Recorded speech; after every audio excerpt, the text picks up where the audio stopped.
You folks better not be getting lewd in my chat.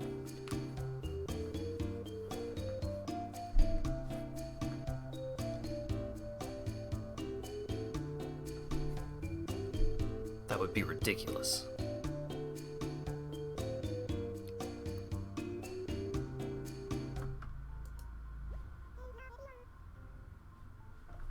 So hey, it's Animal Crossing. I may have hit the button a little before I had intended to. Let's get some... Let's fiddle around with the audio a little bit.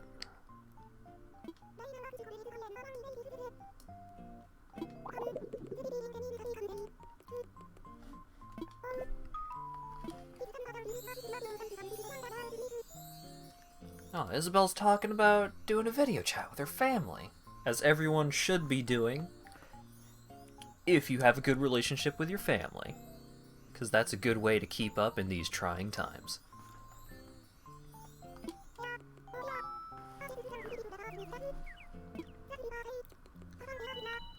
But it's okay. Seems like Isabel is having a good time. And you folks should be too, on this fine Monday evening. So, folks that, oh, I think I sold a couple of hardwood trees to the Nooklings. Yeah. So, folks that were here for the last Animal Crossing stream may notice a few things different. For example, my house looks different, first of all. Let's get a... Yeah. So I customized my house a little bit. Got a custom mailbox, very similar to classic Animal Crossing style. I still have my laundry situation. My flamingos are looking inwards instead of outwards now. But yeah, my house is elevated. I made myself this nice little platform for my house to be on. And then up here, I don't know if I'm gonna have an incline leading up to this spot up here, but this is where I keep my my telescope and eventually some other things probably.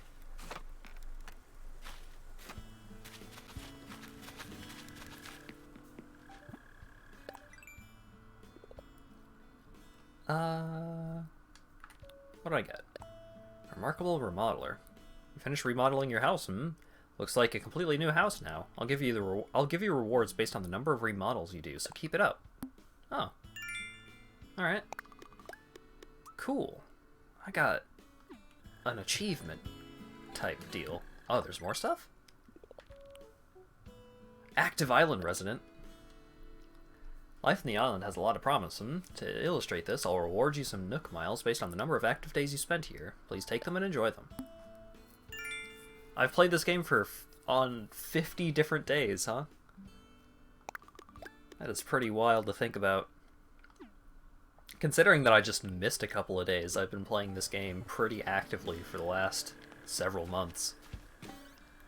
Alright, what do I get? Dear Hat, thank you for always buying my turnips. Here are some freshly picked bamboo shoots straight from our mountain to my favorite hat. Eat 'em, plant 'em, do whatever pleases you. From Daisy May. Thanks, Daisy May. And I got a letter from Fang. Newsflash, kiddo. The ocean of life has waves. Now, riding down the face of 'em is pretty sweet, but paddling to the top? Now that's the tricky part. Learn to do that, and you'll go far. Ride the wave, Fang. Thanks, Fang. Oh. Gift. Must get it before it reaches home lake. Yeah.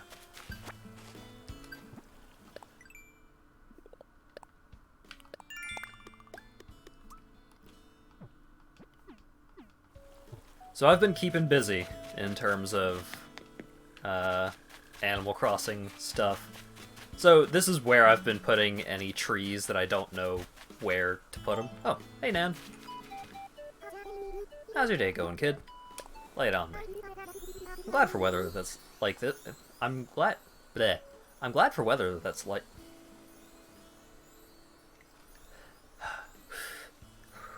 Center myself. Read. I'm glad for weather like this that's perfect for air drying my laundry. Thanks, Dan. Oh, Leaf is here. I could buy some shrub stuff. Speaking of shrubs, I've got some shrubs going along my little my walkway to the main plaza, or between the main plazas, I suppose. Diana, what's going on? How do you do, Nodoy? Time moves a bit more leisurely here on the island. If I don't watch the clock, the day ends before I know it. Ain't that the truth? So I've got these stalls set up. I'm gonna put stuff on them, but I don't know what yet. But over here, I've got this nice little bridge that leads over to the southwestern section, instead of this weird wooden bridge that was in a weird spot, which I need to get rid of today. This is the band plaza that is currently under construction, as you can see.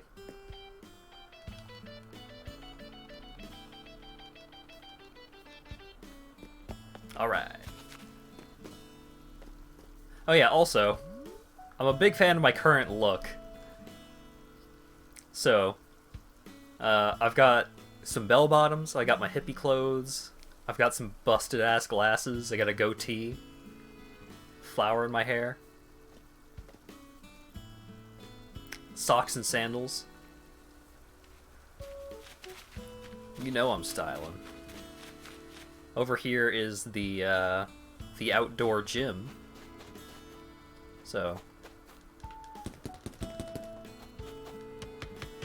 speed bag, punching bag, exercise bike, got some ping pong, got my my wrestling ring.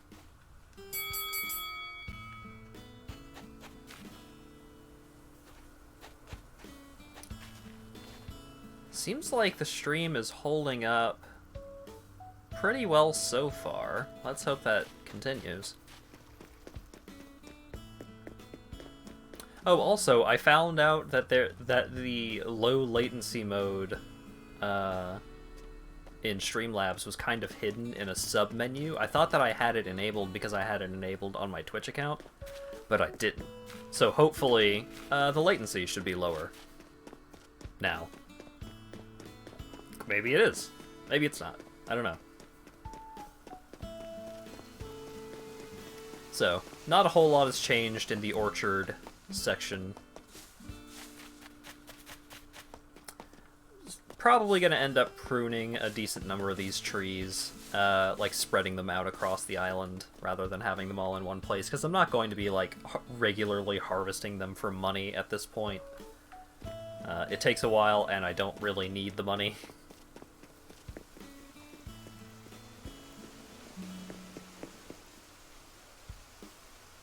Look at this good-looking orchard, meanwhile yours are haphazardly everywhere. Ah. It's not that good-looking, because it's like, you can't see that there's a path here. It's really hard to navigate. Like, even though it's just corridors, it's still really tight. So, right now, this is just like a place that I put trees. Over here, we have this little looking spot.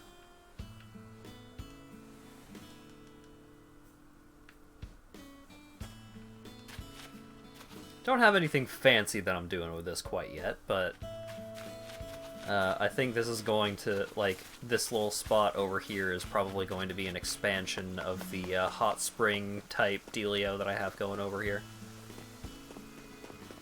Because, like, this walk along here, I'm really strongly thinking of building into some kind of, like, bamboo pathway. Got some Japanese style going. But, none of that is going quite yet. My attention has kind of been put elsewhere for the time being. The neighborhood is still the neighborhood. Yo, Marshall! Hey, Hat! What's the latest? Aha! We meet again! Or did that first meeting happen in my dream this morning? Thanks, Marshall. Pearl! How's it going? So pretty. You're too kind. Yeah, I should dozed off at some point. This spot is so comfortable, I just couldn't help myself, darling. Thanks, Pearl. Just having a quick power nap. I get it.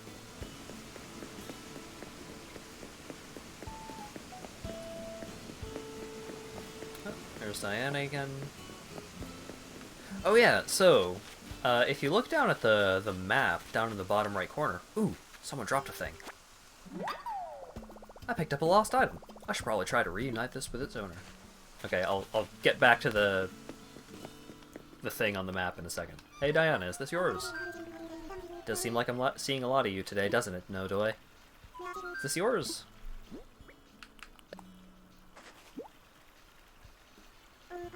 Oh, I'm sorry, this doesn't belong to me. Judging by the design, I'd say it looks more like Rattles kind of thing. Alright, well, I'll keep an eye out for him. But yeah, so if you look down at the map, on either side of this plaza that I'm moving downwards towards, my public park, you can see on the left and on the right, there's these two little lakes that are shaped in specific designs. It feels like kind of an obscure thing, but can anyone guess what those two lakes are? Or at least what they're based off of? And I'll give you a hint. It's a sport.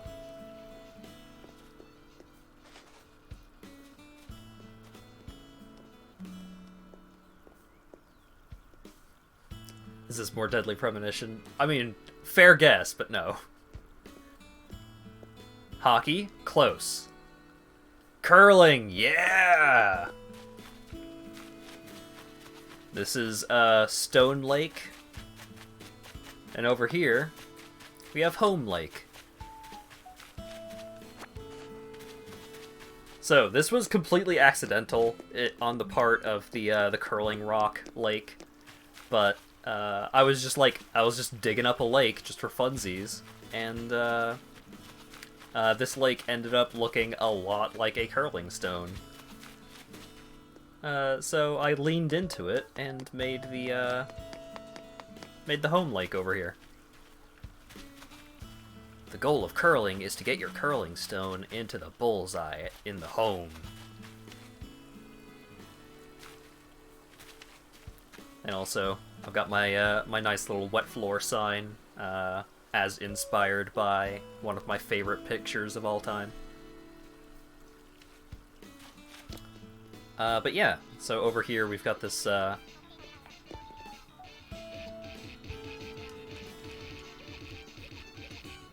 got this little park.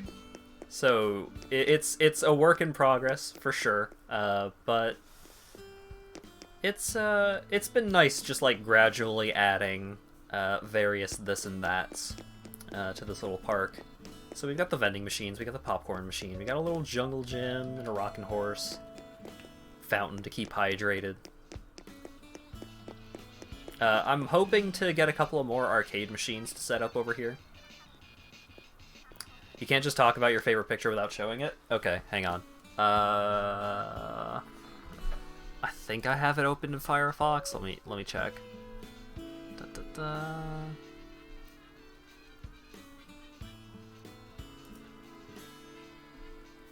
No, that's lewd. It's not lewd, but that's still furries, and it's not what I'm looking for here. Yeah, no, still lewd, still furries, still not what I'm looking for. Aha! Ka-chow!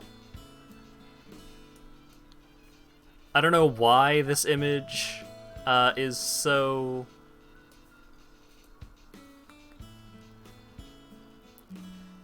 I could talk for... like, I could ramble for an hour about how much I like this picture and why I like this picture, but I still don't think I could adequately summarize it in any capacity.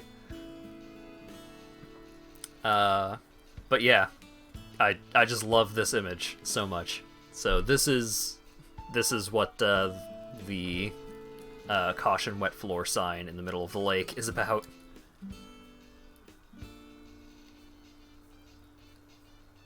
You can't move empty lots? Huh.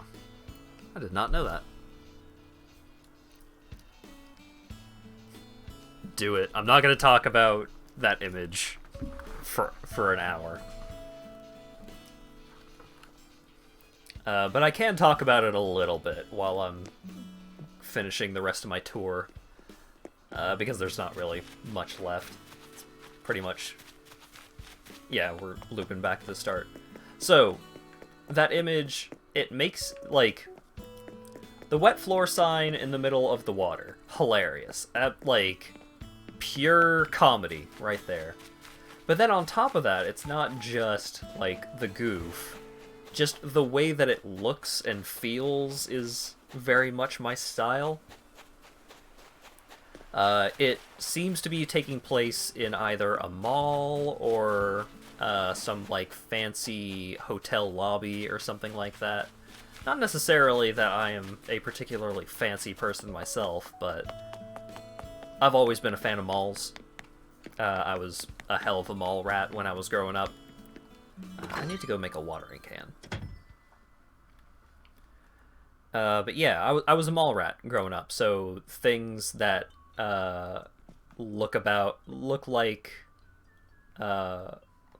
things that look like malls or have that same kind of aesthetic to them. Goddamn this stream delay. Is it worse? Oh no. But yeah, I love malls. So that image gives that same kind of feeling. It's the same kind of aesthetic. Oh, right. I need to build the flimsy one. I need softwood. Okay.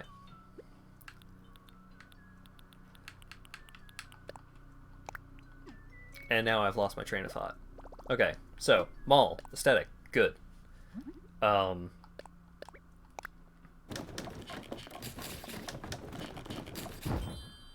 my god.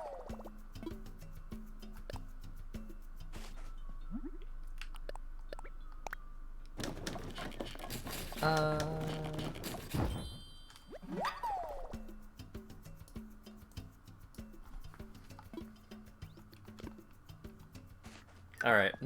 I'm gonna have to reset my brain on this one.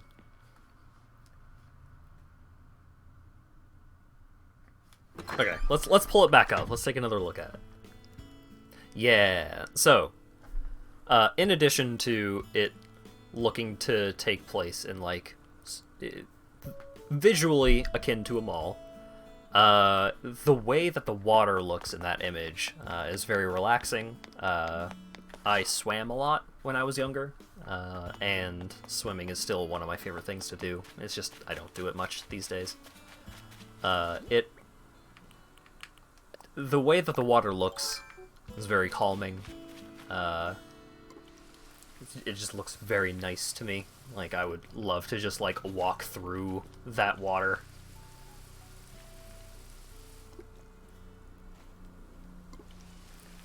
Your only Animal Crossing knowledge is that people did a fake quality of life Nintendo Direct? Well, that seems rude.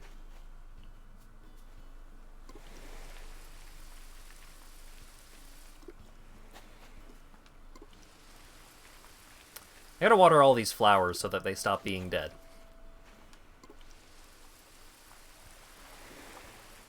Sort of tiling reminds you of indoor swimming pools. Yeah.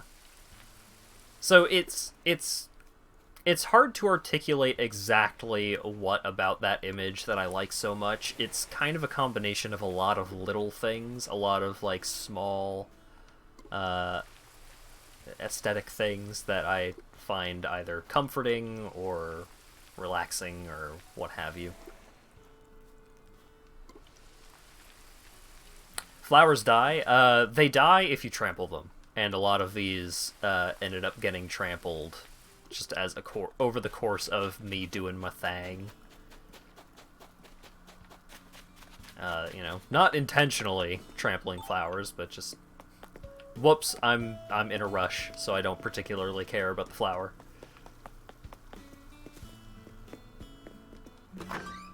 Ooh, got a pinstripe suit.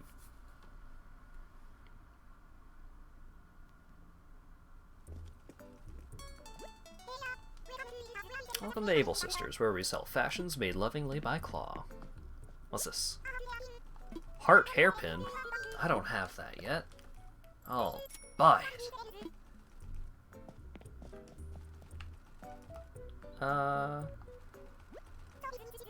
Business shoes. Pretty sure I already have a couple of pairs of business shoes. Your flowers are worse than weeds. Yeah, you gotta shovel them, bud. A flashy jacket. Don't mind if I do. I'm pretty sure I already have a kimono. Yeah. Had ignoring the Jotaro outfit. I was getting to it. It is definitely a Jotaro outfit. Alright. Let's see if we can put that together.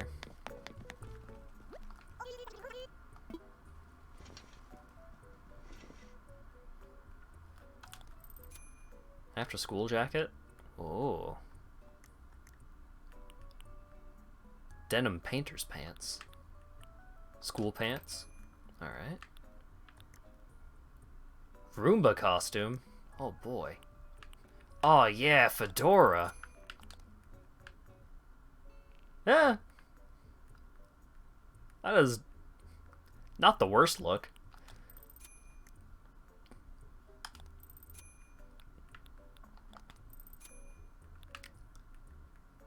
The broken glasses don't really do it, but I don't think I can take them off right now.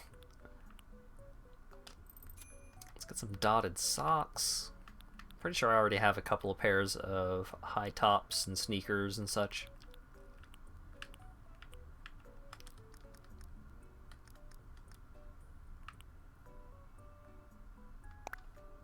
Alright. Let's buy these. I'm gonna go do some dress up after this.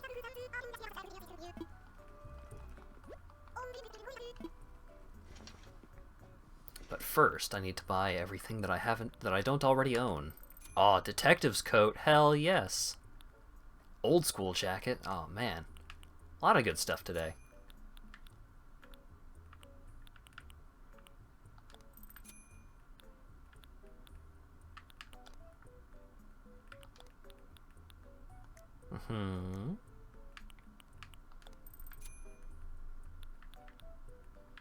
I do like the red fedora, actually. I'm pretty sure I already have the bunny nose. Pretty sure I have the jester's mask and the butterfly shades and all that. Oh wait, did I buy those bandages? I think I may have accidentally bought those bandages. Whoops.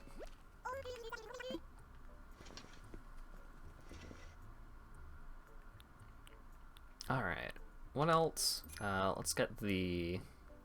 Oh man, I don't have any of these sweaters either. Dang. Get some jeans.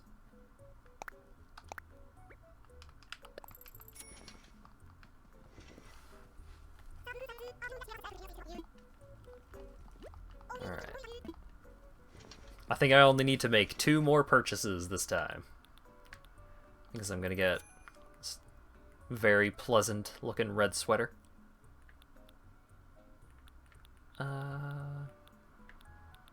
And then after this, I gotta buy the Roomba costume, and then I think I'm good. Oh wait, I'll buy the Roomba costume, but I'm also gonna buy a different color of the fedora.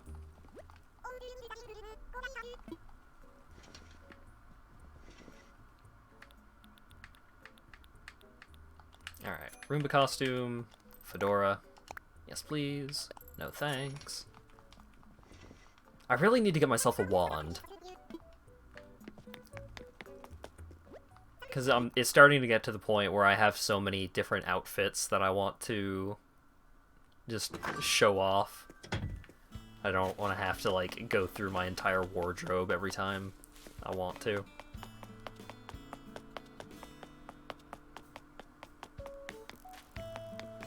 Okay.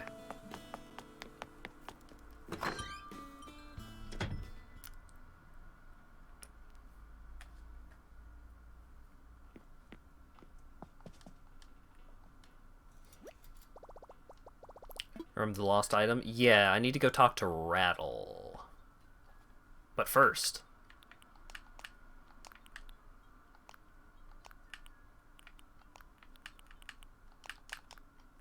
Alright. So... What are we working with here? Oh yeah, I finally got the red Aloha shirt. Very happy about that. I got a lemon skirt for fun. Oh yeah, the punk pants. The flick pants. Oh. Yep, whoops. Whoopsie doopsie. Several extraneous pairs of pants. Let's see. I mean, if we're going with a standard hat look, we gotta go with some manner of shorts. Let's get some socks on this dude. There we go. There's all sorts of wild bullshit that I have up in here, though. Like, got this fancy kimono, I got this figure skating costume. I actually really like the flashy kimono. This is like a really nice look. Combine this with the flower in the hair.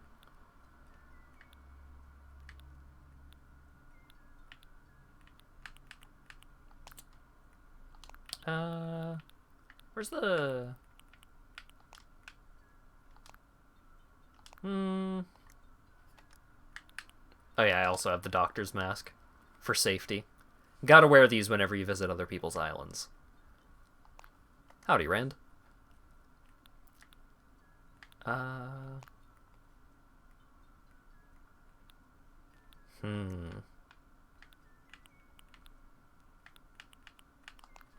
Oh yeah, and I've got kimono sandals. Perfect. This isn't what I'm wearing today, but this is a nice look. Oh wait. Even better than the flower. Bam. Now I'm looking like a fucking Toho up in here. Sounds like an invitation to steal pants to get rid of extraneous pairs. Well, when you put it that way. Okay. Oh no, I have multiple detective's coats now. I forgot. Okay. So let's go with the Aloha shirt. Frilly pants. Okay, let's switch to the outdoor hat. Yeah. There we go. The rain pants? No, they've got the shininess to them.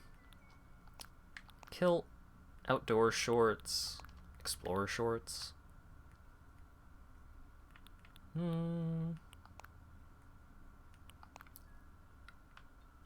could actually just go with some pants.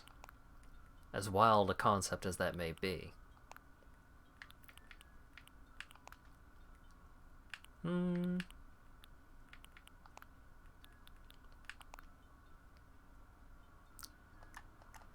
The corduroy pants look kind of nice, but it's starting to give me a little bit of a... I got a bit of an old man look going on here.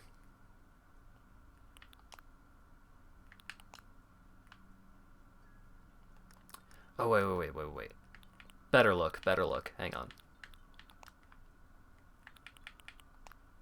Yeah.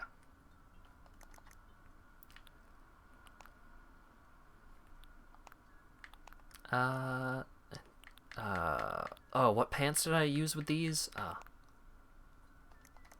And then... Whoa!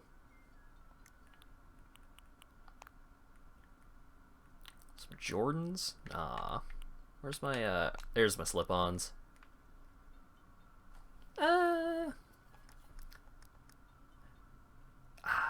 The red of the jacket is a little bit too bright compared to the pants.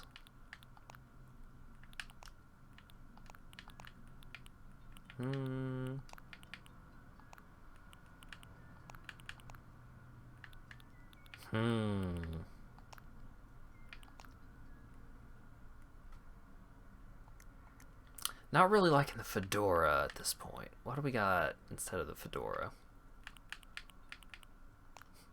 I got some stuff.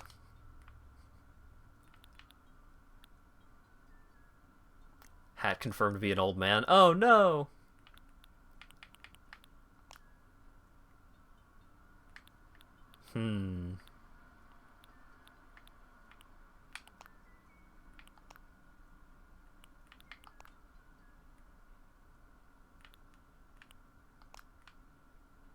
Oh, I can be Benry.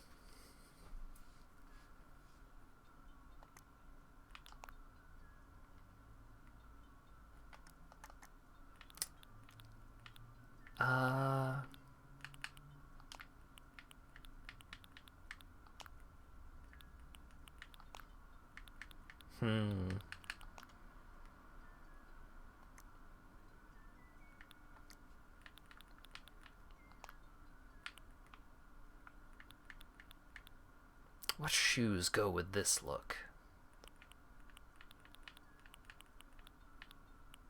I think the business shoes work. Boots? I could go with the combat boots.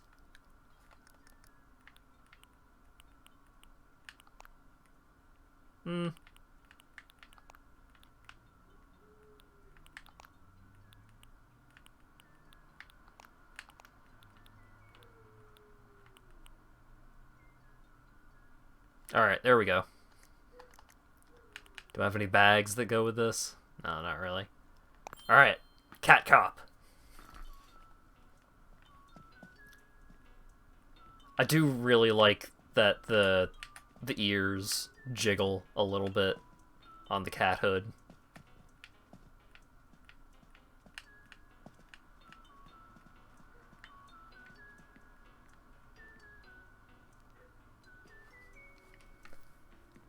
My favorite character, July from the movie Beastopia.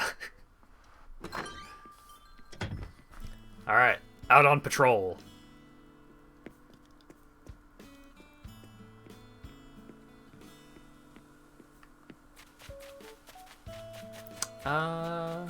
Haven't talked to Dom yet today. Oh! What's up, Diana? No, Doy. You and I need to have a talk. You ate my peanut brittle, didn't you? I won't be angry. Just tell me the truth.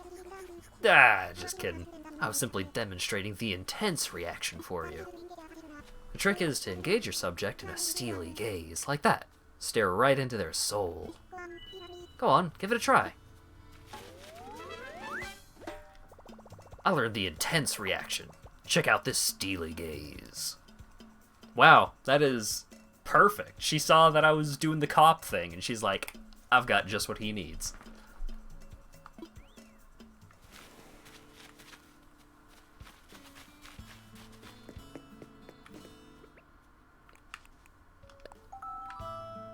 What?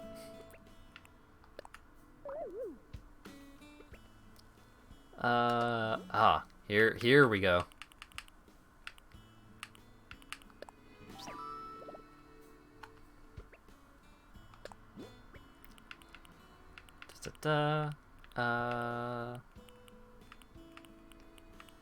Where's intense?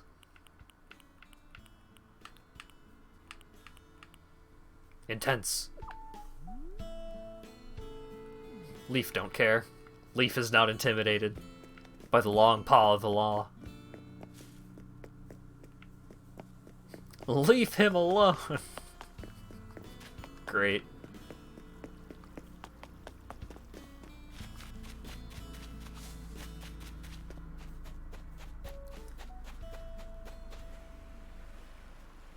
Whoa, whoa, what's going on? Stream is having a bit of a die. Yo, what the fuck? It reduced my...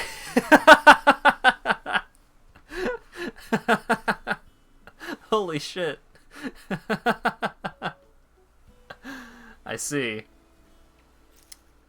I see what's going on here. Okay. All right. Currently, Streamlabs has reduced my bitrate to 600 kilobytes a second. Oh, we're up to 1,000.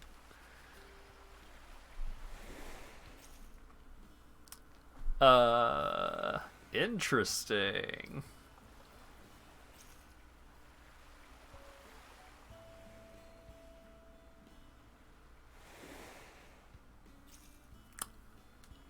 All right. We might be good. Probably not as soon as I start moving.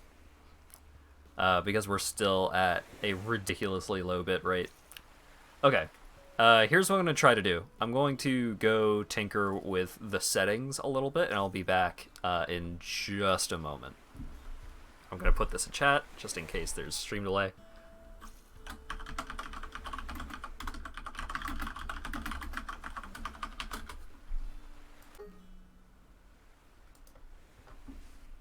I'm back.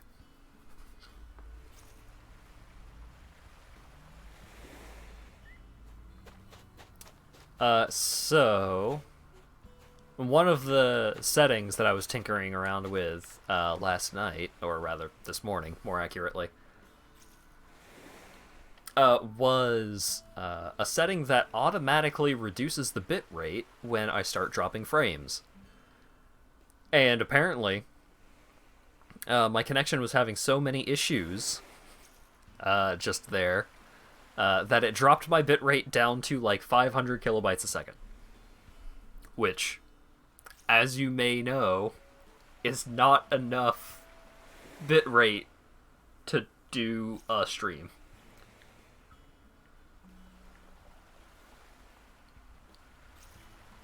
So, here's something that I'm trying for right now. I've reduced the frame rate down to 30, but I'm leaving the bit rate pretty high. Like, I'm leaving the bit rate at like 4,500. So hopefully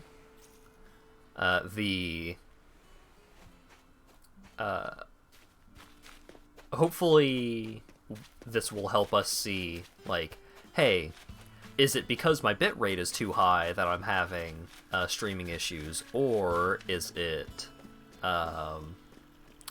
60 frames a second that is giving so much of an issue?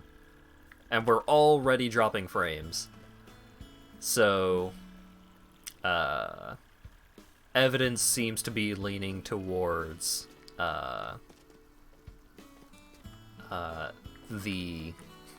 my internet connection is having some issues with this high a bit rate.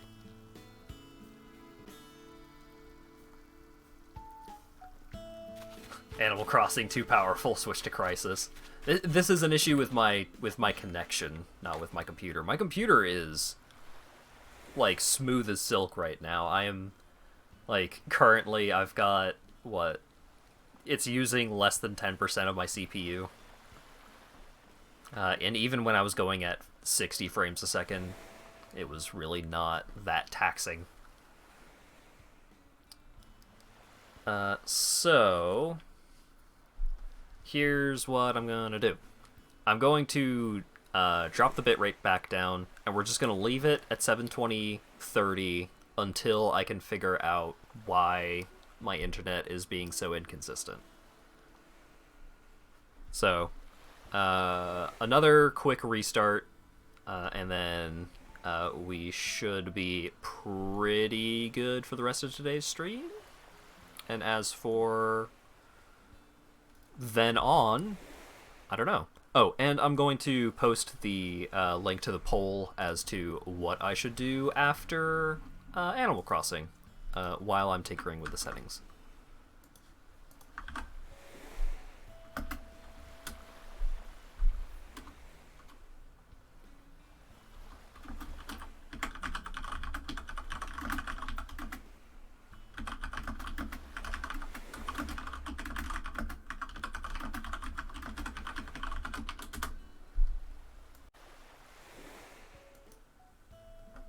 Hello, I'm back.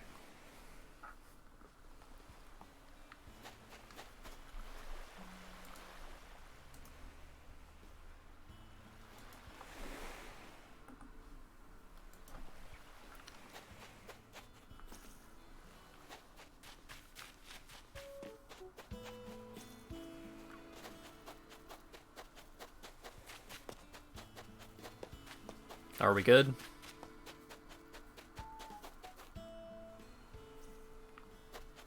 Let me know if we continue to have issues here. Seems good. Alright. To a friend I've yet to meet, our weather was so nice out today that I went for a long walk. On my walk, I thought up a DIY recipe. This seemed like a good way to pass along the recipe idea. Try it if you have the materials. Wishing you well, Peaches. I got a hedge standee. A hedge standee. Okay, before I forget to do so, there are a couple of things that I actually want to accomplish on this Animal Crossing stream. I need to return this lost item, and I need to blow up a bridge. This wooden bridge over here is outdated, because we have this fancy brick bridge over here now. So we're going to try and get rid of that wooden bridge.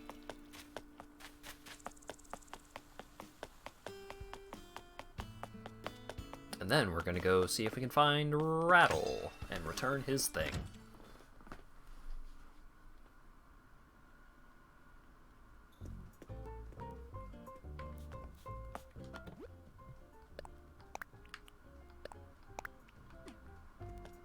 Got a cardboard box. Oh, actually, while I'm here... Oh, 5 days in a row, 200 bonus miles? Don't mind if I do.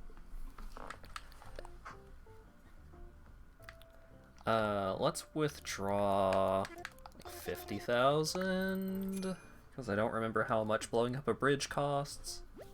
I think only 30, but better safe than sorry. And then let's see what's on sale on the shopping network today. Telescope, I already got one of those. Konnichiwa tea. Not bad. 10,000. Number 2. Some jeans. I don't think I have KK Marathon yet. Select from the following services. What kind of fences do we have available today? I think I have both of those already. Yeah, okay. No, I'm good.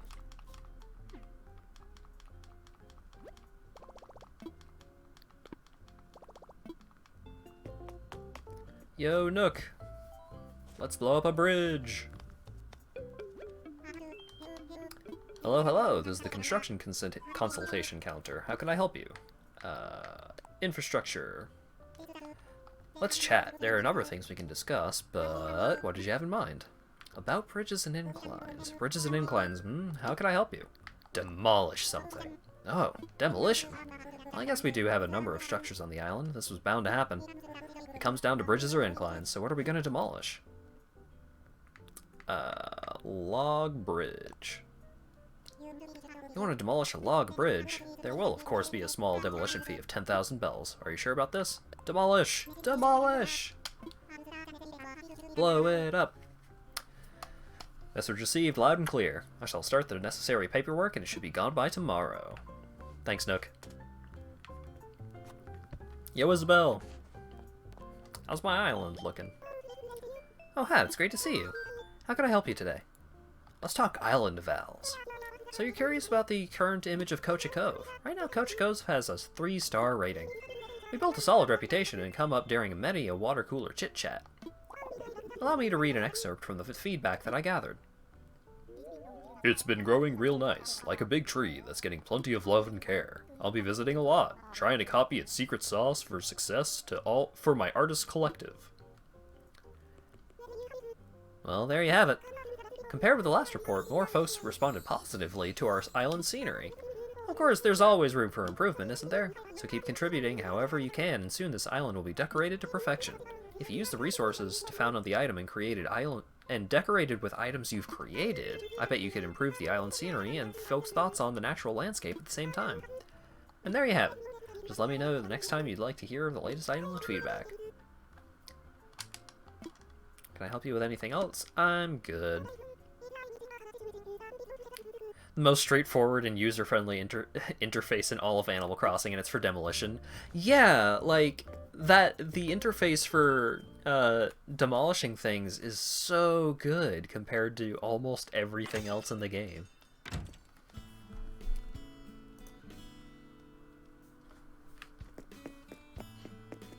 Oh yeah, and I know things may have gotten lost in the sauce with me restarting the stream a couple of times, but if you've not voted on what game I should play after Animal Crossing, you should do that. There's a straw poll in the chat. Is this Rattle's house? This is Diana's house. This is Rattle's house, but he looks like he's not home. I'm out on a snack run. Alright, Rattle. I've got my pole, and I'm gonna find you.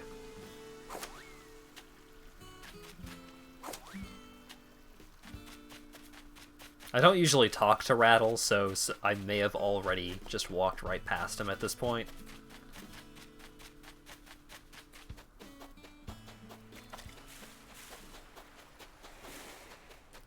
Rattle!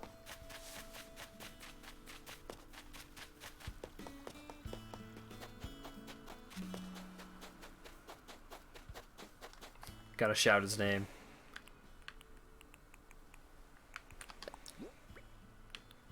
Do I have the yell? I don't think I have the yell.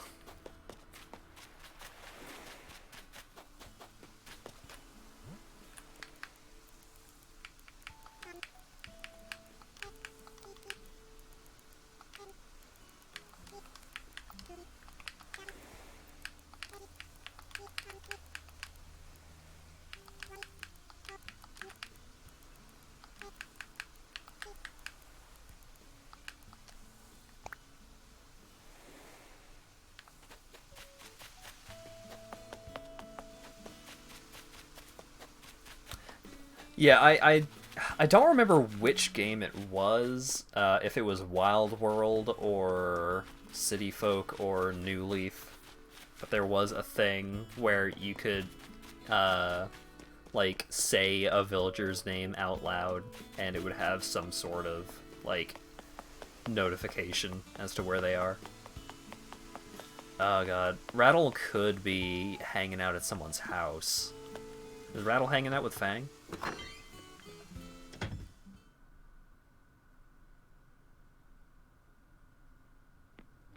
Nope. Hey, Fang. Hey, Hat. Glad you could make it. What's up? You okay, Hat? Guess I heard you were burying some cash yesterday, Chomp. Don't worry, I ain't gonna dig it up or nothing. I just want to make sure you can really afford to lose the bells. What do you need, Chomp? Question for you, kiddo. You got a sweet tooth? Me, I don't like sweet things. Except apple cider vinegar. Anyway, the other day I spilled some cinnamon and sugar on my regular dry toast. I was so mad. I gave it a try, and what do you know? It tasted better than usual, Chomp. That's my way of saying, try new things, kiddo. It helps keep you young. See how well it's working on me. Ah. Thanks, Fang.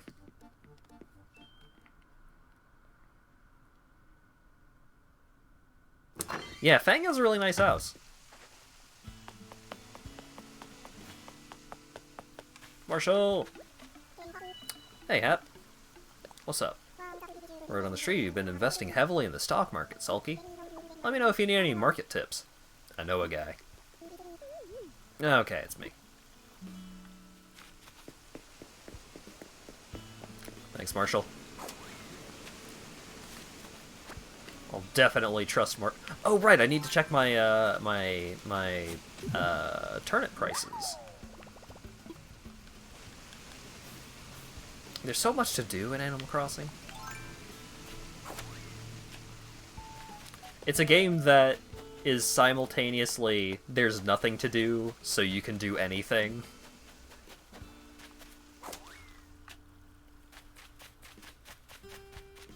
Very relaxing in that manner. Alright, there's Bertha, there's Nan, there's Axel. I think I've seen everyone on my island at this point, except for Rattle.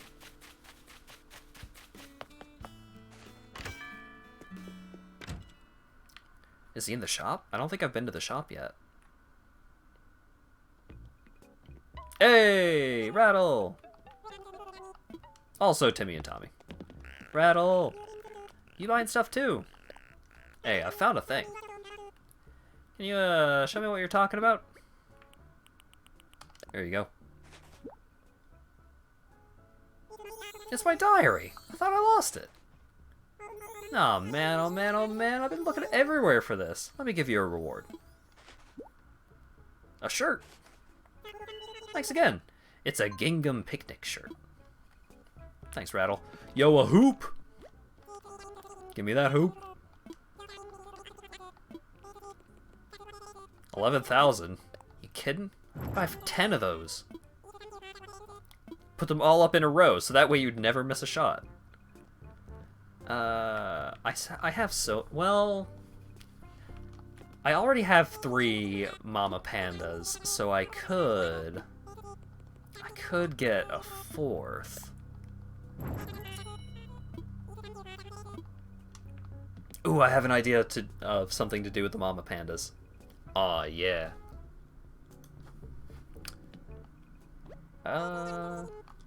Studio Spotlight. Even if I have one of these things can go pretty well in multiples. I think I already have a metronome. Actually, I don't know if I have a metronome. Worst case, I've got a duplicate and I can just come back and sell it.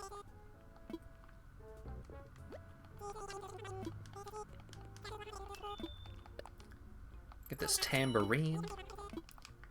And how's the turnip prices? Current prices, 84. Alright, let's, I gotta go to my app, my application, and, well, it's a website, but... Alright, turnipprofit.io. Today's Monday, right? So on Monday, recorded a price of 84 in the PM. So I've got an 85% chance of a large spike sometime in the week.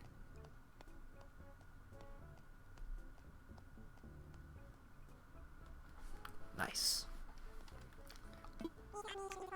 Anything else? Nah, I'm good. Thanks, guys.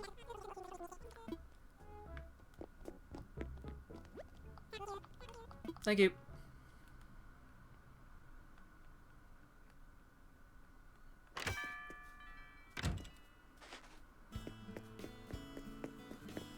Alrighty. This was bamboo shoot? No, those are pants. These are the bamboo shoots. Okay. So, before I end the stream, I've got an idea as to what to do with my pandas.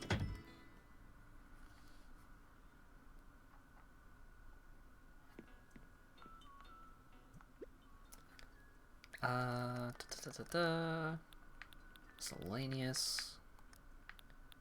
Where's my pandas at? There they are.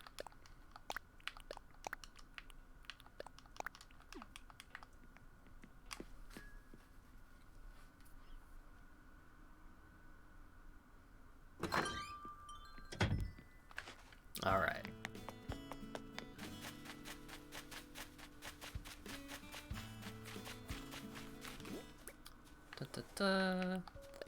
Mama Panda. Place.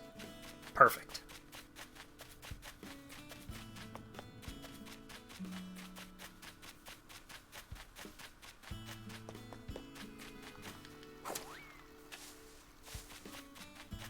Just George of the Jungle myself right into that peach tree.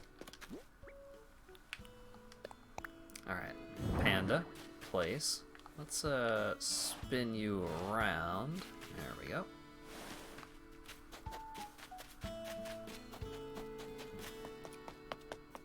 Oh man, am I even going to be able to navigate this plateau up here?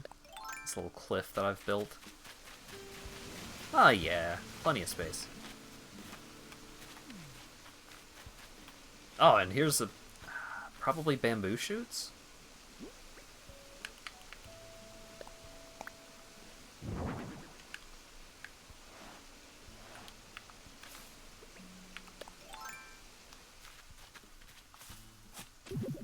Ah, fossils? Are a bunch of my fossils just up here? Oh, wow.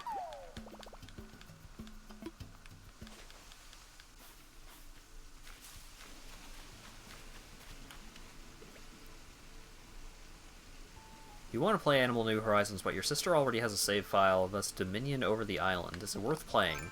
I mean... is it worth playing? Of course I would say it's worth playing. These games are extremely... just like... oh yeah, I also have this wind turbine up here. These games are extremely relaxing, and enjoyable, but not having access to the to certain mechanics, like the landscaping and waterscaping and stuff like that, can be frustrating. So I'm gonna say if you don't think you're going to be able to arrange to, like, you know, go to your sister and be like, hey, I have some changes that I want to make to the island, and then you just play on her character and make the changes. If you don't think you're going to be able to do something like that, then I would say, consider how much missing out on that is going to affect how much you enjoy it.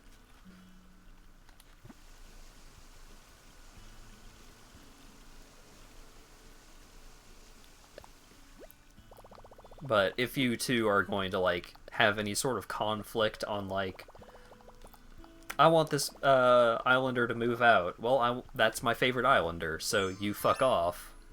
You really gotta... you gotta take into consideration, like, how well you think that arrangement is gonna work out. You have a vision for your island? If that's the case, then I would say, you know, avoid it unless you can play with your own island.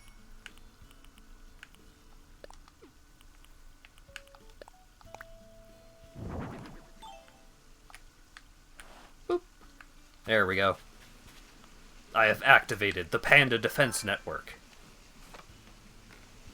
So long as all 4 pandas are in position, nothing can attack my island.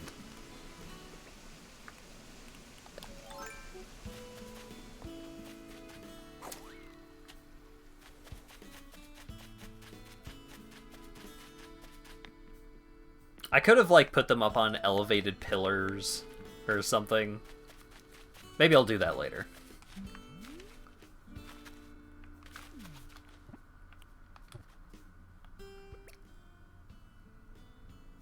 Aren't there little side islands too?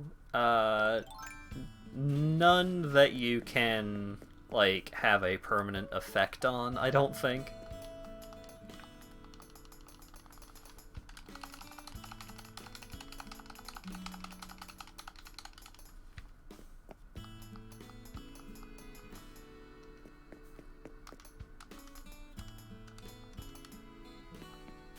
All right.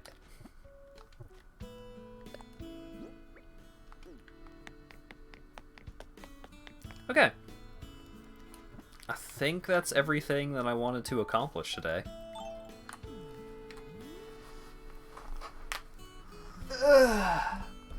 So, oh my goodness. Did a big ol' stretch, almost hurt my back doing it. All right. So, current results from the poll is Dark Souls 2 is in first place with 3 votes to 1 vote for Tales of Maj'Al, I think is the name of it. It's a roguelike. Or a roguelite of some sort. So, if you feel very strongly about not Dark Souls 2, you should do a democracy and vote in the poll that I will relink right now. There we go. So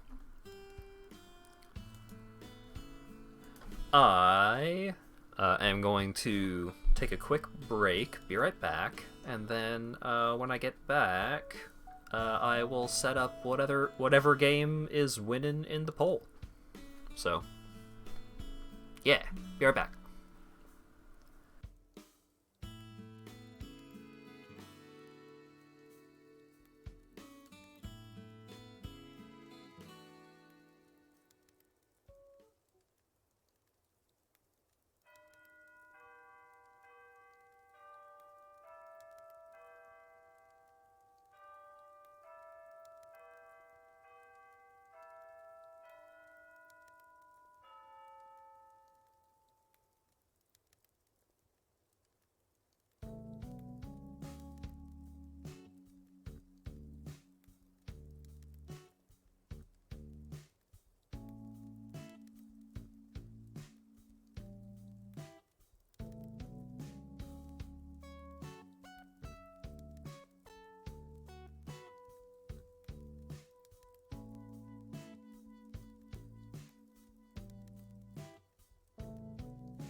Hello. I return.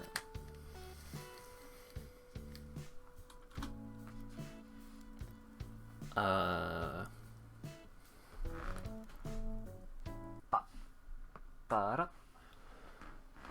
Ha-ba-da-ka-ba-ba. Alright, looks like Dark Souls 2 is the winner.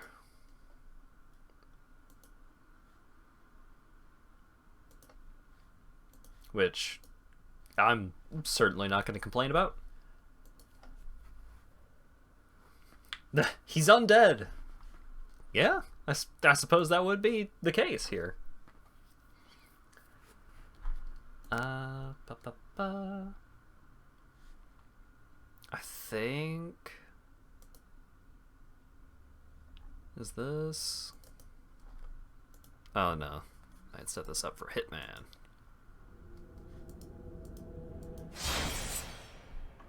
There we go.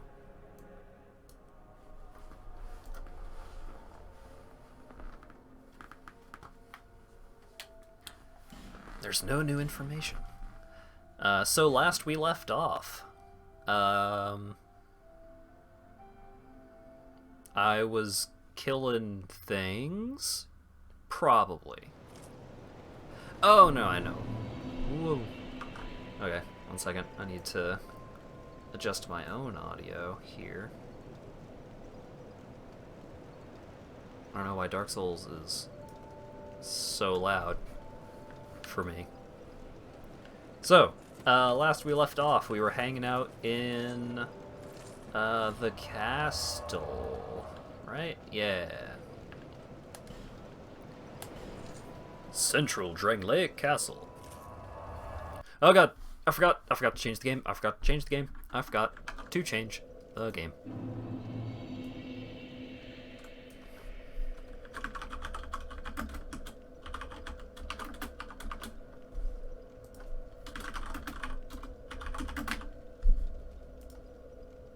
Oh wait. There we go. Pop. There we go. So... Okay. Yeah, we had just killed the twin dragon riders. And we go here after that. Charging ahead. Be wary of left. By the way, ranged battle. Ah. I see.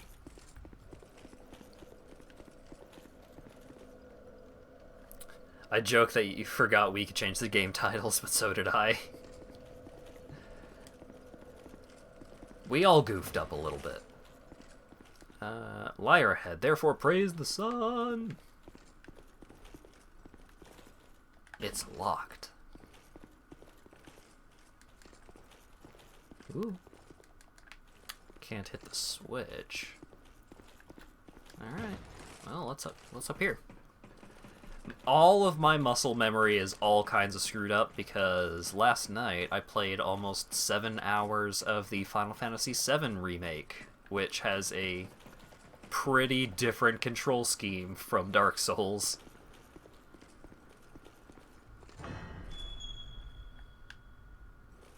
Oh god, this room.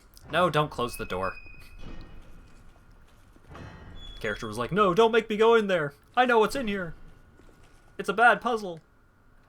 Ambush. Yeah.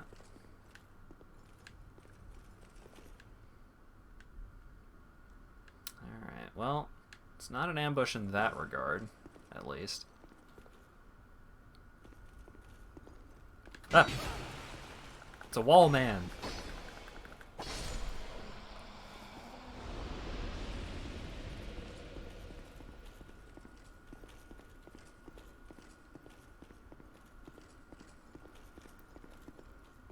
Okay.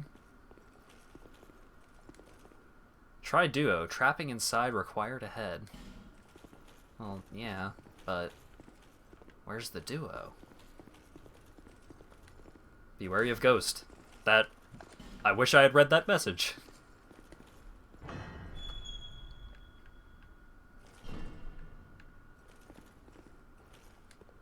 Try message.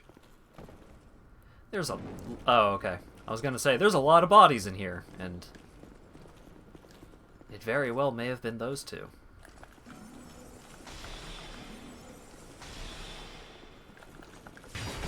Ouch. Ouch. Ouch. Hit him. Hit him. Uh-oh.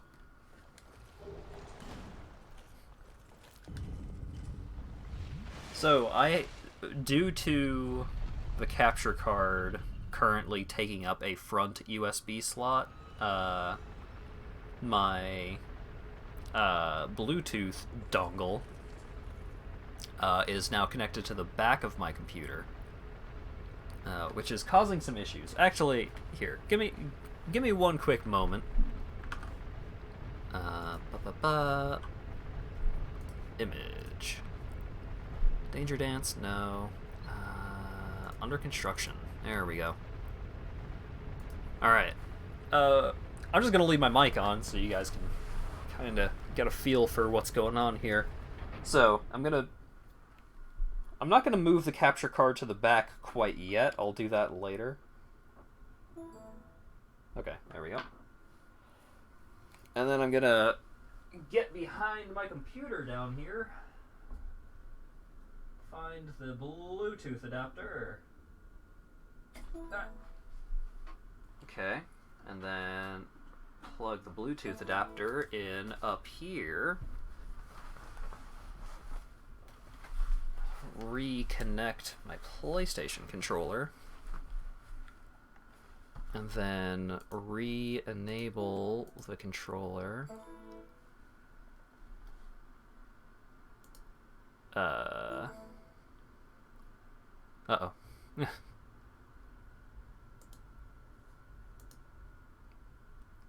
Not connected.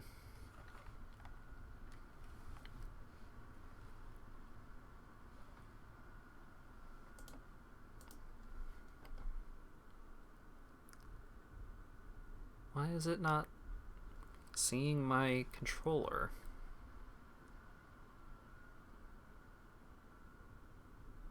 Uh-oh.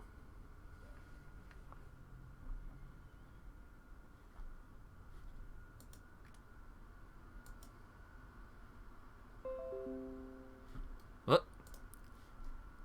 Pair device. Yeah. Okay, and then...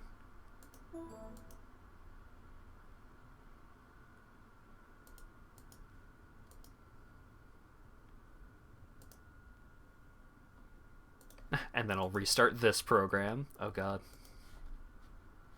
What have I done?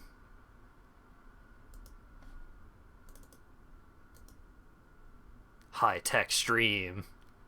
Clearly. Why did my... What the fuck? There it is. Okay, cool. Alright. Problem solved. Oh god damn it. Wasted a spell. Alright. Hopefully my controller won't have any weird latency issues now. Try luring it out.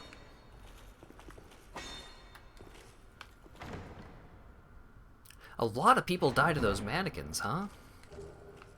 Old Night Hammer. Alright.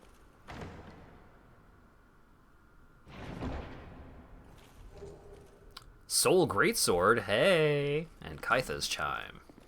Who are you? Sellsword Lewitt. Beast ahead. Ah. Hey, you guys remember this boss? From the last stream? Horse. Accurate.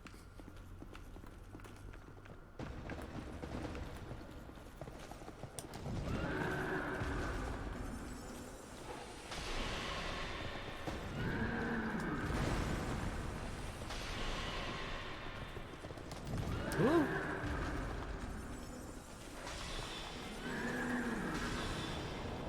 Uh-oh. Ah, that goes through the pillar.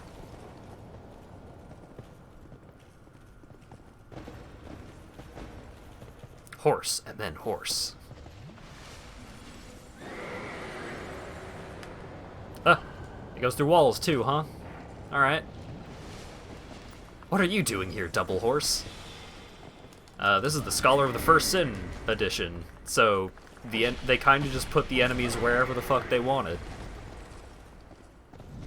With no rhyme or reason.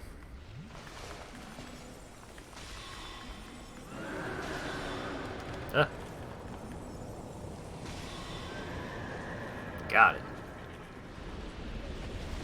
And I got Gower's Ring of Protection, which is one of the most useful rings in the game that I almost never use. But it does have a cool effect. I have no rings equipped. The fuck am I doing?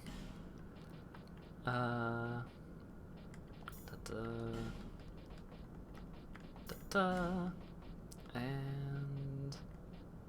which one's Gower's Ring? There it is. Reduces damage taken from behind. The Ring of the Assassin Gower, who has killed a half-dozen kings and several distinguished clergymen, reduces damage taken from behind. For an assassin whose own life is always at stake, the greatest liability is one's exposed back. So if you put that ring on, you get a ghost friend. You get a ghost backpack.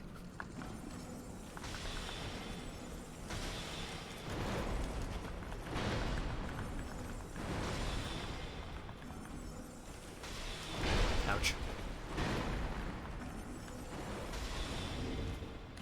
I'm not actually going to continue wearing it for right now. I'm going to switch to the second dragon ring.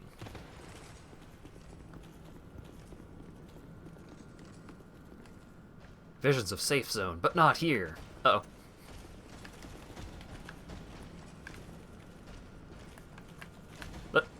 Please lock on. There we go.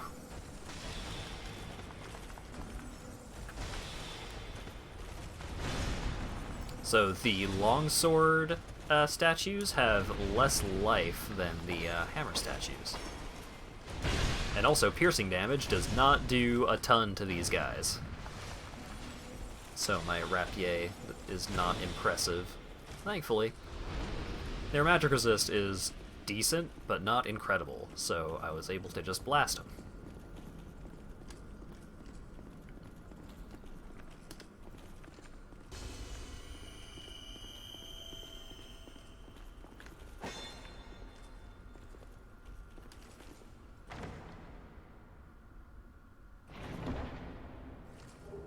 Firestorm? You cast Firestorm and you kill them in one hit. I don't remember how good Firestorm is in this one, but I know that Firestorm has a tendency to be busted.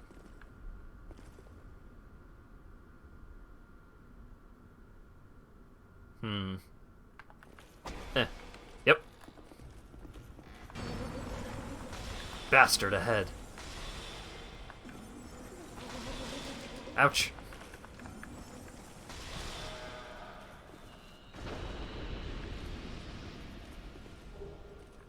Oh yeah, washing pole.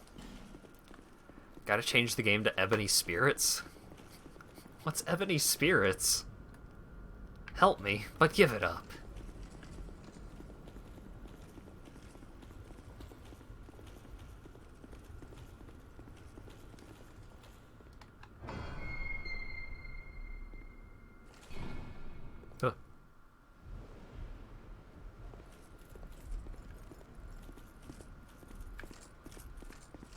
Yeah, I did already change the game title. Sometimes it just doesn't. It doesn't update for some people. Sometimes. Sometimes you just gotta refresh. Try projectile.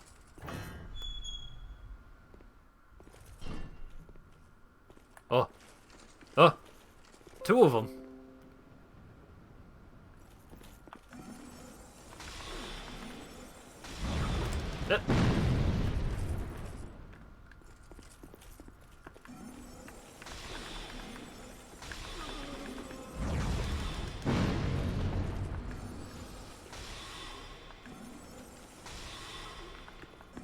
Gotta bully these wenches.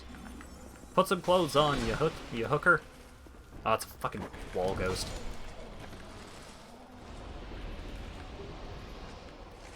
Ten flame butterflies? Hot diggity. Dragon Charm. Aw, she dropped a piece of her set. The Desert Sorceress set is really cool.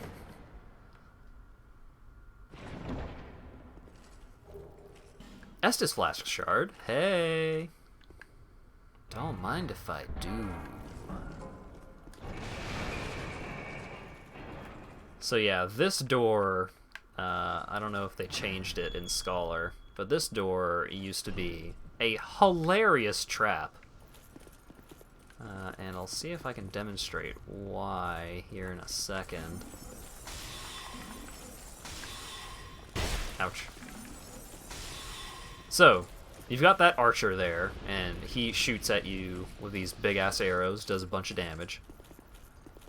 And... So, this is the bonfire. This is the bonfire that we started at. So, start at the bonfire, and you decide, hey, I'm gonna go this way. And you go this way. And you walk up these stairs, and you're getting shot at, you're taking a lot of damage. I think there were, like, multiple archers in the other version. And then you get up to this door, and you try and open the door, except that grate that I opened is preventing you from opening the door and going inside, so you have to run back and get shot at some more. So that path is entirely just to goof on you.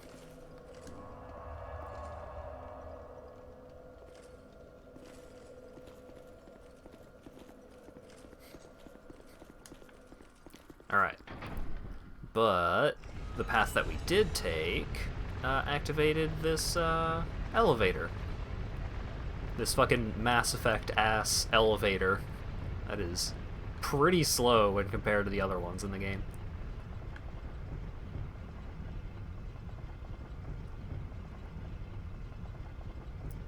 Do do do do do do do do do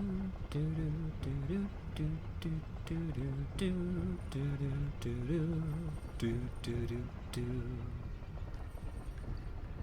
And we're here. And where is here, you may ask? It's this fellow. This fun-looking guy. No key to the embedded in the inventory. So we have this fine fellow, and then inside we have a lady. What's up, lady? Hello, do you have any plot relevance now? That's rather Silent Hill looking. Yeah, it really is. Key to the King's Passage.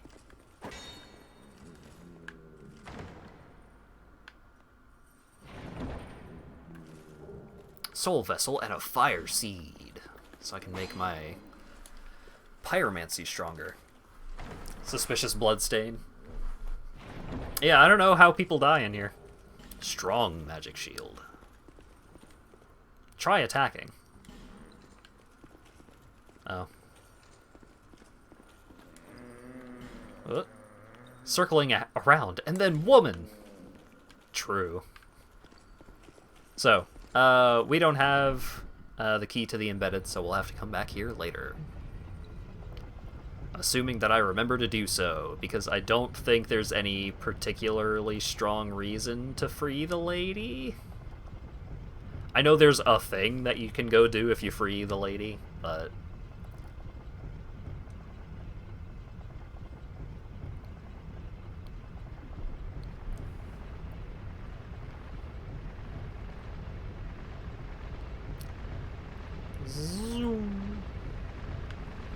Alright. Oh hey, are you the King's Passage? It is.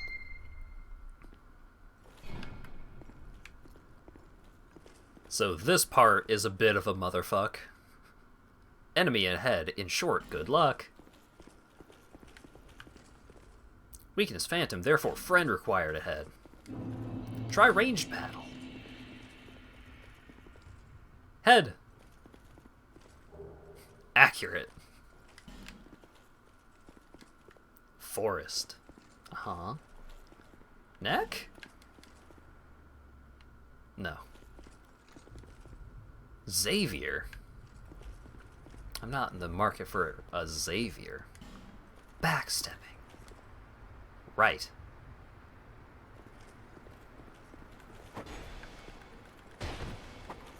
Whoop. Uh-oh. They woke up. They woke up, and they're not happy about it. So these guys are pretty tough.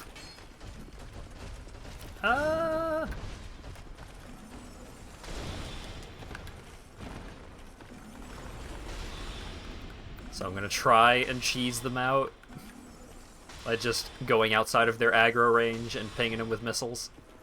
But these guys are pretty cool. Like, they are horse-headed statue dudes with twin blades, and you can kill them before they become enabled, like before they become active. And if you do, their head falls off. And they just stay in the statue pose, just like all these other ones.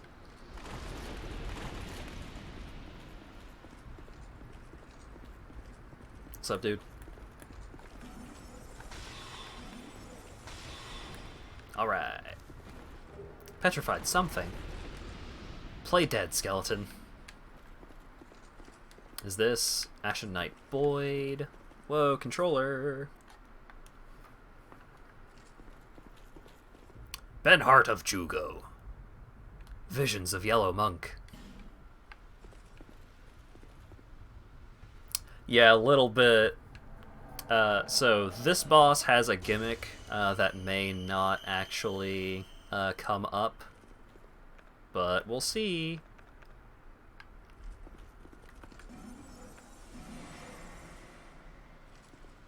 Enter the mist. So this is the Looking Glass Knight. This is one of the bosses that showed up in a lot of the trailers. So he has a big ol' mirror shield. Uh-oh.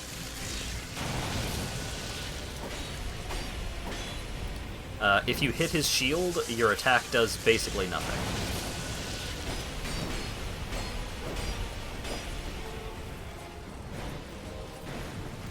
And normally I would just fight this boss on my own, but I do need to summon Benhart for this fight in order to complete his storyline.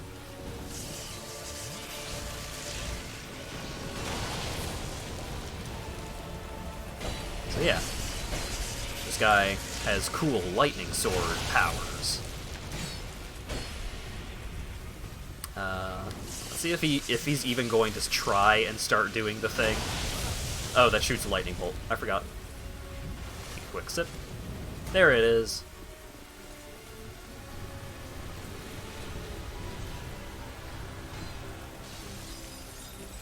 So he summons dudes.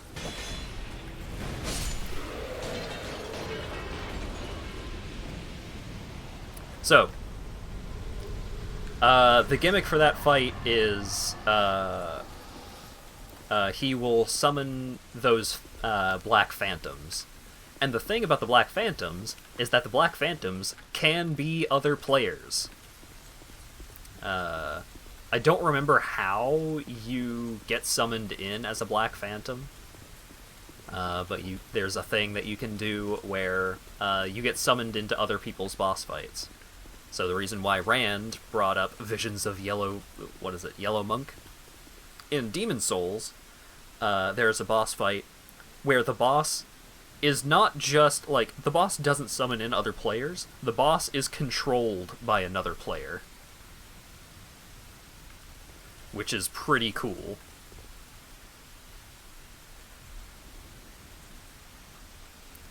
In the original game, the invasion method was obtuse. You had to invade the previous hall with the horse-headed dudes. Oh, okay. Hurrah for ally! Hurrah for shade! Horse! Try jumping. Chest left. Why is my controller wigging out? Why am I having these connection issues? Not a fan.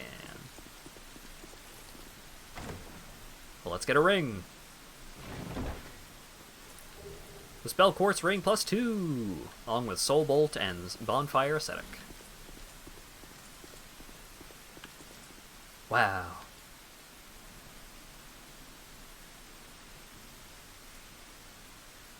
Nice. The glistening effects on your armor in this game look really nice. Just like, because I'm all wet from the rain, my armor looks really cool. Fine work. Alright. And now that we went through that cool boss fight and that cool castle, are you guys ready for one of the worst parts of the entire Souls franchise? It's probably not going to look that bad for me because I am a ranged character, ostensibly. But this part sucks.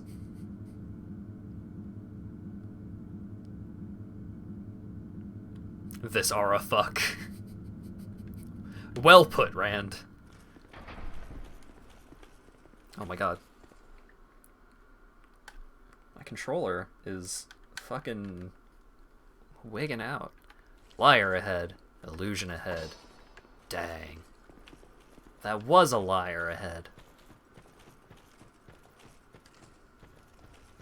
Whoop. Whatcha. Get some weed.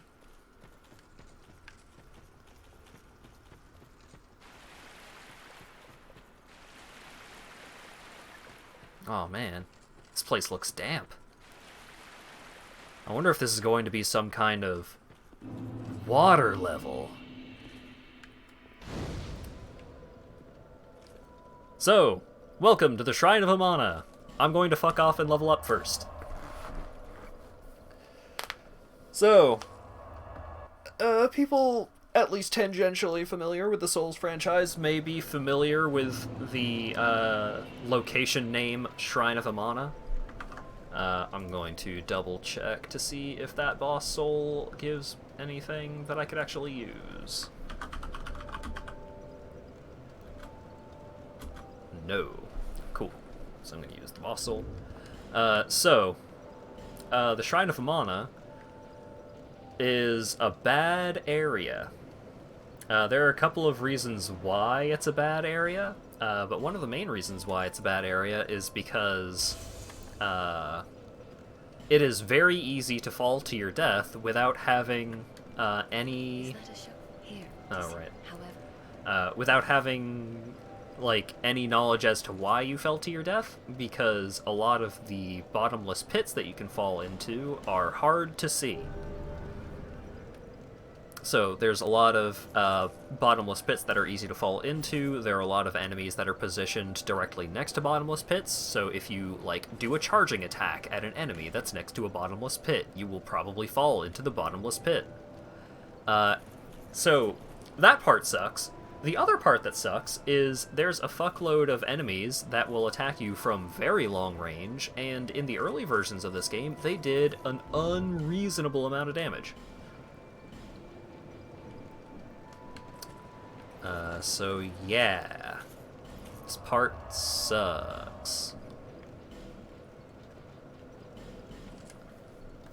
The attacks were somewhat homing. They're still homing, but they don't home in as closely or as accurately as they used to. And also, the enemies used to attack you from ridiculously long range. They slightly reduced the distance at which they target you. Range battle required ahead. Listen carefully. Comfort ahead. Ah, there's a song coming from somewhere. Plus there are trolls. Yeah. It's this area sucks. Oh god.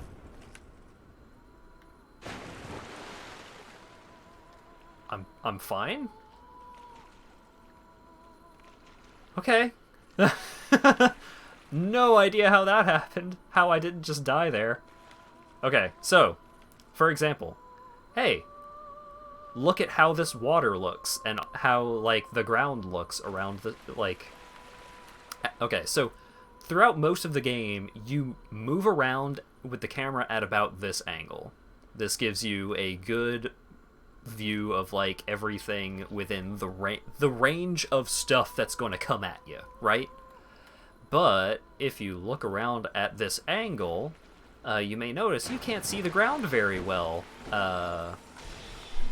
like very far ahead of you throughout the water. You know, there was a fly. Okay, it went away. So it's like, yeah, I can only see a couple of steps ahead of me in terms of where the ground is clearly visible. Then if I tilt the camera downwards... Okay, so, if I look directly downwards, oh hey, that's clearly a cliff that I can walk off of and fall to my death. I go back to normal camera angle. It's a lot less clear that that is a bottomless cliff that I will fall off of to my death. Huh? And that's most of the zone. Most of the zone is that issue.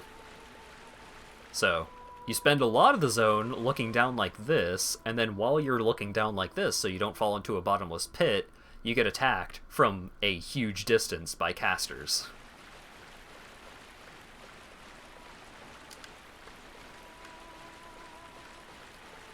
Ah. So these guys sparkle to make it look like there's something important somewhere, and then you go over there, and then you get ambushed.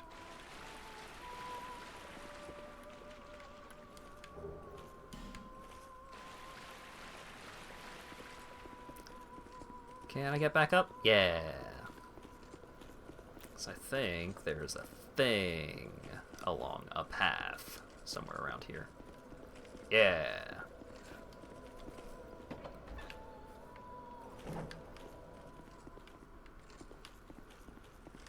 Whoop. Oh yeah.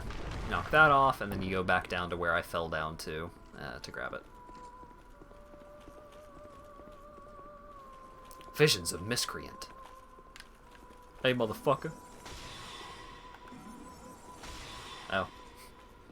Took him out in one shot, huh? Chest ahead, therefore try composure. Bug ahead.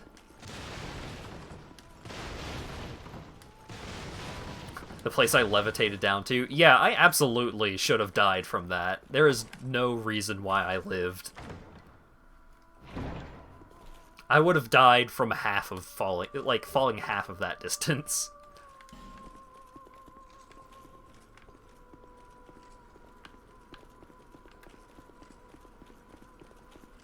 Alright. Was there anything else? Don't think so. Boulder ahead. In short, friend ahead. Hurrah for Boulder! Yeah. Whoa. Well.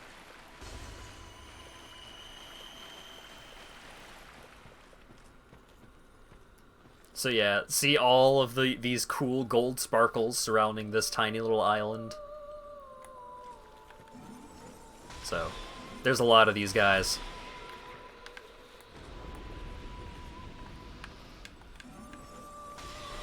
And the lock-on distance for them is relatively short. So, even as like a pure spellcaster, stuff like this still sucks to deal with because there's not a manual aiming option outside of using the binoculars, which is not a thing that I figure most people knew, unless they like saw it on the internet. 2 extra lives, an extra life. Smooth and silky stone. Hey, get some cool stuff from that. Oh yeah, also, you may notice that I'm currently in waist-deep water, which is making me walk slow. And you may also notice that that is not affecting this humanoid enemy at all.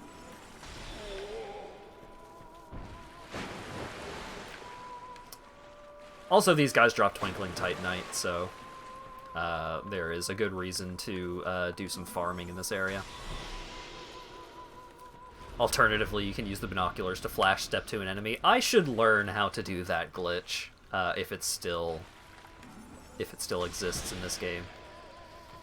I feel like they may have patched it, but they also may have just completely ignored it.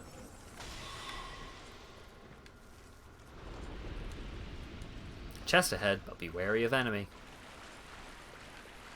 Eh.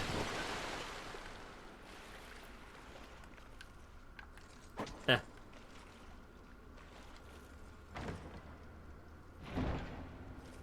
It was fixed shortly after it was found in the original game. Oh. So yeah, there was a nifty little glitch in Dark Souls 2 where you could use the binoculars. I don't remember what you did, but you use the binoculars in a weird way. Like, you use an item and use the binoculars and do an action with the item in your other hand or something, and you just fucking zoom. You just go. So, early versions of the speedrun utilize it extensively, and it's pretty fun to look at. What's up, lady? And stop singing. We are Milfinito. We are here to sing to those bound by death and dark. We will sing here forever, as we always have, from long, long ago. We know nothing of the world outside, and why should we? For we will never leave. Do you seek King Vendrick? But what is a king, after all? We know nothing of the world outside, for we will never leave here. When we sing, the little ones dance. The little ones grant comfort to those who bear death and dark. This is what we were taught. Is there anything wrong? Perhaps this will help. Oh, yeah. She gave me a rock. This is all that we can do. When we sing, the little ones this. Okay. So yeah, the Milfinito are these weird maiden ladies who are just singing in this weird water world.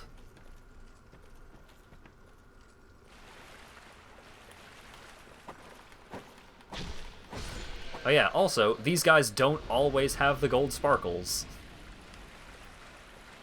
So the one thing that you were taught about that enemy type is almost immediately used against you if you try and take the path around this house instead of going through the house.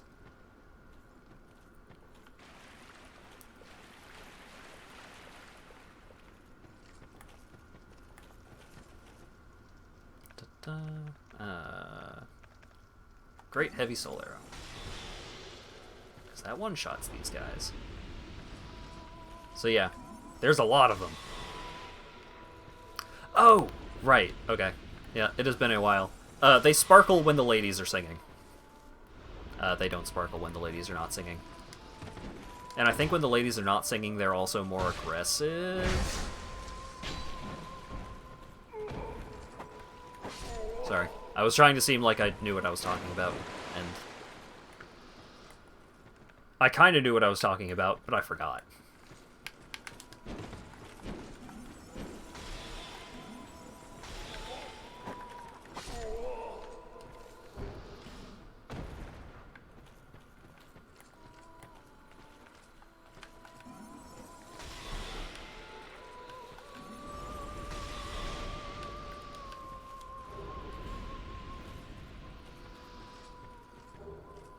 So, the lady was talking about the little ones, and the little ones dance and comfort the ones afflicted by death and dark. The little ones are the fireflies. And the fireflies keep those enemies calm and non-aggressive and fuck.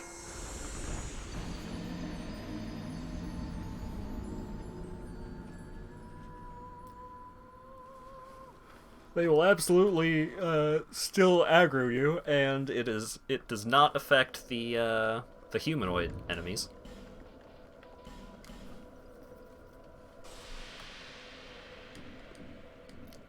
Da, da, da. I have to switch to a different variety of life gem. I'm almost out of my radiance. Alrighty. Woo! Did not actually intend to do that, despite the woo.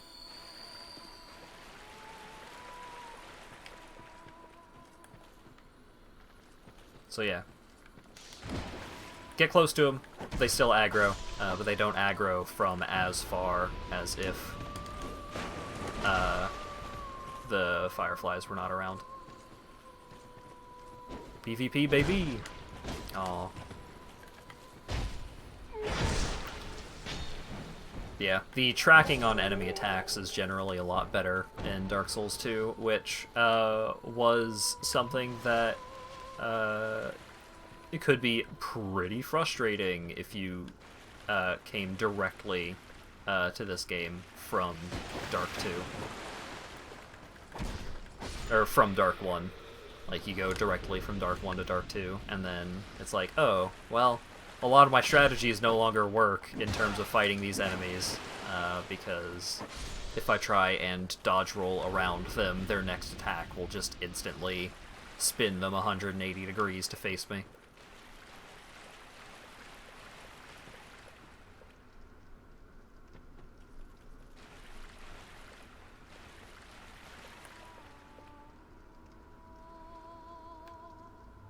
There we go. I was waiting for the lady to start singing again, so I didn't have to waste spells on all of the Dorcases.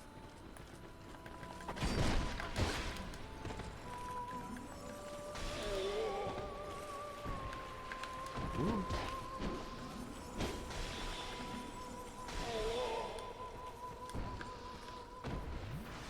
So, this section isn't too bad. Like, the guys that get calmed down by the sparkles can be annoying if you don't know about the mechanic of the sparkles. But these guys are kind of tough. But even then, they're not that bad. I mean, they're just like pretty tough humanoid enemies. They're not ridiculous or anything. And then we get to the next area, and it's all downhill from here.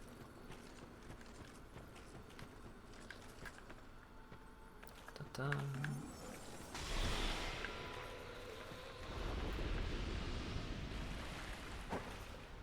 And also, in the water, it's hard to tell where messages are.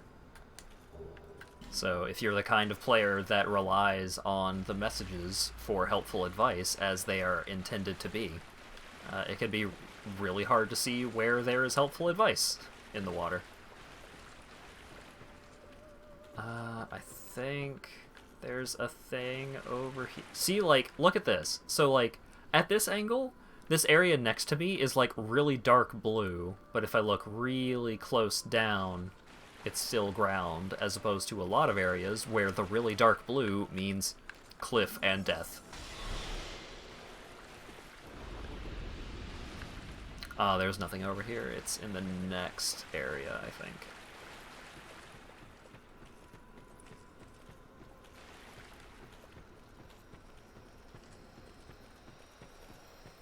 That's a lot of sparkles.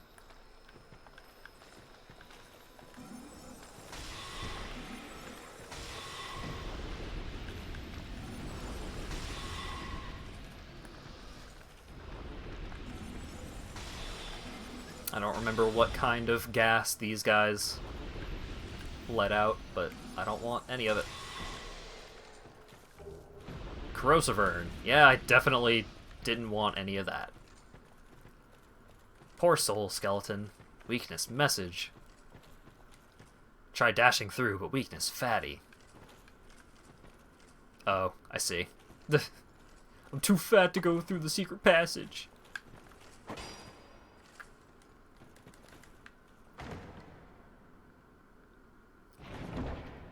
What do we got? Twinkling titanite and smooth and silky stones. Oh boy.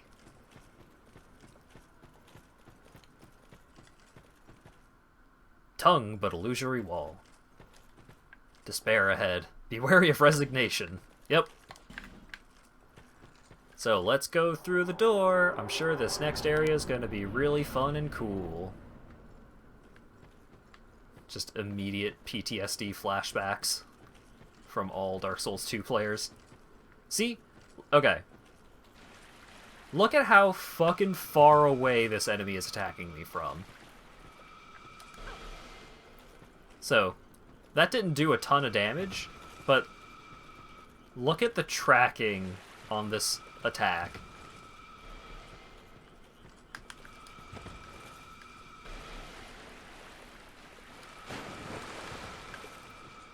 Absolutely fucking unreal.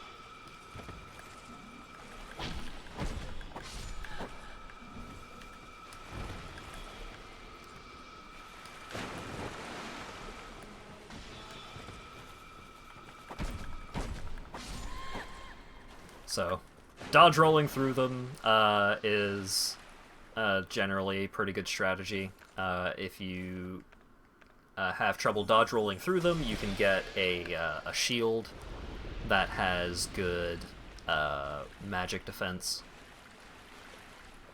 But even if you are extremely prepared for this area, it still sucks. They set you up so you are often in the presence of multiple ones. Yeah, usually you are getting attacked by like an asynchronous wave of these extreme homing lock-on projectiles from different angles, so it's really hard to dodge roll all of them. What the fuck? Why is that a thing?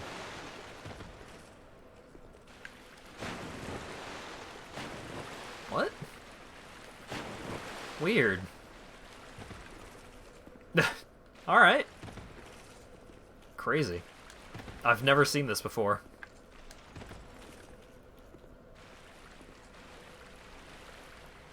Also, hey, remember me talking about, easy to fall off cliffs? Well, here you go.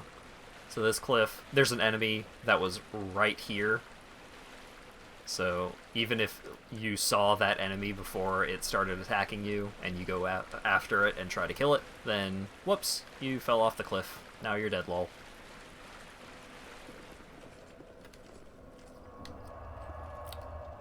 Are you having a good time yet? Here in the Shrine of Amana?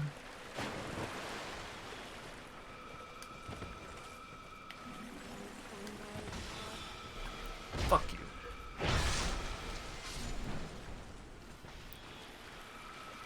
Whoop. Whoop. Oh, also, there's a lot of areas in this zone where you are trying to dodge those projectiles while you are in waist-deep water, so your dodge rolls are not as good. And also, check this shit out. I'm being attacked by this lady over here, but if I go after this lady, then dude in the water on the left is going to start coming after me.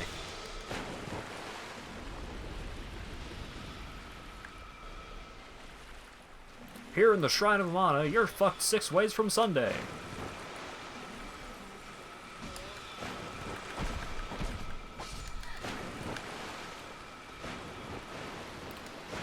Take a hike down to the Shrine of Amana.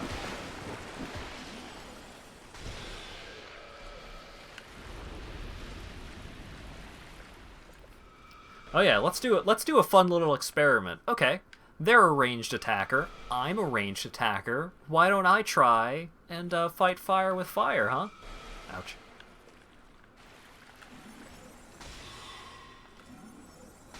I was expecting that to not actually reach, because these enemies can absolutely attack from outside of the range of your spells. How are those spells homing onto you? They're not arrows. I know, right? Actually, I think that spell is literally called Homing Soul Arrow, or something akin to that. It's built to frustrate the player and try to coerce them into making mistakes. Patience is the key, since the situation won't degenerate. Yeah, so as long as you're taking your time, especially if you have any kind of ranged attack, you can, like, you can slowly, methodically make your way through this area, but as soon as you start getting impatient and start trying to rush things, you will get fucked up, and you will fall off a cliff, or get ambushed, or just get pinged by a million of these fucking soul arrows.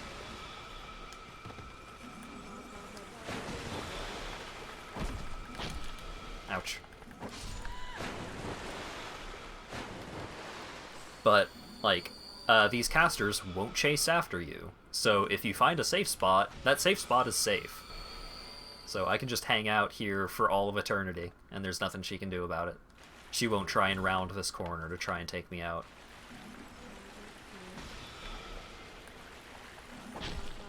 So, even as being one of the worst zones in the entire franchise, could be worse. Because it's not... It sucks in a ton of different ways, but it's not explicitly trying to be unfair. It just sucks.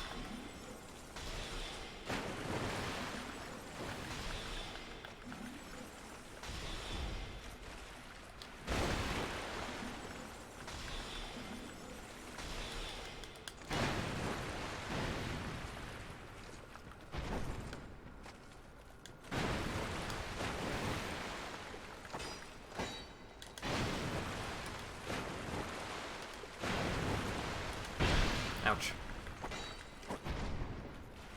So yeah, I think this is just straight up the Dragon Rider boss, just as a normal enemy out in the environment.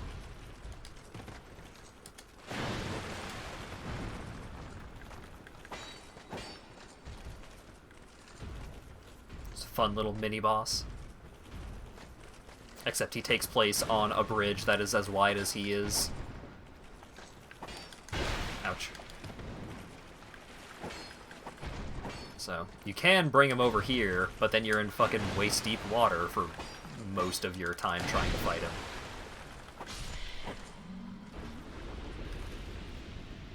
No fat shaming. I'm not fat shaming, I'm bridge shaming. This bridge sucks. Key required ahead. Listen carefully, try luring it out.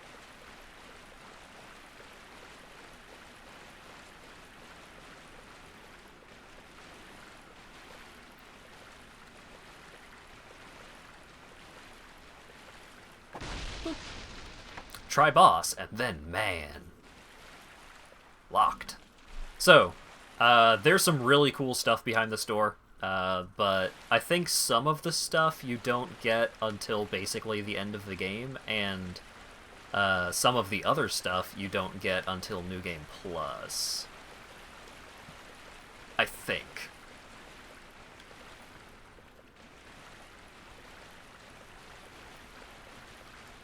I don't know if they changed that in this version.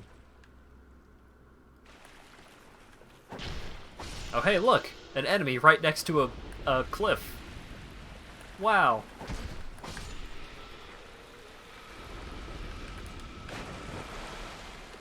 Also, if you're paying attention to the audio cues, you can hear when one of those bitches starts casting up in your shiz.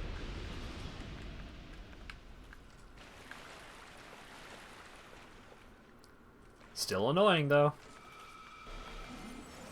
I think she's right around this corner.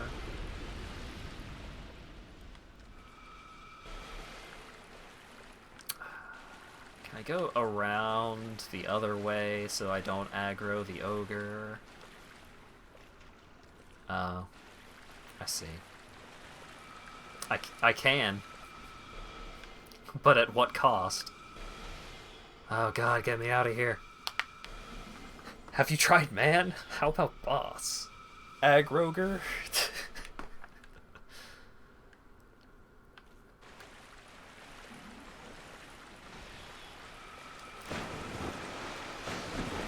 So, another point in the column of these enemies not being complete, unfair garbage, if you hide behind a pillar, until, like, if you hide behind a pillar in a way that, like, none of their projectiles are reaching you, eventually they will stop casting projectiles and give you a little bit of time to, like, start making your approach. But hey, you remember how there's an enemy around that corner? Now, what if you didn't notice that there was one of these casters around that corner? And you, like, take the long way around, so it's like you walk through those arches over here, and you walk along the dry land, and you get over here, and it's like, oh, there are two of these sorceresses. I'm gonna go after these sorceresses, and then you go after the sorceresses, and then... oh yeah, I killed the sorceress. Gee, I hope that I don't start getting attacked. Oh, she's facing the other way. So she's not actually attacking me. But you can get pincer formationed by these sorceresses pretty easily.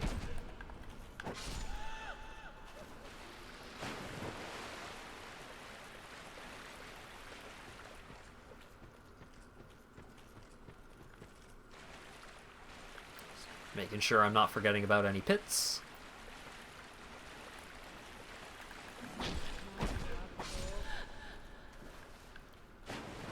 Alright. Sup, Shrek? Oh my god. He's too far away, I can't fucking lock onto him. Please. Please lock onto the ogre.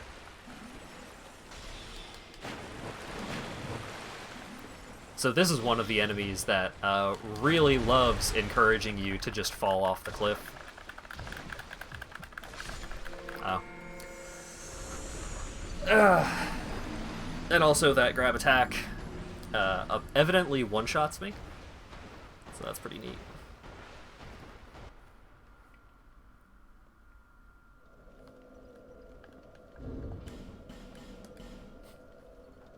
The grab attack one-shot me and also hit me from pretty far away.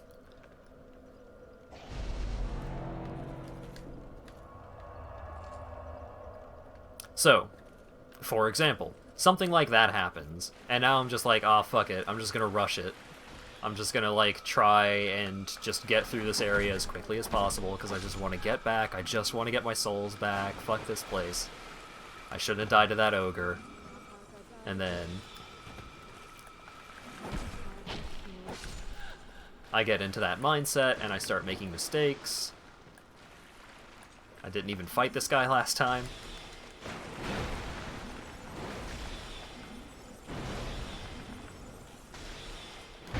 Ouch.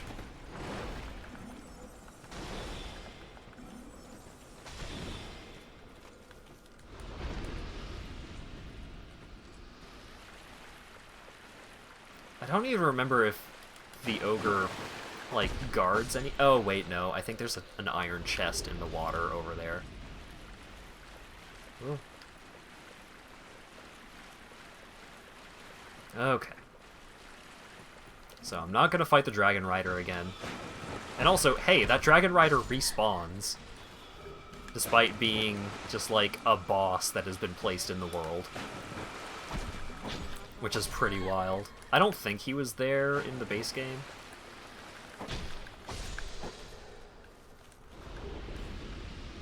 Bleeding serum? Yes, I'll put this oil on my sword that makes the enemy bleed.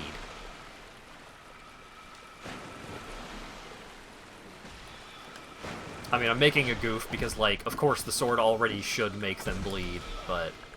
I mean, that's... well... It's not completely unfounded. Like, there are things that exist that... there are things that exist that, can make you bleed more, because it stops your blood from clotting.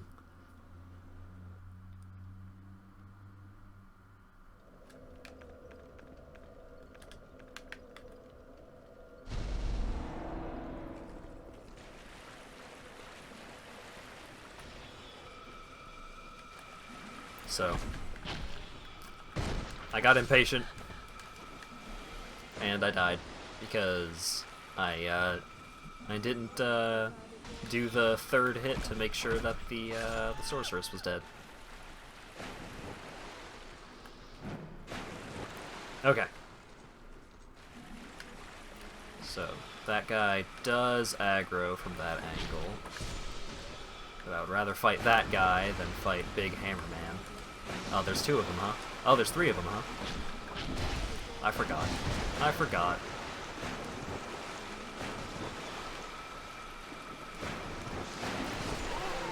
Yeah, goodbye 31,000 souls. I'm gonna restart the captioner real quick. Ta-da. Testing, 1, 2. Cool.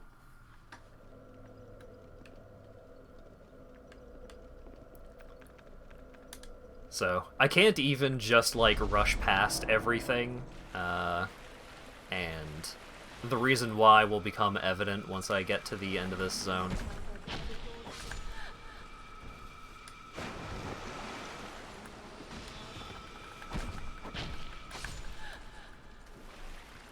Okay.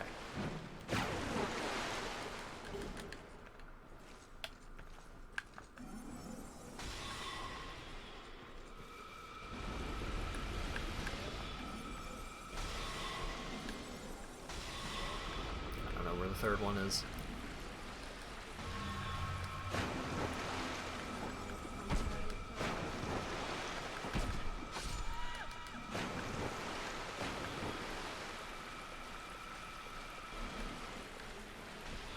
Oh, he's just not showing up today. That's fine.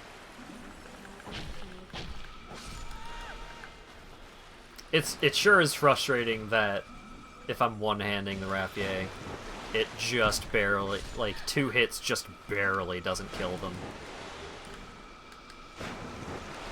So I gotta switch to 2-hand if I want to kill them efficiently. No, I hit the wrong button.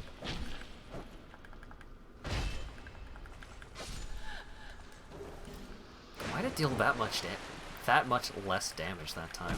Weird.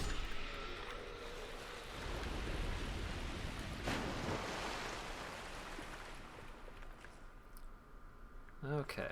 How many great heavy soul arrows do you take? Oh, yep.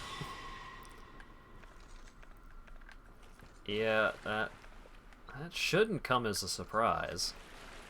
I'll admit, I was a little surprised. Well, that shouldn't have been a surprise. Oh wait, that's not an enemy, that's a rock. Dang it.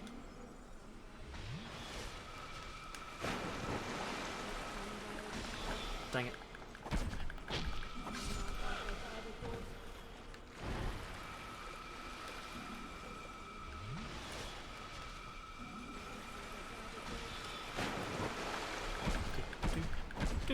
Dude. Why did that take fucking 4 hits? I'm so confused.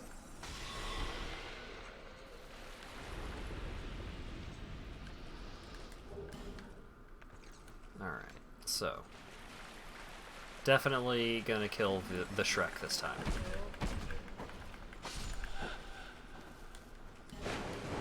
I got the Staff of Amana.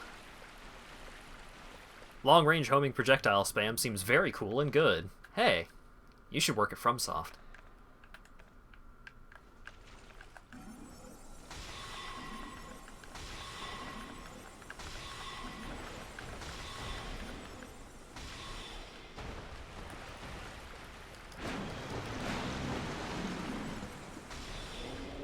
There we go. Easy peasy. Just don't get grabbed by the one-shot attack. Try Torch? Yeah. Oh, actually, I should try Torch. If only to demonstrate why torches are helpful in this area. Because I have a bunch of flame butterflies. So, if you are willing to give up your shield slot, or the ability to use the binoculars and a ranged spellcasting, you can get a better view of where the bottomless pits are. But then if you roll, your torch goes in the water and goes out. So, still fuck you, but a little less fuck you.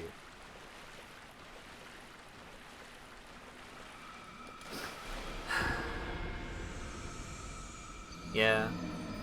Yeah, that makes sense.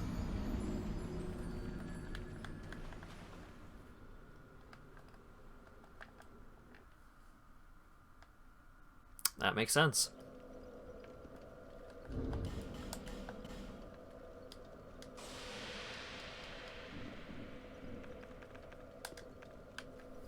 You guys are getting the full Shrine of Amana experience on this stream.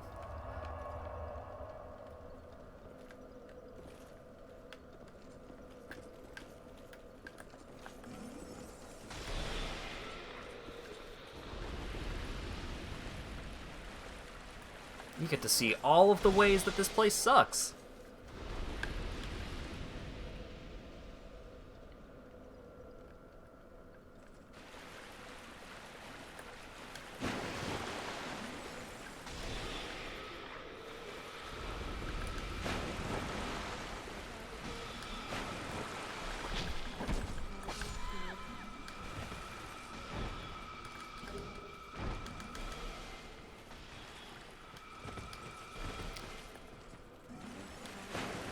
What if FromSoft didn't do this? So, that brings up an interesting point.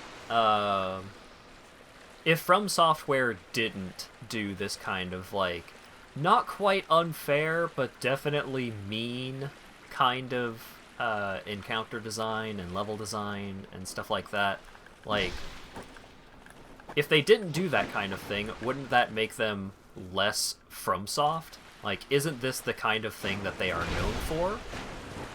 And whether or not that is the case is kind of on a player-by-player basis. Like, some players think that this zone is good because it is, like, really challenging. So, you know, it's not unfair, you just need to do it right. But the same kind of people will defend the Archer section in Anne Orlando. You know, the Anne Orlando archers aren't that bad. You just need to get past them correctly. But that's not real. In general, that's not accurate. Something being challenging and punishing is all well and good, but you need to offer the player a reasonable amount of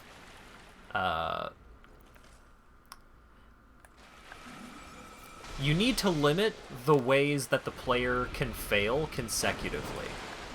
You need to find ways of making the challenge feel meaningful rather than, you know, okay, I get it, I need to roll to get through the projectiles, or I need to dodge the projectiles while also, you know, having a torch out because I need to be able to see where the water is, and also dealing with these enemies that are hard to see from a distance. And it's just like,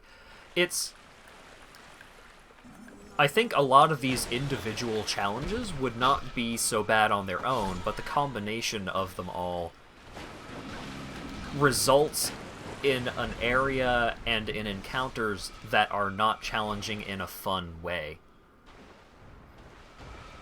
Quick, dodge these projectiles. Haha, there was a hole, you're dead now. Yeah, like that kind of situation. It does not feel challenging or engaging in a meaningful way. That is just a prank. I have just been pranked by the video game, and that's not exactly a challenge. That is the game making fun of me. Which is not not what the average player is looking for. Dark Souls is full of pranks, sure. But a lot of the pranks, a lot of the goofs, a lot of the ways that Dark Souls, like, gets one over on you, most of the time, Dark Souls will not do that, like, will not try to pull a fast one on you repeatedly in different... It's not... Kaizo is the comparison that I'm trying to make. Woo! Bouncy. Kaizo games are entirely about the moments where you get pranked. Like Kaizo Mario hacks and Kaizo Mario Makeover levels and stuff like that. Like, those are entirely about the moments where you get pranked. Dark Souls is not entirely about the moments where you get pranked. Dark Souls is about, like, presenting you with challenges, and, like, you having to overcome those challenges dependent on a couple of different factors. Like, the way that you will tackle certain zones changes drastically depending on what kind of class that you're building. And most classes in the Souls games are usually not diversified enough that they can handle any given situation. They are going to come to situations where they are challenged in a way that they are completely at a disadvantage in. Like this area, not having access to ranged attacks puts the player at a massive disadvantage. However, look at that. My arrow did not reach them, but their arrows reach me. So, a melee player is at a massive disadvantage in a situation like this. However, a ranged player is at a huge disadvantage in areas with really close quarters, in areas where the player is likely to get ambushed repeatedly. Because in those situations, the ranged player often doesn't have the right tool set, or, like, the capability, or, like, maybe they just don't have enough health to survive the kinds of ambushes that they're going to be put through. Meanwhile, this zone in particular is... It's everything constantly all at once. You are getting ambushed. You are getting attacked at range. You are getting tricked into instant death traps. You are being faced with, like, slow movement. You are being faced with large enemies that cannot be dealt with quickly. It is a combination of everything, but it's presented in a way where it doesn't feel like any particular build or character is at an advantage, which is the problem in comparison to a lot of other zones in the game, where, you know, this boss is really hard for this kind of character, but isn't as hard for this kind of character, and that's balanced out by this other boss is, like, the exact opposite, where, you know, X character has an easy time, but Y has a hard time, and so on and so forth. The Shrine of Amana is just designed in a way where nobody has a good time. And, sure, well, that's the point of the Dark Souls games. They're supposed to be hard. They're supposed to be challenging. No. That's not truly the case.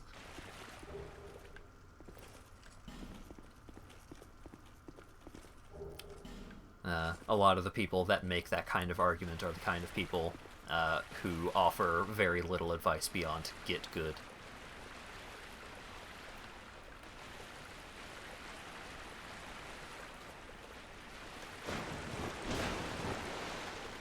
And I used to think that games like I Wanna Be the Guy and the Kaizo Mario games were entirely about, like, masochism and just like, oh man, this game is so hard and it's all about bragging rights. Like, I beat this Kaizo hack, and very few other people beat this Kaizo hack because it's so hard and unfair, and it takes like 100 hours and 1 billion lives, and it's so unfair and so hard.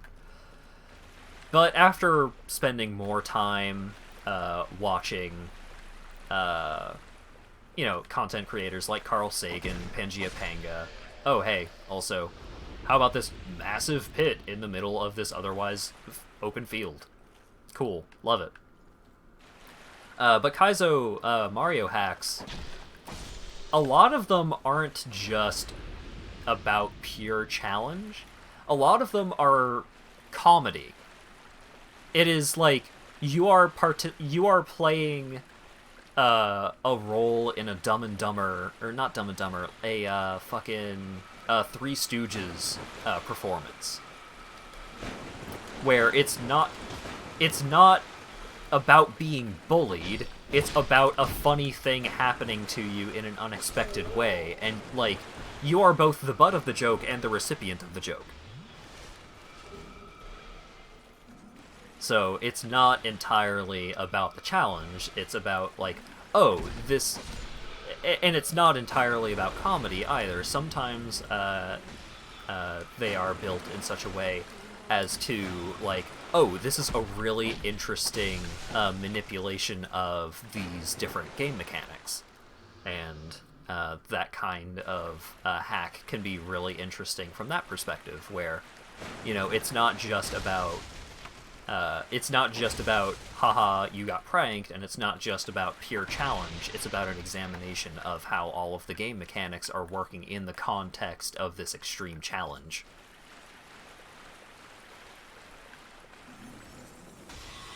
So, you know, I'm not against, oh, this is, you know, I'm not against that kind of thing where, like, the entire point is this extremely challenging thing, but it's all about context. And the Souls games, it's not entirely about that. And so, in these situations where it does become all about that, it feels out of place, even for people that are otherwise fans of, like, the challenge that these games present, and sometimes they don't really understand. It's about player expectations, and the player's expectations can and should be played with to an extent, but at a certain point it just becomes bullying.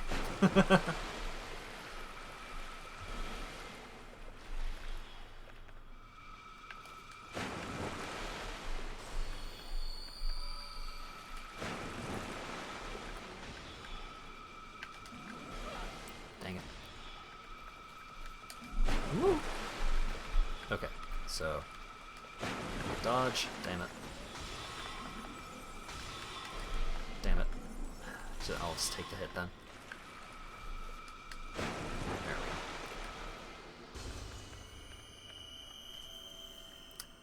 Way some traps in Kaizo, I want to be the guy, are comedic in a way, like how you're jumping over spikes and then Spike falls and crushes you, only for you on your next attempt, a Spike after that just shooting up. Yeah. So some people can find joy in routing, memorization, execution. Yeah, game mastery. And that's, like, game mastery is something that you really want to take into consideration when you're trying to design a challenging game. Because your most vehement fans are likely going to be, like, they are going to return to the game not just because of any one individual challenge, but because of, like, oh, I'm getting so much better at dealing with all of the challenges. Or, like, I'm going to create my own challenges in order to augment the challenges that are already there. So, like, I'm going to beat I Want to Be the Guy without doing X, or I'm going to beat, you know, Dark Souls at Soul Level 1, stuff like that. That kind of thing is great when it's self-imposed, but when it is imposed upon the player in a way that forces them to play, you know, forcing the player to do something that they don't want to do, it can be used sparingly in a way that broadens their horizons. You know, oh, I didn't really understand how useful pyromancy was until I fought this boss that is, like, really weak to pyromancy but really strong against everything else. So, even though I am not a pyromancy-focused character, I was still able to use, like, firebombs in a way that made the boss significantly less challenging. That's an interesting way of forcing the player outside of their comfort zone, interesting way of, like, demonstrating the benefits of different kinds of, like, different ways of playing the game.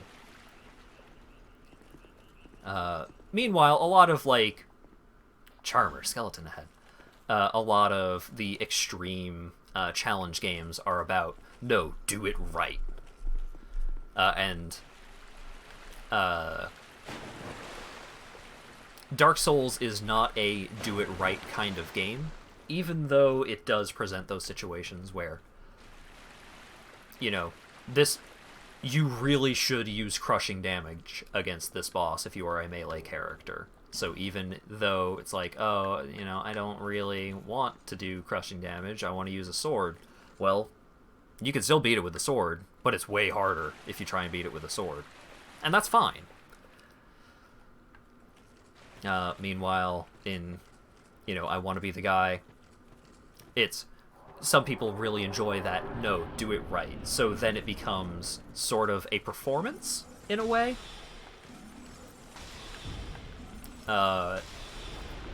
It's not just about learning the challenge or being able to visualize a challenge, or just about memorizing it.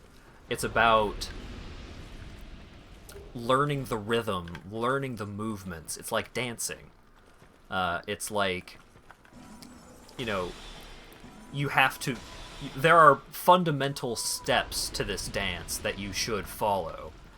And if you don't follow those steps, you're going to fumble, you're going to flounder. And once you have learned the fundamental steps, there are still these moments where it's like, oh, well, this is the moment, like, in this part of the song, there's a breakdown. There's this moment where the fundamental movements no longer apply, and you have to take a different approach. And that's all well and good. But it is definitely a different kind of challenge than, you know, just, like, going out on the dance floor and just fucking doing reload animations from your favorite video games and hoping that looks decent.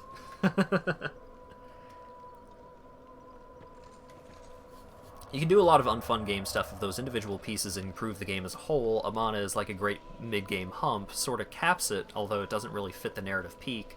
And the challenge-wise is more akin to Desert Bus. Sure. Yeah, I could see that.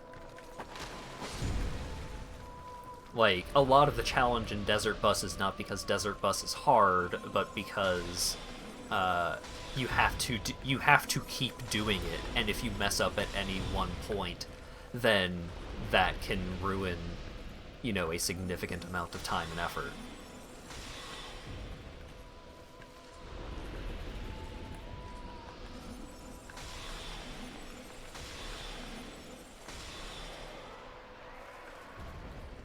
Yeah, there's a lot of problems with the Shrine of Amana. And I think it is definitely there's a lot of criticism to be made about it. I'm going to say that Shrine of Amana is definitely not impossible. It's definitely not, you know, it's not completely unfair, but it is designed in an unfun way. Which is just like, oh, fun? How can you determine fun? Who are you to say what is fun and what is not? Well, there's a certain extent to which you can examine the fun in a thing. And sometimes you just gotta try and... God. Fucking get over here. God, I don't want to go any further because I'm going to aggro the spellcaster.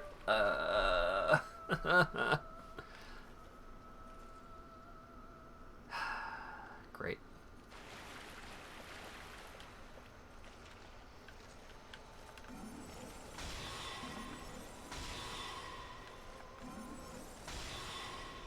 I think that spellcaster was actually different. I don't remember what made her different, but she does different things than the other spellcasters, because she didn't have a staff. Oh, cool. The guy lured me into the arena where I'm going to start getting pinged by homing soul arrows from 2 different directions.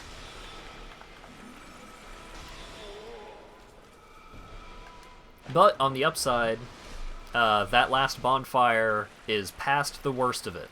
We are beyond the worst part of Shrine of Amana. This little area sucks if you're actually trying to clear it out and get all of the stuff, but it is unnecessary. You can just go right on past most of this area and go straight to the boss. But there's some cool stuff here, so I'm gonna get the stuff here.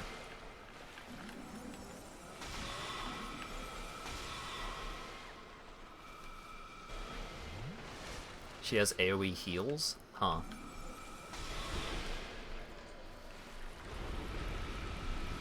Ouch. Oh yeah, and I'm pretty sure, I think one of these pillars, like most of these pillars you can walk behind, I think there is one that you cannot walk behind, because there's not enough space.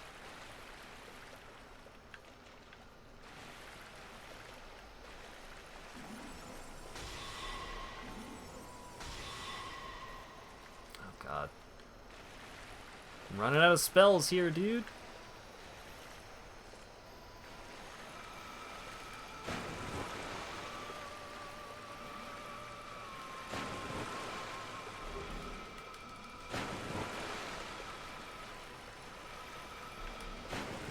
Cool.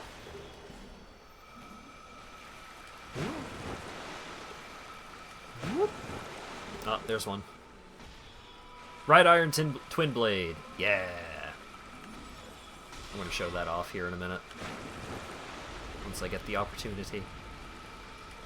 Ouch.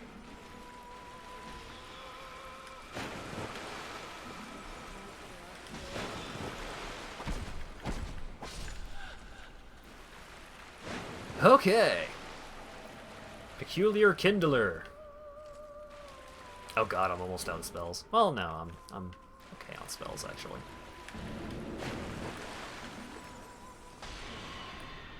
Damn it. So this guy casts dark magic.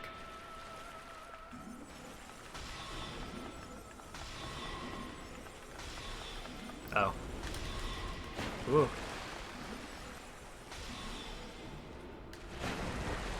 I'm pretty sure a lot of these spells will deal shitloads of damage to me if they actually hit me. Yeah, that was a Crystal Soul Spear. That is one of the most powerful sorceries in the game. Ouch. Okay. Ouch. Well, I didn't get insta-nuked by that one dark orb that hit me, so it's all good.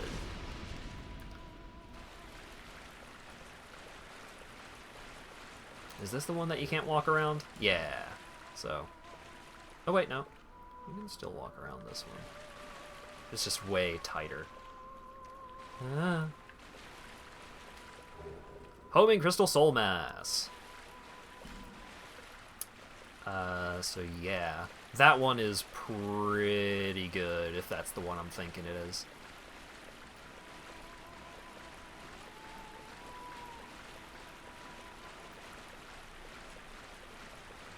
Do-do-do-do-do. Large soul of the proud knight.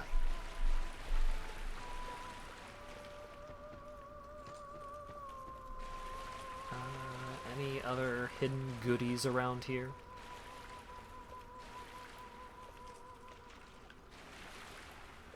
It has Homing Crystal and Soul Mass. It's probably pretty good.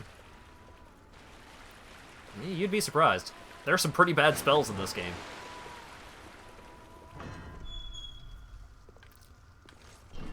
Alright.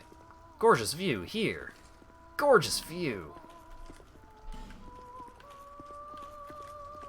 Try woman, but whole. So, this is the adult Minophilia. And now she's dead. I don't think she's actually dead. But she is in a weird state of existence. Is this a place where Birdbutt appears? No. So, the only place that Ornifex appears after you rescue her in the Shaded Woods is Brightstone Cove Seldora, and I'm not going back there without a good reason. So I'm sorry, but if you missed the bird butt last time, I think that's all the bird butt we're getting. I don't know if it was last time or the time before, but this is where Pepe appears. Oh god. Friend, help me. Weakness locking on and then keep moving. Beanpole ahead. Weakness lightning. Just wondering with all the messages. Oh, yeah. I get it. Okay, so this boss is not too bad.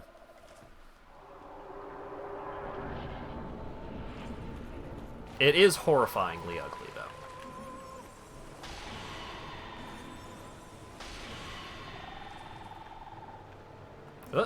Oh, okay. I was gonna say, is he just not gonna aggro? And he is gonna aggro. So, you can only attack his skeleton face thing. While he's got his armor on, you can't deal any damage.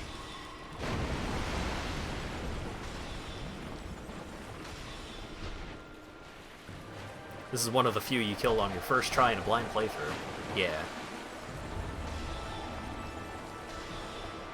So, it's not too bad. A lot of its attacks, like, it deals a good bit of damage like that, but a lot of its attacks have some really good telegraphing, so.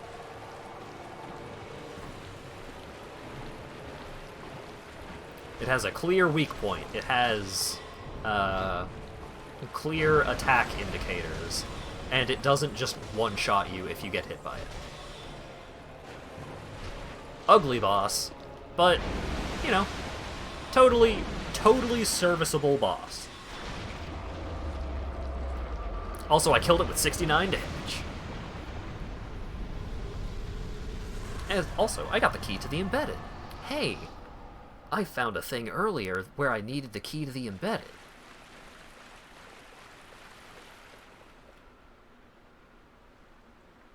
Thought it did have a grab and eat one-hit KO. I mean, it's theoretically not a one-hit KO, but it probably does deal a shitload of damage. Also, after you beat that boss, if you walk out this door and just walk straight ahead, you walk off a cliff. Because fuck you.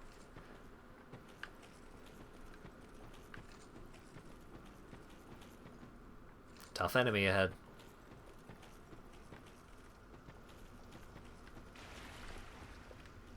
Oh.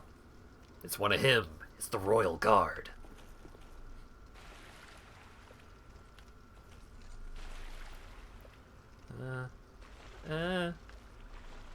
There's a thing over here that I want to go look at.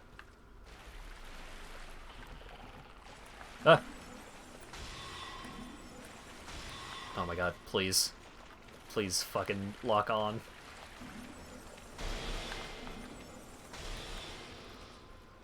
Huh.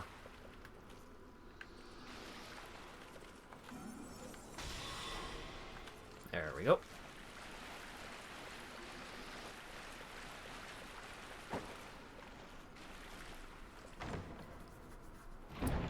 It has a one-hit KO grab? Nah. Well, I suppose it has to have some source of challenge, because otherwise it is a very easy boss. Give me the bonfire.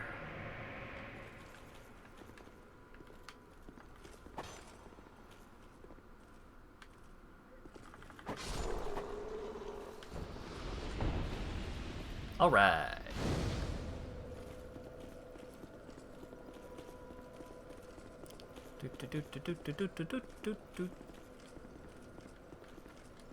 Locked. Hollow required ahead. Yep. Hollow required ahead, and then be wary of danger zone. Liar ahead. Visions of wings. Oh!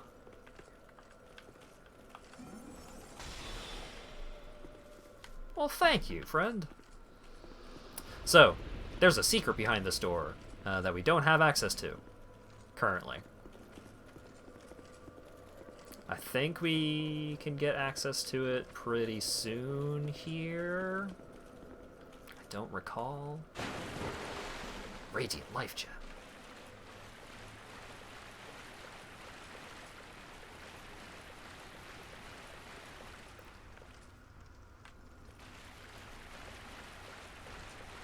This is Nuke and a butterfly? Yeah, screw them.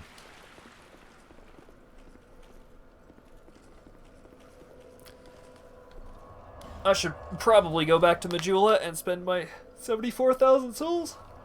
That seems like a good idea.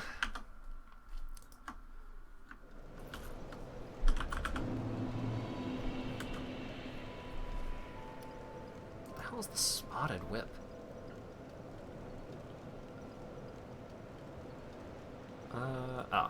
Got it. It's bad. That butterfly was worth 3,400 bells. That's fine. I stocked up on turnips this week. Okay, so I can use that. Chariot.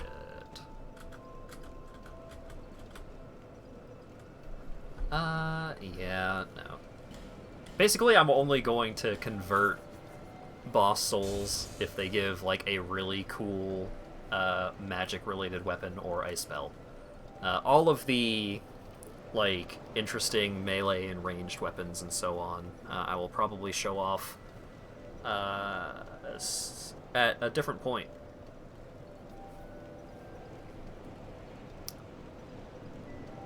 I do have a lot of souls, though. What's up, lady? Is that a shard you found? Here, just however.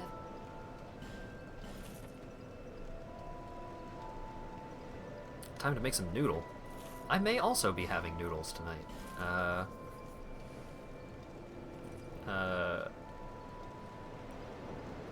Lawyer Dog is making... It's a Korean sauce that's similar to General Tso's. It's like gochujin? Gochujin?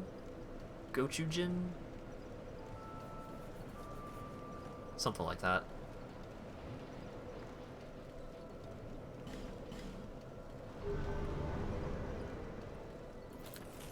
Wait, how high is my faith at this point? 32? Damn, we're getting there.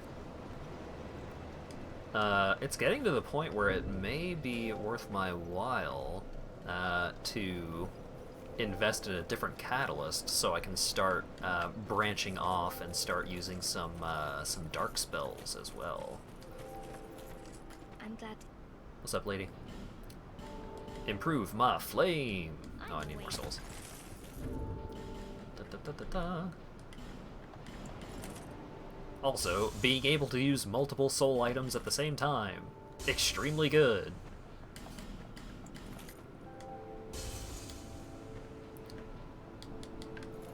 What's up?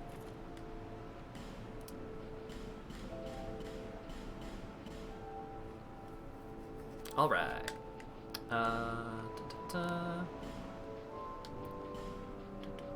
Ooh, she sells fire seeds? Forgotten about that. Laura Dog is the cook of the house? Yeah, basically.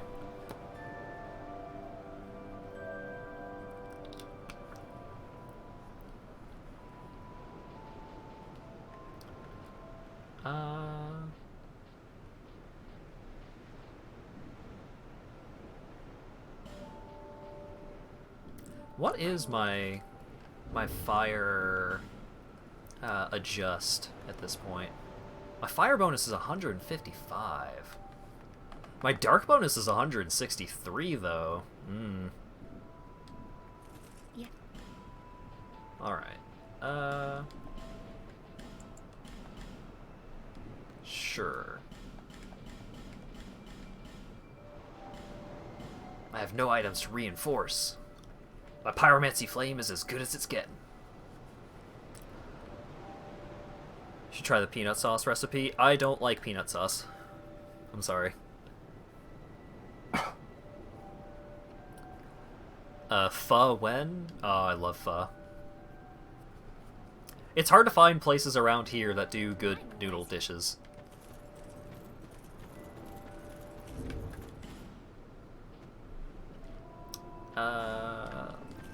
let's see. Now you want FUD? I also want FUD now. Ugh. Darn you, making me want delicious noodles. I don't know how the noodle dish that's being made tonight is going to turn out. Hopefully it's good. Oh, right. I did want to show off the Red Iron Twin Blade. The Red Iron Twin Blade is one of the best melee weapons in the game. It's extremely good. My stats are absolutely not even close to being good enough to actually use it, but I can still show off the moves. So, bam. So all of these attacks are a lot slower than they would be if I actually had the stats to wield it. But you get some cool spinning slashes. It's a really cool weapon. I'll show it off in earnest at some point. I forgot I had this magic mace. Eh.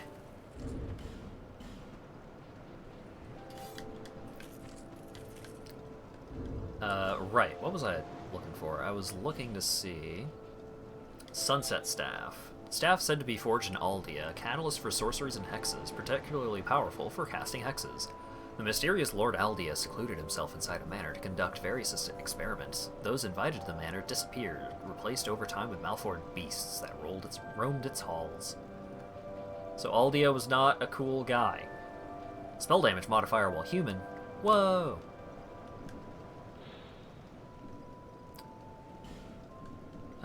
Let's see.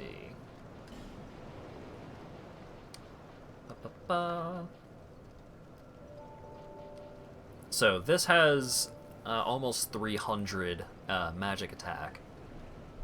This only has 106 for magic and 60 for dark, but I wonder how it's upgraded. If it's upgraded with Titanite, then it may be pretty good for casting sorceries and such.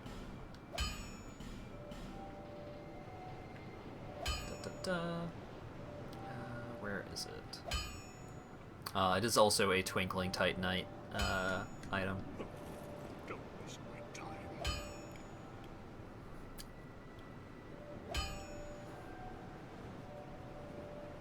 Go to St. Louis, there's a ton of Vietnamese places. There's probably a lot of all sorts of different places. St. Louis is a major city. I do not live in a major city.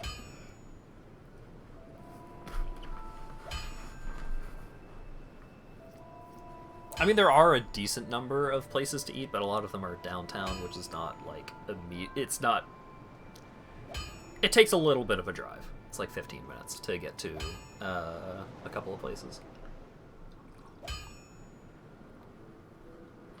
Has a particularly large Vietnamese community. Huh.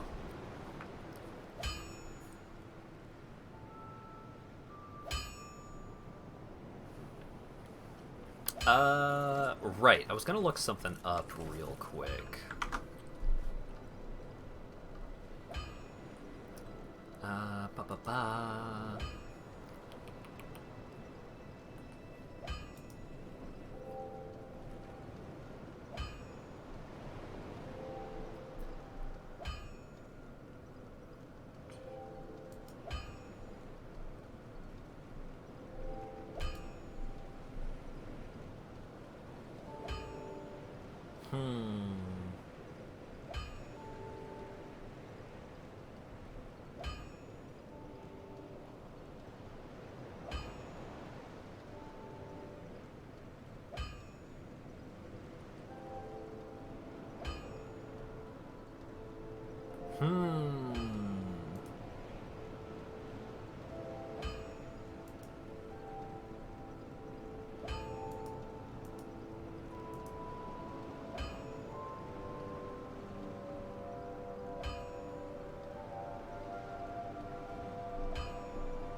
Okay.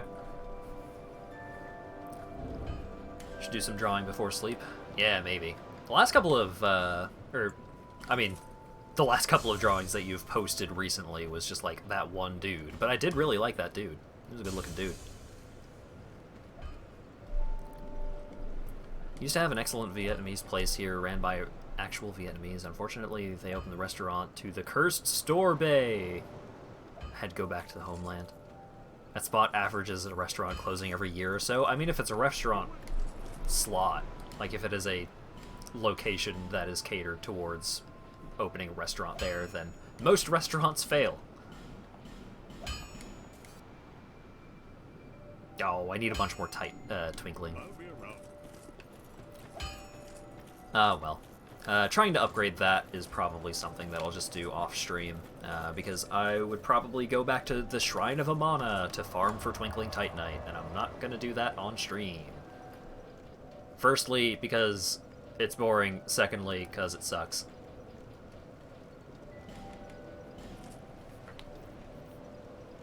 Oh wait, since I'm ootin' a boot and not actively making progress at the moment, let's go back to the castle.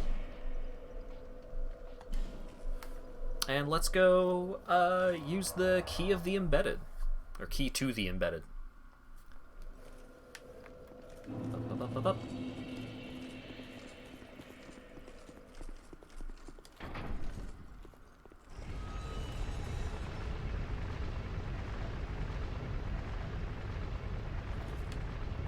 Woo.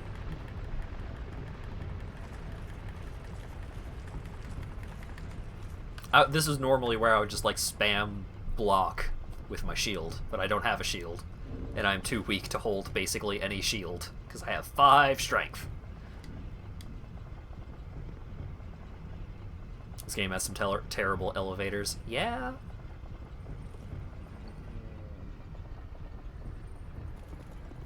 Spam the shield in your soul. My dark soul. Use key to the embedded? Sure. I wonder how the key to the embed... Like, I'll probably cut the chains off, or, like, stab him through the chest, or something. Oh, no, right in the face.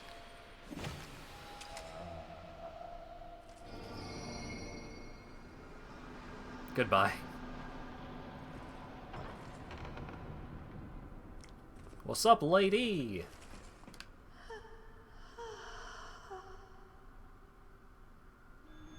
Oh. Goodbye. And I got the Ring of the Dead. What does the Ring of the Dead do? Have been to the Dragon Place yet? Nope. I think that may... That's upcoming. That is... it's still a little bit of a ways off. The Dragon Place is one of the last places you go to, in terms of progression. Ring of the Dead. Keep human appearance even while hollow. Neat. So I don't become a horrible zombie, even if I am a horrible zombie. Animation reminds me of the padlock demons in Okami. I did not get far enough in Okami to get to that. Okami is cool, but it just never grabbed me. Every so often I think, oh, I'm going to go back and I'm going to play Okami. And then I don't. My dragon breath killed that lady. Oh, no.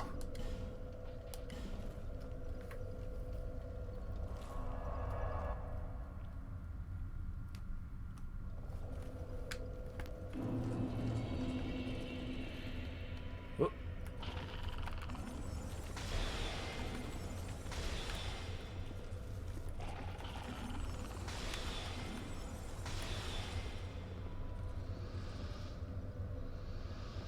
Okami still memorizes you with how good it looks. Yeah, like, that is one thing you gotta give to Okami, no matter who you are, what you like. Okami's a fucking good-looking game.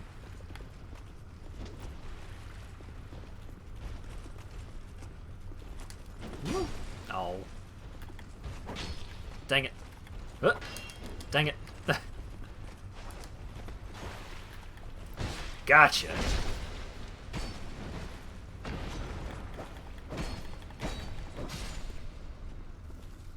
It's great, but it's also, yeah, it is very long. Also, yes, hello, Burke.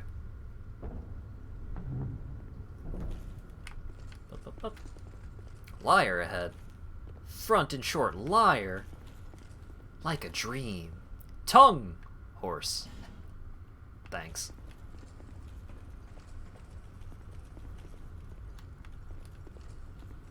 Ah.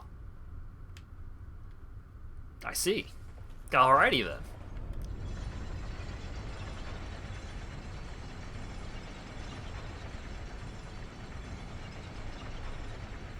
Next thing is the thing you probably can't post anywhere. I mean, you can send it to me. I won't show nobody. But extra cash, yeah, I get it. I feel you, dog.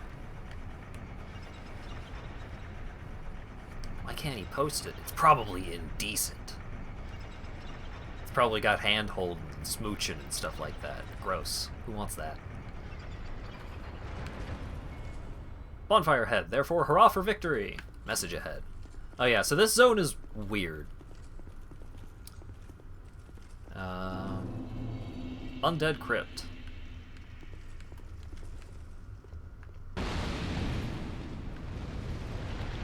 So first of all, we get a visit from this guy, and I'm actually going to pay very close attention to this dialogue because I've never heard this dialogue before. What's up, weirdo?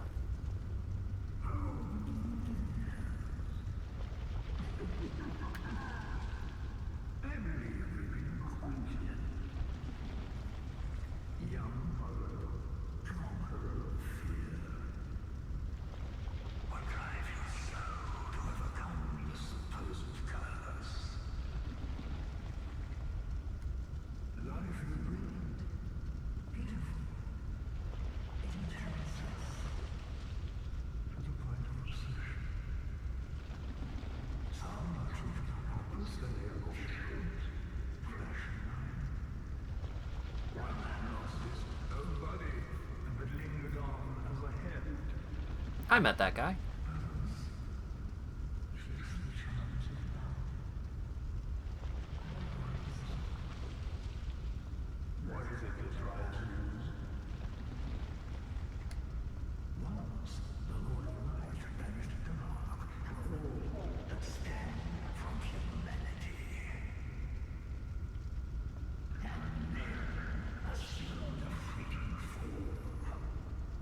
That was...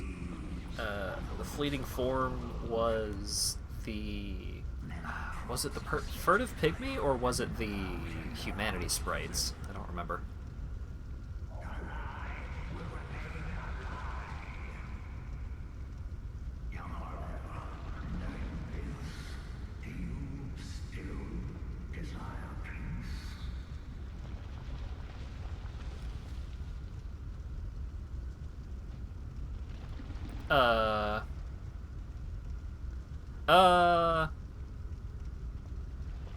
Humans that aren't cursed with a dark sign. Oh, yeah. Because fleeting, because they can die meaningfully. Do I want peace? Yeah.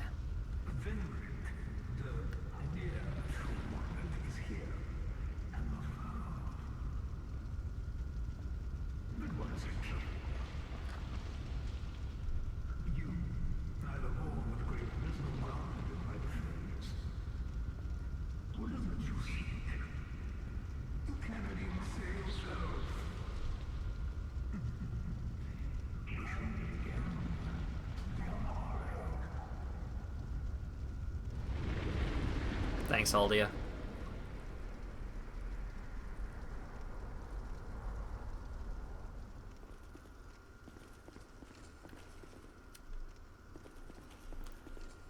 Alright, so, catching up on chat. Sorry to hear that your stomach isn't doing great, Burke. That is a sensation that I am quite familiar with. My stomach is bad. But good to hear that you're getting back to, doing some drawing stuff.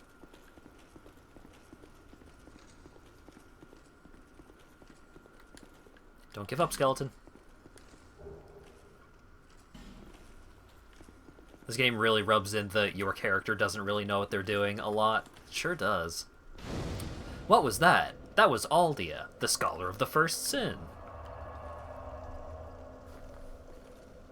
We'll learn more about him later. But he's also just a fucking weirdo. Alright.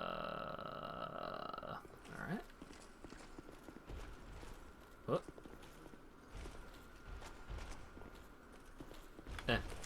Oh.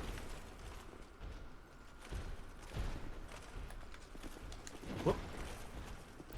Gotcha.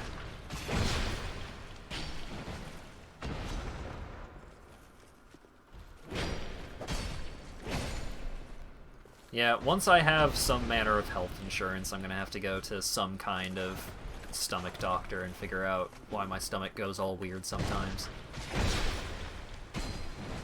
Is this the place you get the doors? Yeah. Well, actually, I think in Scholar of the First Sin, the doors you get from certain invader NPCs? I don't remember. But here's the guy with the doors.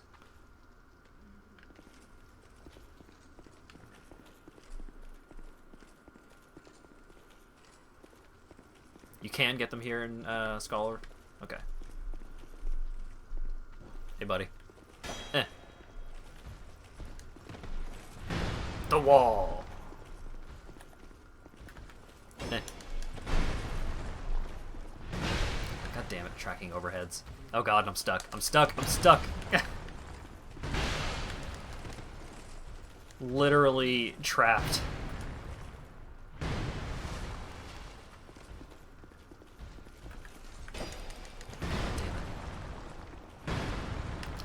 Get out of here.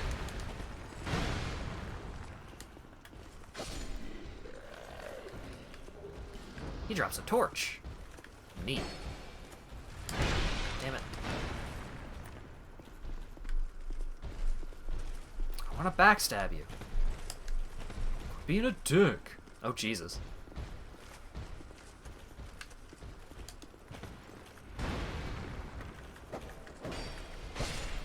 There we go.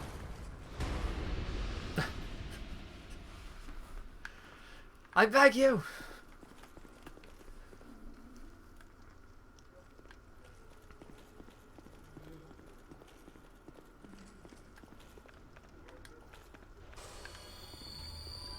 Oh, right. This room.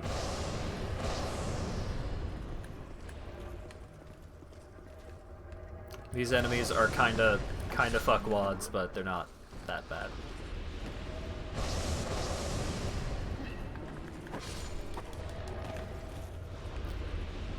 Part of the problem is that you can't really lock onto them from a distance, so if you want to try and get rid of them through ranged attacks, you gotta manually aim.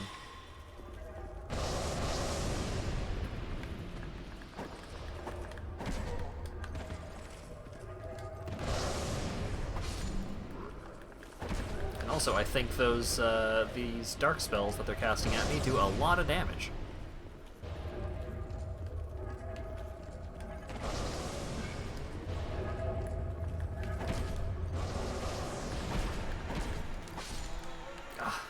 Rude. At least I still have my poison moss equipped.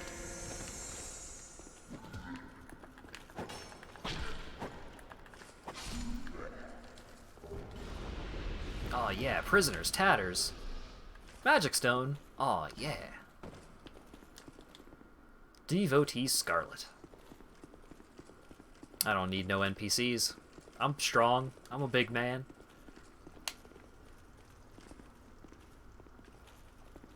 Hollow ahead, therefore try attacking. Hold. What? Human, do not produce light. Light, and all those who bear it, are welcome in this place. So, he's not kidding. If you wield a torch in this area, you will get attacked.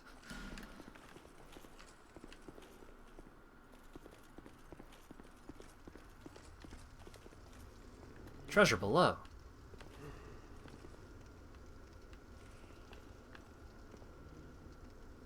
Oh yeah, that is the truth. It's like, I feel like that's probably the truth, but I was not 100% sure. Try attacking?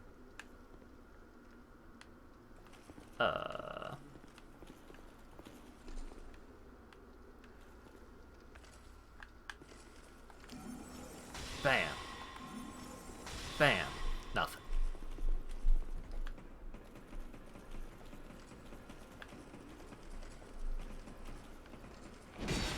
Ah. Fucking wall ghost. Oh my god. Oh my god, wall ghost almost one-shot me. I was fucking looking at chat. Fucking wall ghost.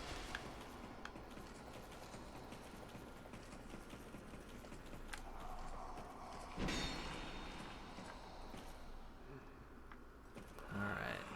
Swing at me. And then... Meow.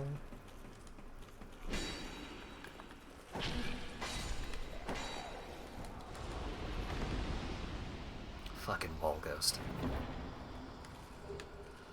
Ooh, fire seed. And a crushed eye orb. Gee, I wonder if the crushed eye orb will reveal something about an NPC later. Actually, I'm just gonna read the description now. Invade world of a traitor. A crushed eye orb with an unfocused gaze. The crushed eye writhes unsteadily in search of dishonorable miscreants. Where are the fiends? Where are they?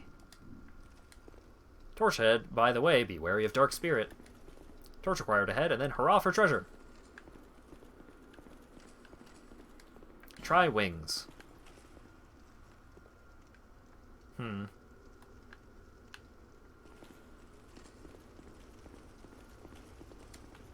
Down, visions of hidden path.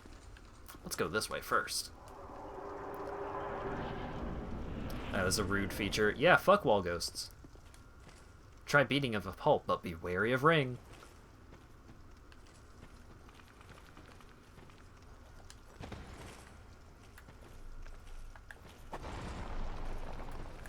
So this fucking room.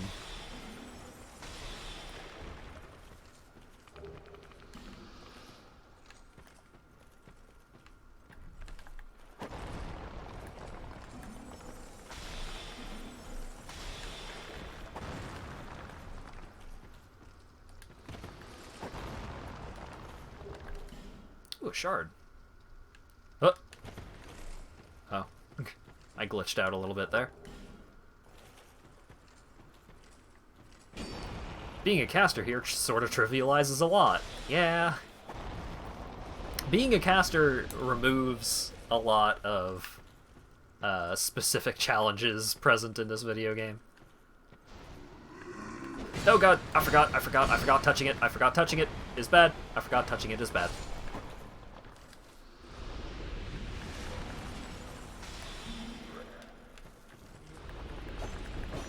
Fuck you, statue. Fuck you, ring wraith. Yeah. And I got the blue flame. Which I don't remember what that does.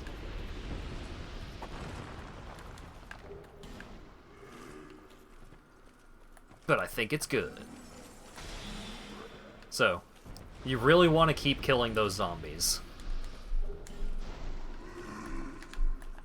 I'll demonstrate why after I remove the threat, but there is a significant threat in here that warrants killing the zombies. You've actually already seen it, but the extent to which it is a threat is not quite clear. God. Here's another one.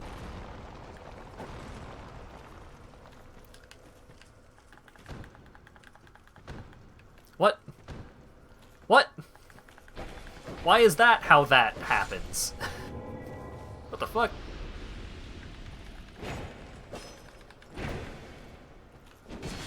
Ouch.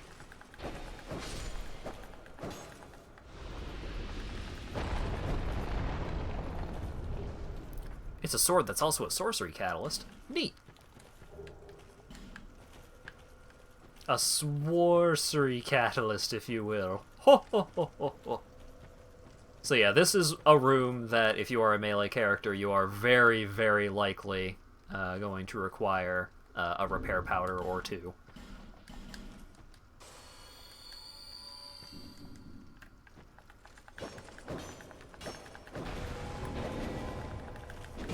Dang it.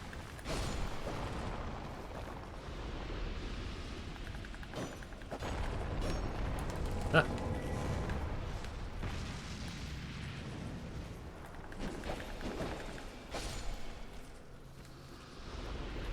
Kinda handy for PvP if you want to psych people out. Neat.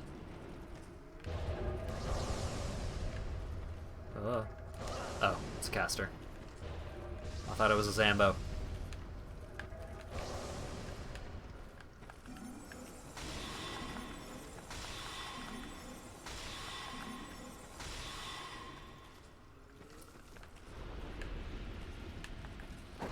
Okay, so I think this may be the last one. Oh.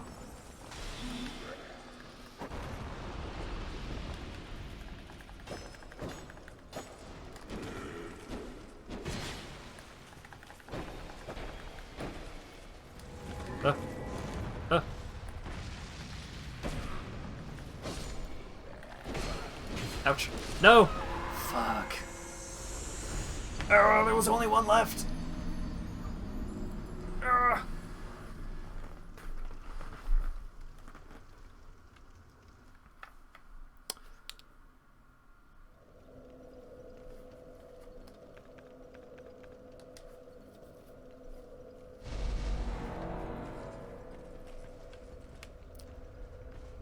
Do they respawn? I don't remember if they respawn. Oh no. They don't. Okay, cool. We're all good.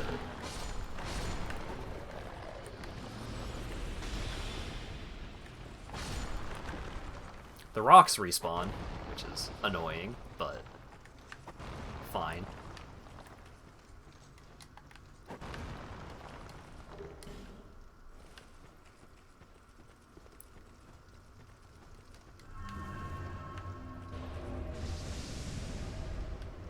Okay. Okay, that's a bell. I couldn't tell from the darkness if it was a bell or a statue. It's a bell.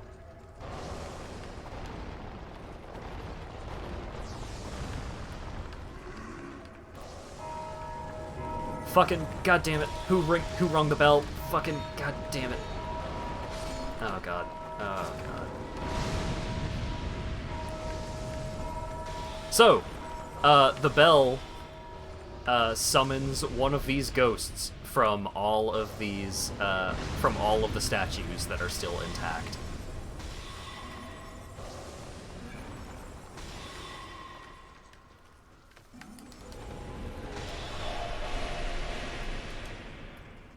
And any of those bells can be rung by anything. And it's not just like whenever one of the bells ring, another ghost gets summoned. But if one of these statues does not currently have an actively summoned ghost, then that statue will summon a ghost.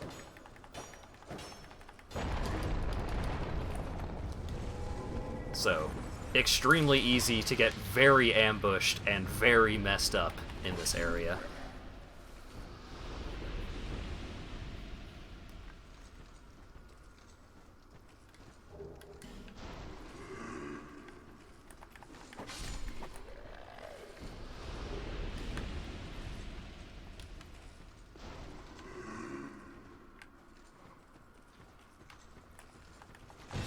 No.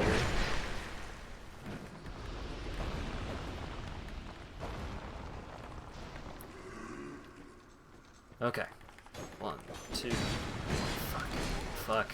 Oh my god. I'm alive, though. I'm alive. It's fine. Everything's fine. I'm alive.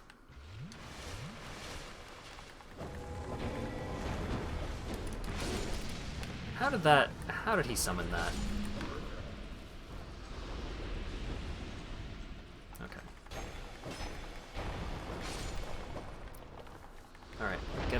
Yeah. So I think that's all of those statues. Also, the Bracing Knuckle Ring is a ring that reduces the rate at which your equipment loses durability. Which, as you can imagine, is very helpful in this area. But also, you can imagine, you only get it at the end of that area. Yep. Thought I remembered an NPC summon in here.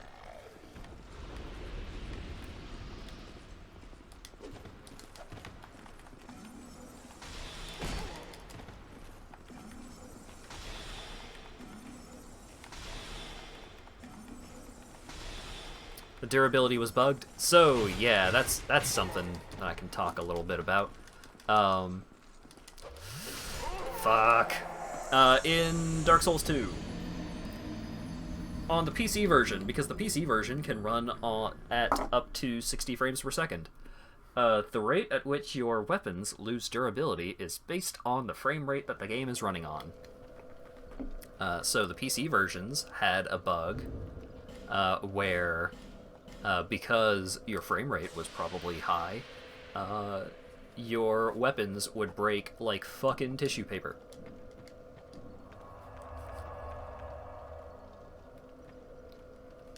Which is not great, if I'm being honest here. Okay, blue flame. Is it with the catalysts? It is not. It is with the swords. Blue flame. Straight sword wielded by Lady Apostles, imbued with a special magic that makes the blue flame both a sword and a magic catalyst. Execute a strong attack to emit magic. The Lady Apostles, adept at magic, wielded unique weapons, but were hunted down as traitors. Use sorcery. I don't remember what their magic adjust is. C? Yeah, it's fine. If you want to play a sorcery build with the absolute lowest intelligence you could possibly have, a fun thing that you can do is you can get a blue flame and infuse it with the raw infusion. The fun thing about the raw infusion is that the raw infusion reduces all sources, it reduces all of the scaling of that weapon, or maybe removes it entirely, I don't remember. But it also drastically increases the base damage that it does with, you know, all of its sources of damage. Which, for the blue flame, because it is basically a catalyst, also includes the damage that you deal when you cast sorceries from it. So, you can do a shitload of damage with sorceries, yet only have 1 intelligence by making yourself a raw blue flame. Which is a goofy, fun thing to do.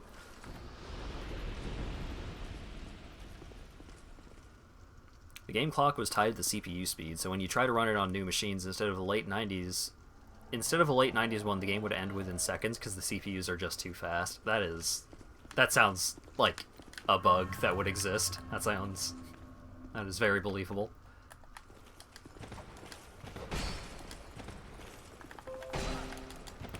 Damn it. Oh my god, Macrium. I'm gonna have to fucking uninstall Macrium. I used it to switch my hard drive over to my new drive. But so far, as of the start of the stream, it has given me 4 pop-up notifications telling me that there is a new version. And that's not great. Not a huge fan of that. Parts of XCOM you like most are researching and getting new shit, while the fighting is stuff you do out of obligation. There's definitely been a lot of games that I have played where that has been the case for me. It's not terribly common, but it is definitely a thing that has happened. Illusory wall ahead. True. Ah.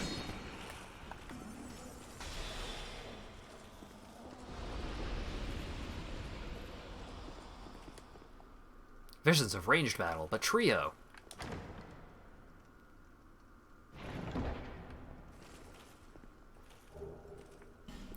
So, I just got the Avalon.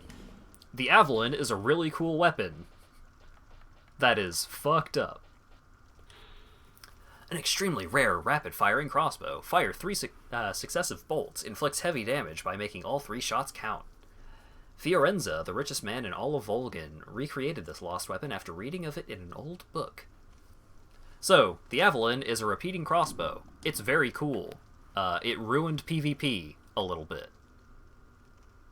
Don't equip it, or you'll also equip another Avalon and also Havel's armor. It got nerfed to oblivion, so it's not an issue. Yeah, so for a while, what you would do is you would take the Avalon, and then you would take another Avalon, and then you would equip Havel's armor, which is just like some of the heaviest, best armor in the game, and you would spam, you would projectile spam everyone that you played against in PvP forever. And that was PvP for a while. And then they nerfed the Avalon, and the world was saved.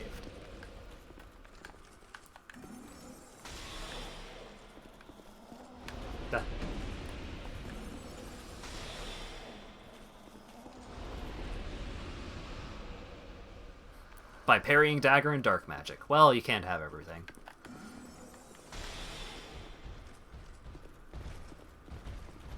So remember how much trouble I had with one of these guys? Well, how about 2 of these guys? Thankfully, their magic resist is not super high, and Soul Spear pierces. So, I was able to take them out pretty handily, but... yeah, I'm pretty sure you can I don't know if there is, like, a drop in the game somewhere that you can get those shields, but or if you have to farm those guys, but you can get those shields. Front, and then left. Liar ahead. Attacking! I'm sorry, skeleton.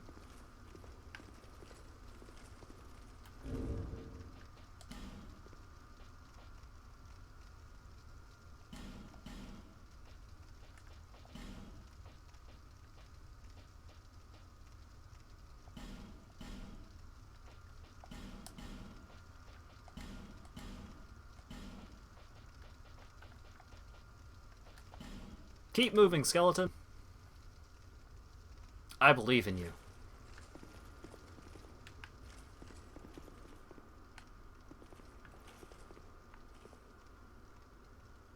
You farm it from them or NPC invaders? Okay.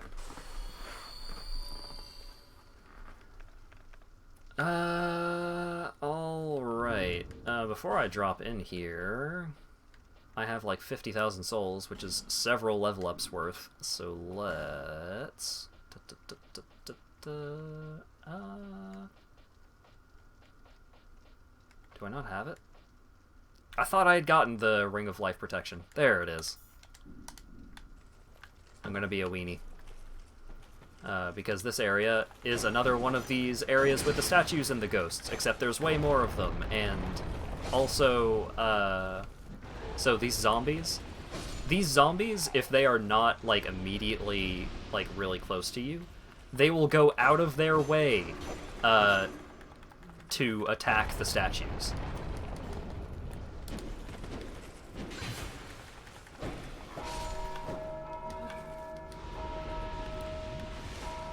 Just like that. I don't remember how to get out of here.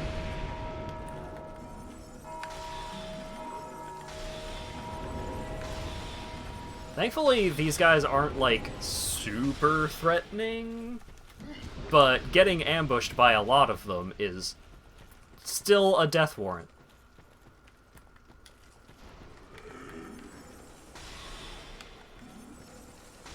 And as you can see, by the bells getting rung... Dark Spirit Bubby! Oh no.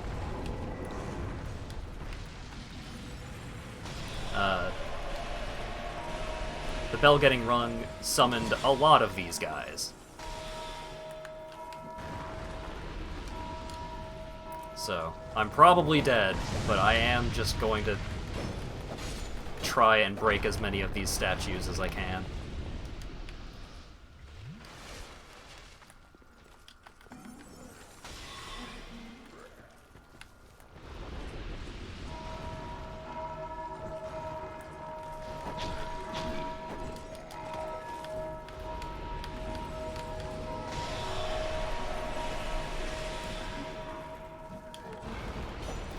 It seems like my guy is respecting me trying to break these statues first, which...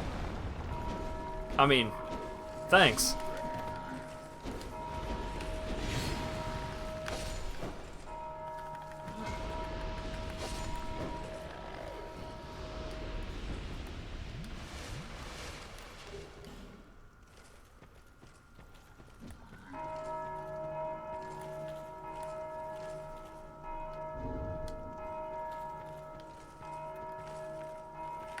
I'm out a lot of these spells, which is not great.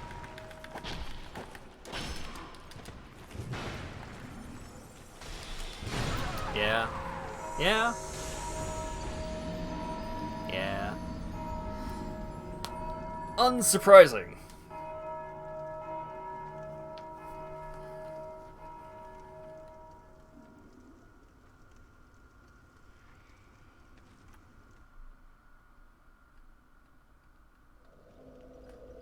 But, thankfully, I had the Ring of Life Protection, so I didn't lose 50,000 souls. Or 60,000 souls, I suppose it would be. Alright, back to Majula. And then I may take a quick break to go get food, because it smells like there's food.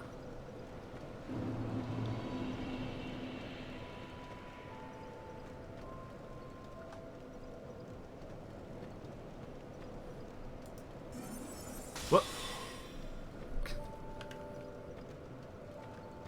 Oh, she's doing the feet kicking one.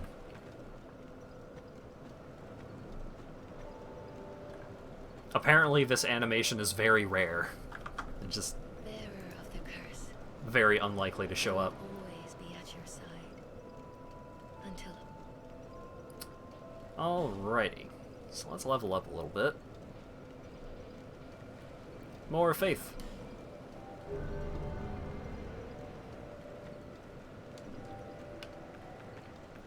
Da-da-da.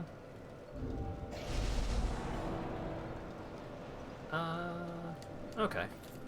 So I've got some souls. I could do some stuff. I'm probably not actually going to go out of my way to do a bunch of stuff. I'm probably just going to try and finish off the Undead Crypt once I get back from having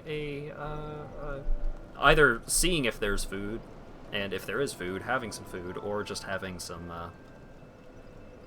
like a granola bar or something. Alright, be right back.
I return.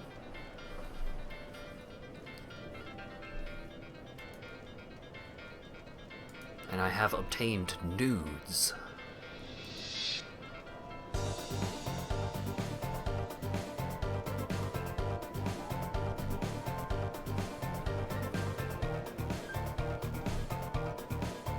But you know, I could always use more nudes, so if you guys could send some of yours my way, I'd be pretty down.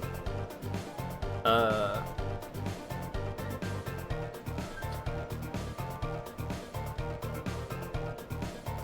was trying to make that joke, and then I realized, oh right, Captioner.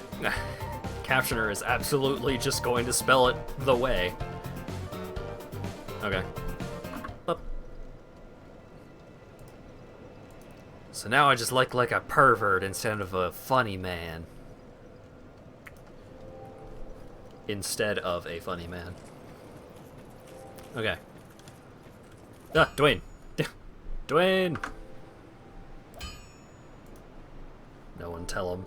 Right as I go to turn Dwayne off, I see Doomsby post in chat. No one tell him.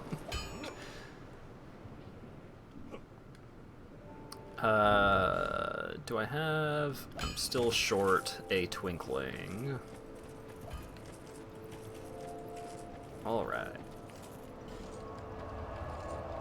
Up.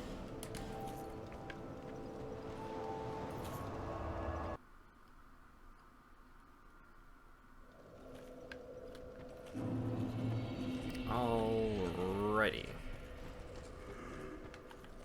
Boop. That's the way back out. Oh, I think this is an alternate way to get down to where I was. The frick is this? Don't you dare. Do it!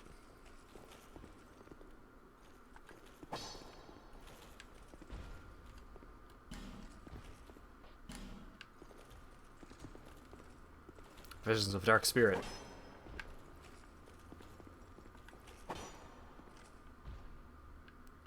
Okay.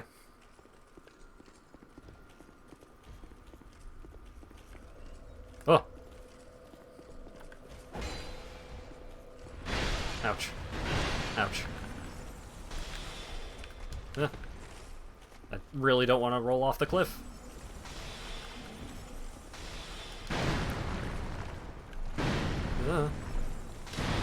Oh, that absolutely would have killed me.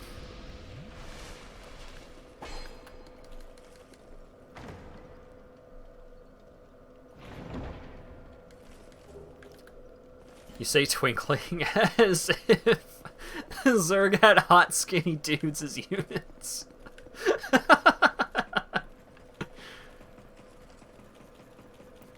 Oh no, it's a twinkling rush.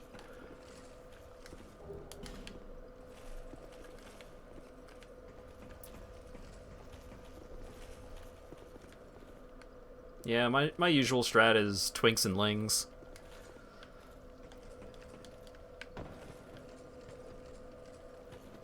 Oh, okay. I'm just back here.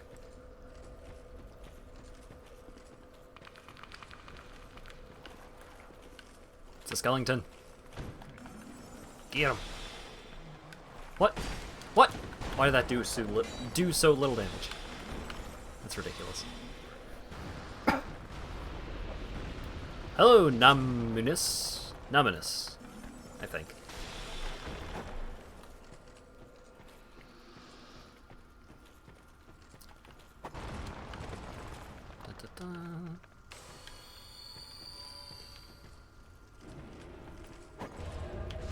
Alright, is there a way to get up to where that lady is? I forgot to check.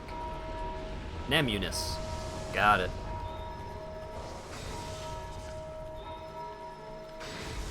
Ah.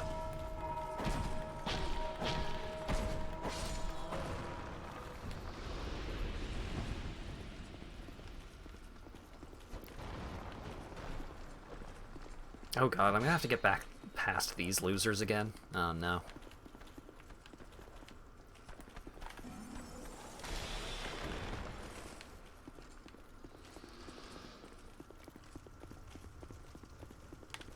And all the hallway ghosts. I'm a fool.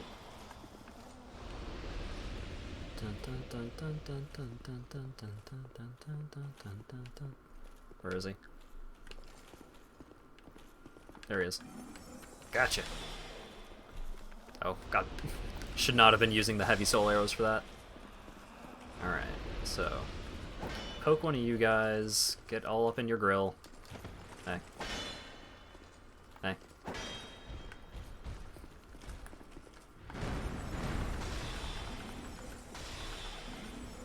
Oh, yeah, okay. Not too bad. Oh, I should switch my ring back, and if I didn't already... There we go. I did already. Cool.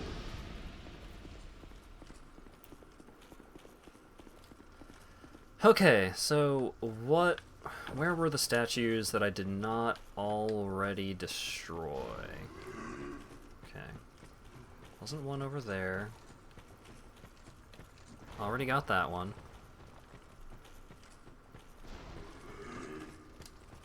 That's a bell. Oh, well, I guess I could just look to see where the ghosts are.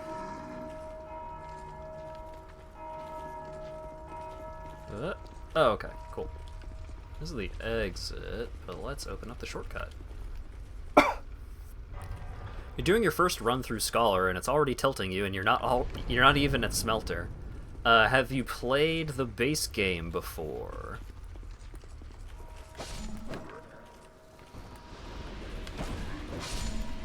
Because you have? Okay. Then I know exactly why you're getting tilted.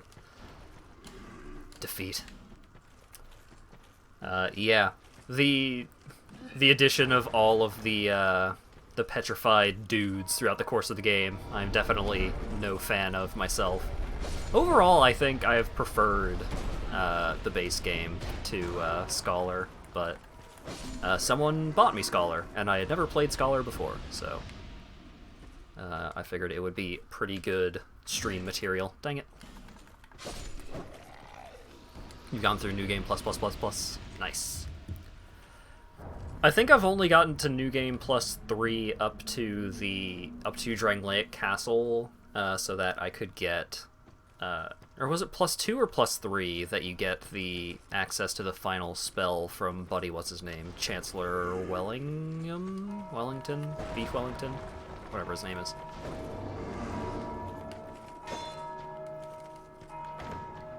Sorry to send you on this horrible path. I still very much appreciate it. I'm glad to have played this game, if only to just, you know, it's more Souls. I'm a massive fan of the Dark Souls series, so having not played Scholar, Olenford's Staff and Great Lightning Spear, cool. I felt remiss in my experience of the series, having not played this version of the game. And even though I don't like this version of the game compared to the base version of the game, I'm glad to have done it. It was on sale for $10. Oh, I mean, yeah, that's a pretty spicy deal, yeah. The internet has ruined you. As soon as I said Chancellor, you thought Palpatine. Do it.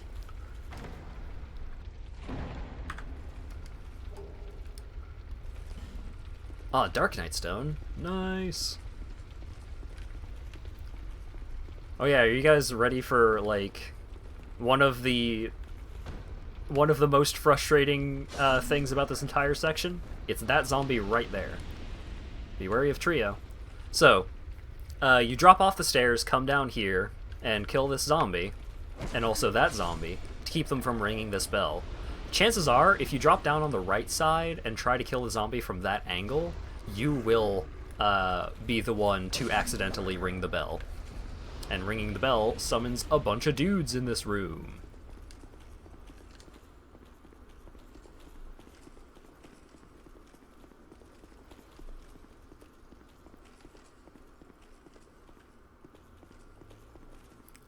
Can't wait to get an item that tells the tale of Lord Pelagius the Wise. Good lord.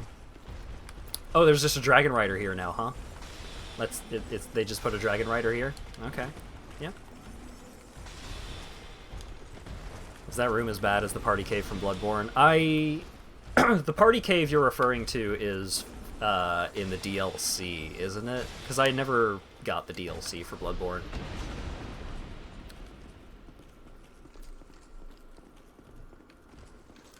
But also, we have already passed the worst part of this game, so there's only so bad it can get. It's in the DLC area. Yeah, the Hunter's Nightmare.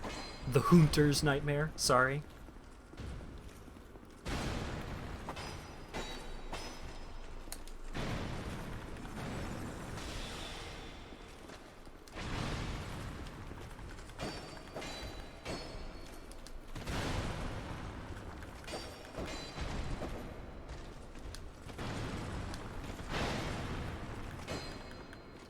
It feels like this guy is even more difficult than the boss version of this guy from the Twin Dragon Riders fight. Ooh.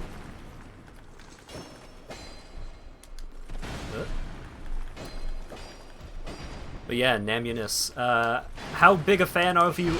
How big a fan are you of the Pursuer? Because if you're not a fan of the Pursuer, I'm sure you can well understand why sucks to be you in regards to Scholar of the First Sin.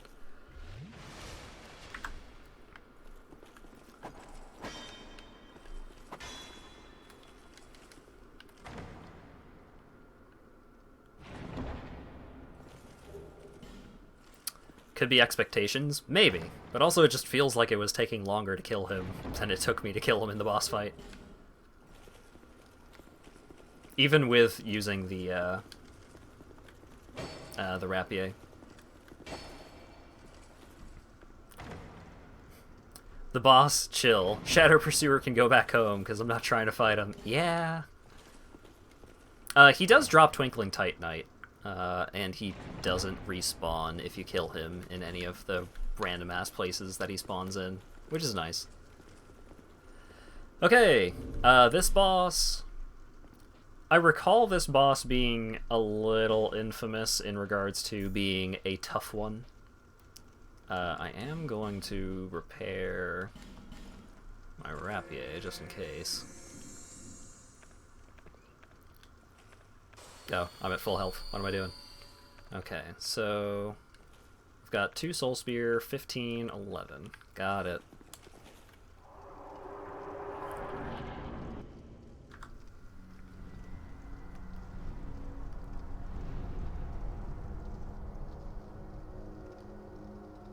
What's up, dude?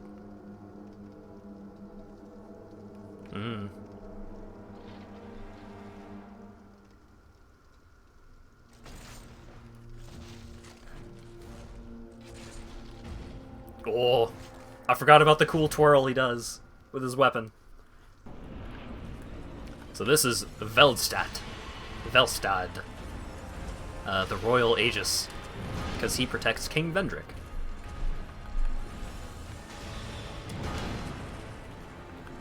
So, if you don't like tracking overheads, this guy is here to ruin your day. Because this guy has tracking overheads for days.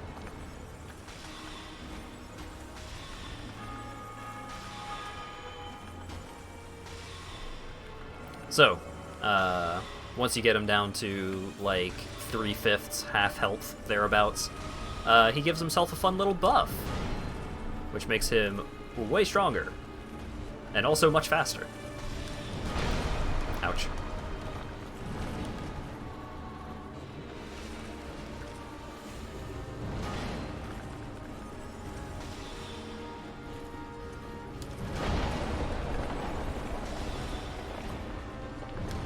Ouch. He has a cool design of being a Demon Souls reference. Oh, right. Woo. So, if I recall correctly, that spell does a truckload of damage. If it actually hits you.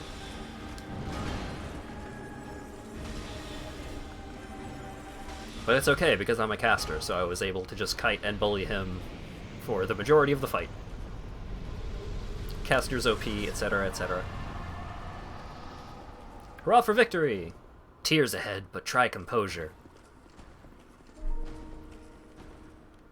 Fatty? Beanpole? Poor soul ahead. Try circling around, and then circling around. Poor soul ahead. Try circling around, and then circling around is very good. So, hey, it's King Vendrick. This is the king of this, of Drangleic. He had that cool castle, his wife was Nashandra. He's seen better days. He may have gone a wee bit hollow. If you play caster, you a buster. If you play caster, you a bastard. All that musical sting is very good, yeah. Can you farm soul vessels? I am unsure. Because usually if I'm going to, like, shuffle my stats around, I just make a new character, because I'm just doing a completely different build. But yeah, that previous boss is really cool, because his big old mace is just a big old bell. This guy is not cool, because he's just a basically dead old man with a big sword. He's got a crown, though.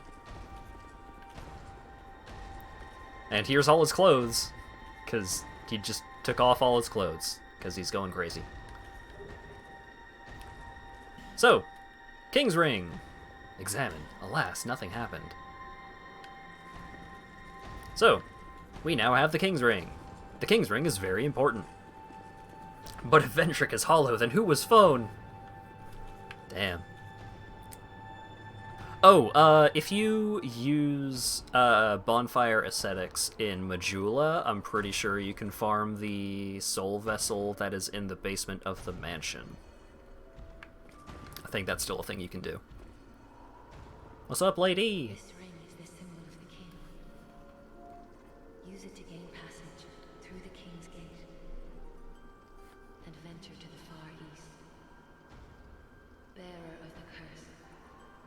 If you are to be the next monarch, then one day you will walk those grounds without really knowing why.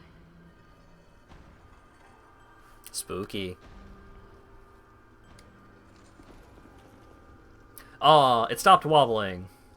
There's a piece of debris over here that was just an infinite energy machine. It was just wobbling forever. And then it went away. Okie dokie. So, we've got everything we need out of here. Actually, I would be warping to a different bonfire anyway. This game would be way shorter if you had the grappling hook from Sekiro. Sure would be. Okay, let's go back to the entrance. Shrine of Winter, grappling hook, King's Gate, grappling hook. Okie dokie. So there is one more thing that I want to check out in this place before I start making my way downtown. Walking fast, faces past. And I'm homebound.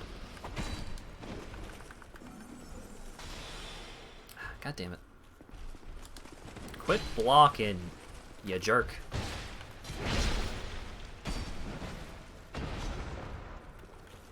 There we go.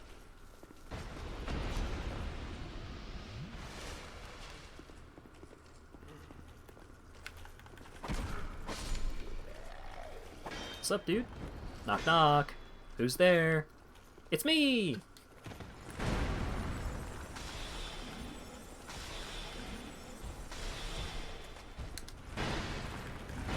With a bunch of spells that you're weak to.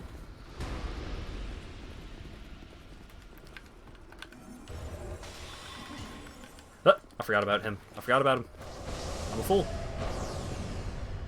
Quit bullying the torchbearer. You're not allowed to have light in here. Okay? It's against the rules. No light allowed. We're trying to save on electricity. You gotta leave the lights off.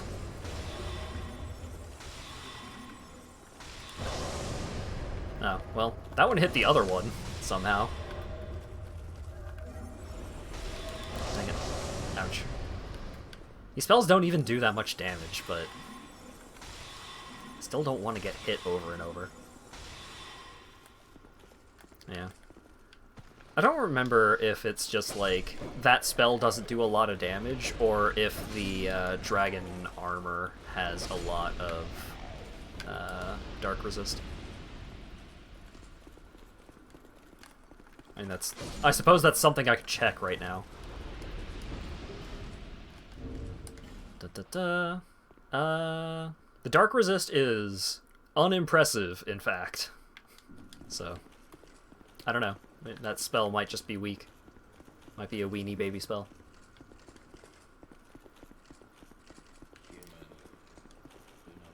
Oh, right, the staircase is just over here. I forgot. So, got all these cool guys with their loincloths and their face cloths. And then we have this cool guy who's leaning up against the wall all dramatic like. Wait a second. I need to double check a thing. Oh god, did I fuck up? Oh, please tell me I didn't fuck up. Oh my goodness. I didn't fuck up. Okay, cool.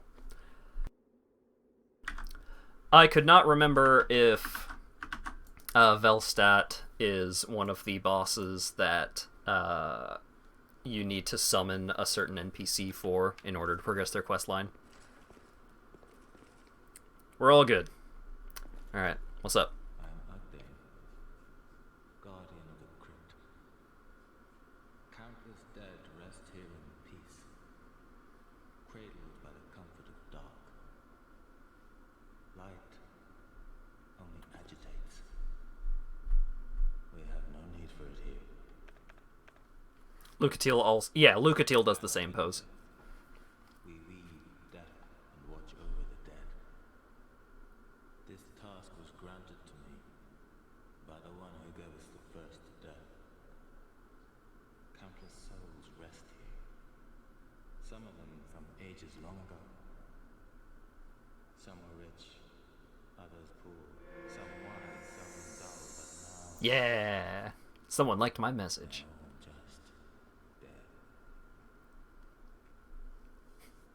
Difference is she's an actually cool guy, and this guy is a Dritzt poser. I'm really glad that the captioner gets Dritzt.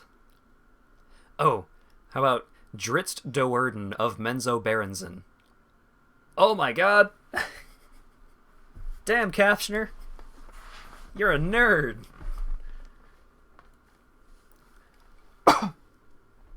Did you comprehend? The one called Fenric. You will find him deeper inside. Then captioner gets her wrong. Yeah. Council Yep. servants and the like have come to fetch their lord. But they rest here now, put to death by the king's own guards. Perhaps he's not in the mood for company. In the past, humans were one with the dark. The former king of light, he feared humans. Feared that they would usher in an age of dark. How queer you humans. How you go on, never separating truth from fiction.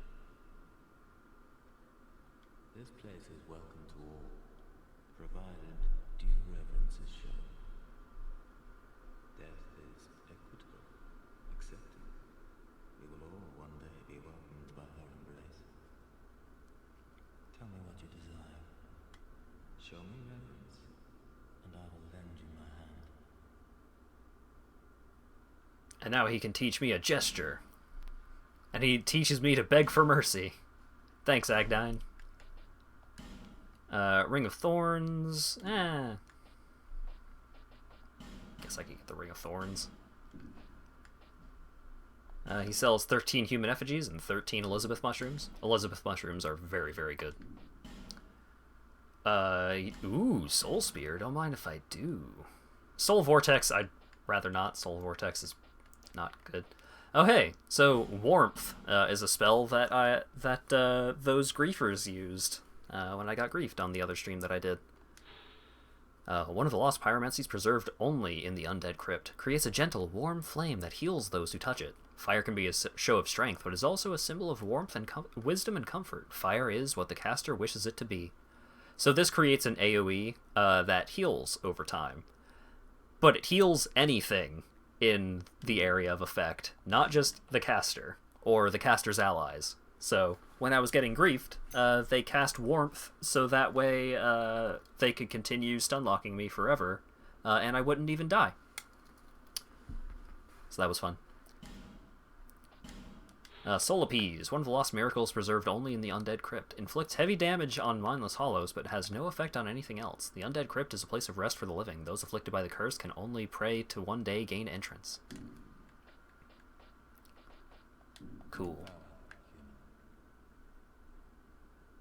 What do you have met the king, have you? Life is never easy, never fair. Even more so on this path you have chosen. That's just how it is on this bitch of an earth. You'll find your peace one day. How did I get out of Stunlock? Eventually they killed me. You may need them as proof of your visit here. So he gives Dark Drift along with his cool clothes. But yeah, the griefers did keep me in the Stunlock until basically all of my gear was broken. So I am a finito. oh yeah, okay. Somewhere So else. that's everything he's got. Thanks, dude. So if I were to light a torch here, he would never talk to me again, and all of them would attack me. Agdane just stripped and gave you his clothes. The Dark Drift is pretty cool. Where is it? Dark Drift. Katana of Great Warden Agadine. Has a crystal clear blade and a strong attack that slices through enemy shields. The katana was originally wielded by the one who gave us the first death and still exists imperfectly between planes. So, I can't use it correctly because I probably don't have nearly enough anything. Yeah, I'm way off of strength and dexterity. But I think I can still show off the ability. So, as you can see, the blade, like, is super hard to see, which is cool. It's a katana type weapon. I can't use the maybe that does it. So, with the strong attacks with the Dark Drift, it will deal most of its normal damage, even if your opponent is blocking. So, I think even when you do have the correct stats to wield it, it's still a pretty slow attack, so you're not gonna get a ton of people in PvP with it, but it's neat. It's fun. It was your main weapon once? Nice. Can you menu and put on Havel gear while you're being stunlocked? I didn't try it, because I don't have Havel's gear yet.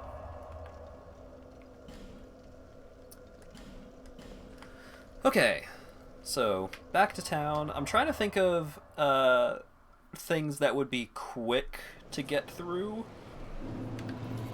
because I don't want to start like a super long zone right now, because it's getting a little late. Soul of Vetstalt. Defender of the king inside the undead crypt. Vetstalt was always at the king's side, as if he were the lord's own shadow. After the king retired to the undead crypt, Vetstalt followed, never to return. Use the special soul of the night to acquire numerous souls of create something of great worth. Is the something of great worth actually worth anything to me?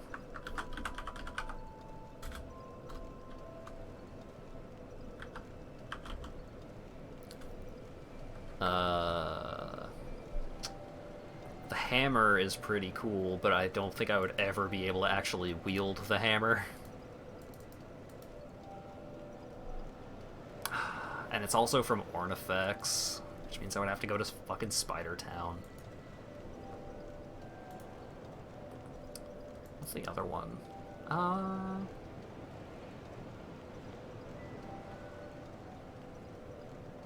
Oh, yeah, okay. It gives a pretty neat spell that I'm going to be able to use because since I'm going for dark magic. I can cast basically any magic pretty proficiently. So let's go visit Strayed.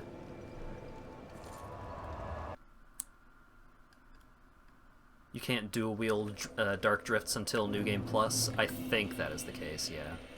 There's a lot of weapons that you can't get multiple of in one playthrough.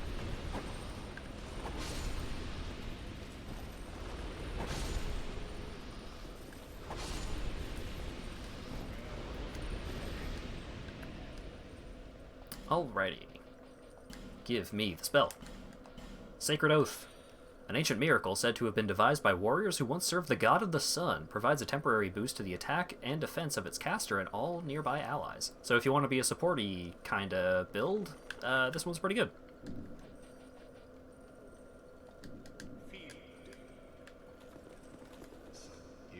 You have anything cool? Well, he has the Forlorn set. I guess I could buy that, but I don't particularly care, because I'm never going to wear it, because I am a dragon forever. The Rouge Water's pretty good. Let's get Lingering Flame, Flame Swath. Let's just buy all the spells that he's got.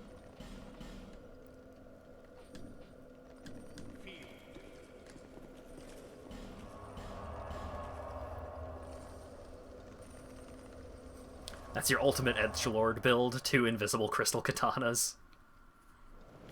Somebody say boss weapons. I don't think I did, but boss weapons are cool. I'm going to show off most of the boss weapons on a character that already has them, I think, rather than play through this game a lot in order to get a bunch of them. Do you sell anything new? Find a colossal thing, or something playing the part. Open the door and venture inside. Huh.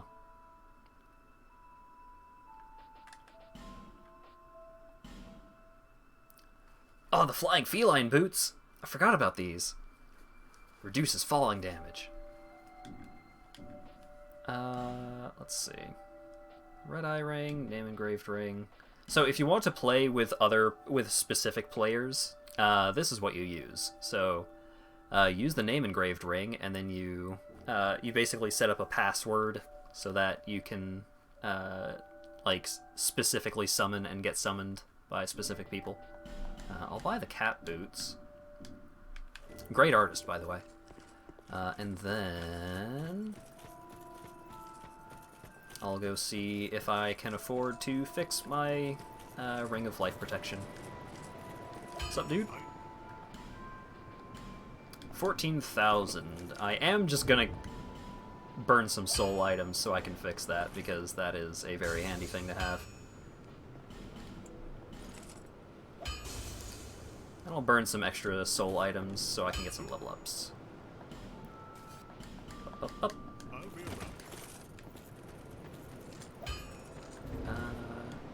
How much does it cost to level up right now? 24,000? Okay, so I have enough for 2.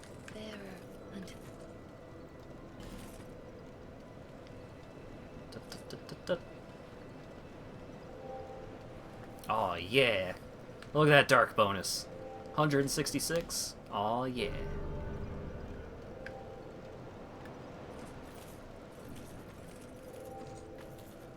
Am I playing on PC? I sure am.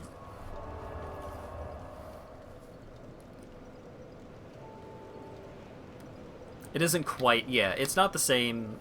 In Dark Souls 3, you can just, at any time, set a password so that you can basically definitively always summon and be summoned by specific people that share your password. But, in Dark 2, you kind of put yourself into a subset of players that make it easier to get summoned and summon specific players.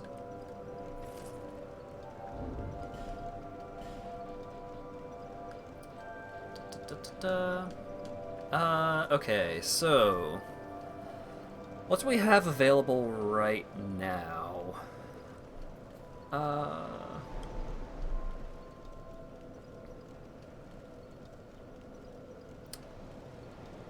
don't think Aldia's Keep is very long. Actually, yeah, let's go check out Aldia's Keep. Up, up, up.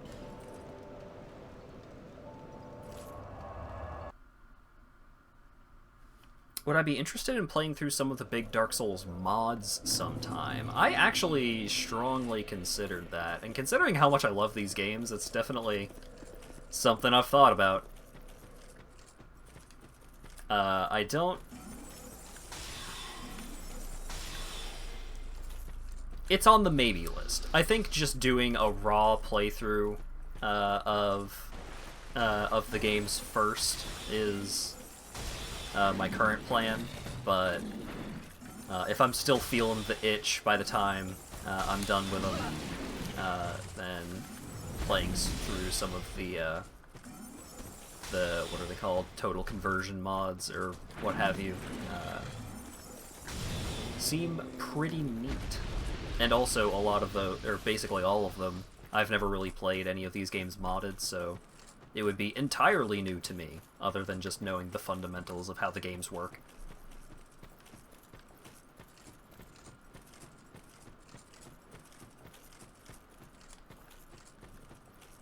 Whoa, big cool door. Produce the symbol of the king. Well, I wonder if they're talking about the king's ring.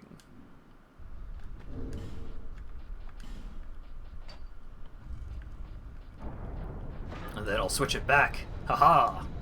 What are you gonna do now? The Dark Souls 2 one had a bit of jumping puzzles. Oh, cool!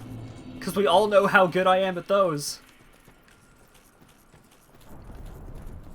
Went super well last time I tried to do anything relating to jumping in this game. For sure.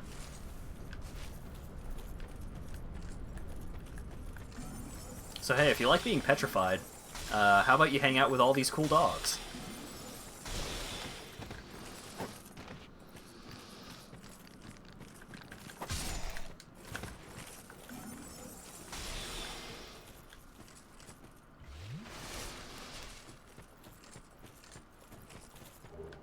Poison throwing knife.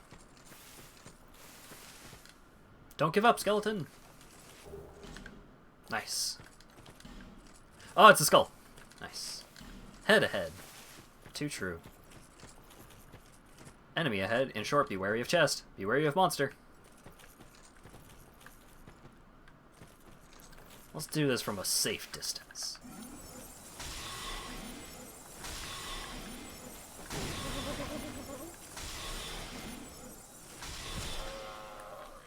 Got him. Malformed mask. Malformed skull and dark mask. Is there anything else around here? Sadness ahead. Oh no! It's our friend! Lucatiel!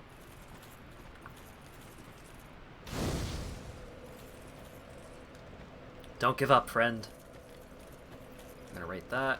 Gonna come out here, rate sadness ahead. Lucatiel, are you doing okay? Who are you? Aw. Oh, Hey! forgive me. I know you. She does remember us. Of course. How goes your journey? I know not what you seek in this faraway land, but I pray for your safety. Please take these. Yeah, I got the achievement. So, she gives you all of her stuff. Consider this thanks for keeping me safe. My name is Lucatiel. I beg of you remember my name, for I may not myself. My name is... I beg of you, Oh. for I may not. So, we take a rest here, she's gone. So, that's the ending to Lucatiel's storyline.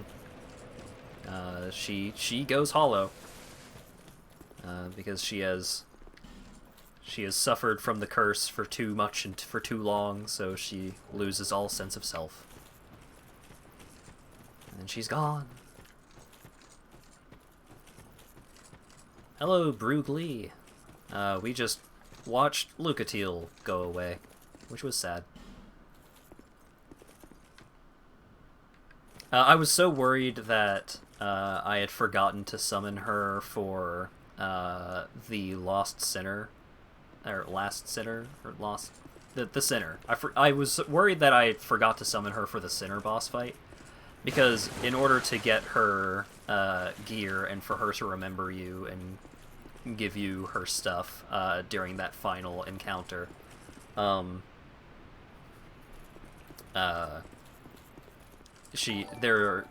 thank you very much for the follow, Bruglee. There are very few bosses that you can summon her for, so if you miss 2 of them, then you cannot get the ending to her storyline.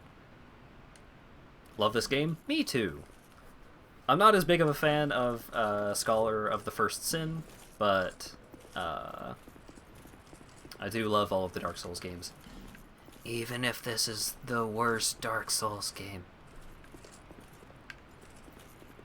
Hang on, gonna restart the captioner real quick, it's wigging out again.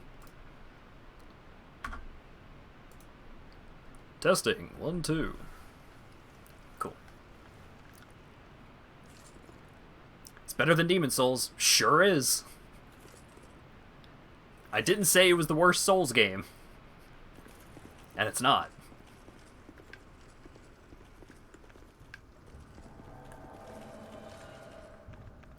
So, this is Aslatiel of Mira. This is Lucatiel's brother. She mentions earlier that her brother had also come to this faraway land, and she had never beaten her brother in a sword fight. So that's why we didn't challenge him to a sword fight. We challenged him to a shoot him and back away repeatedly fight. And seems like he's not quite as undefeatable in that regard. Visions of woman. And then man?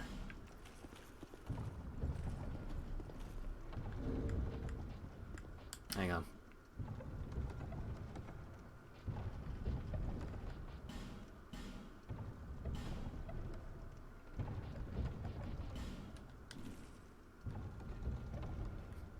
Hurrah for Duo! Your ranking is 3-2 Bloodborne 1. I rarely put Bloodborne in my ranking. I usually just stick strictly to the Dark games, because Bloodborne is super hard for me to replay because of the Spider Mansion. 2 is also pretty tough for me to replay because of Brightstone Cove, but it's not quite as bad because they're less realistic. But overall, I put it at 3, 1, and then 2 in terms of best to worst. It's not as though 2 is bad, but 2 has much better gameplay than 1, but 2 also has way more like really bad sections.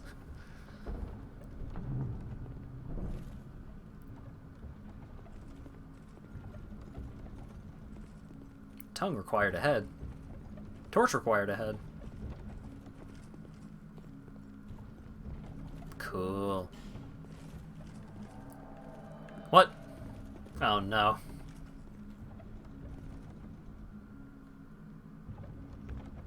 What the fuck?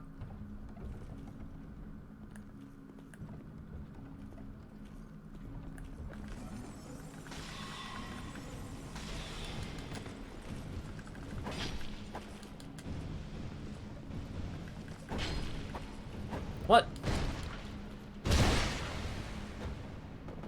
Why are none of my attacks hitting him? What? Is he just... Really?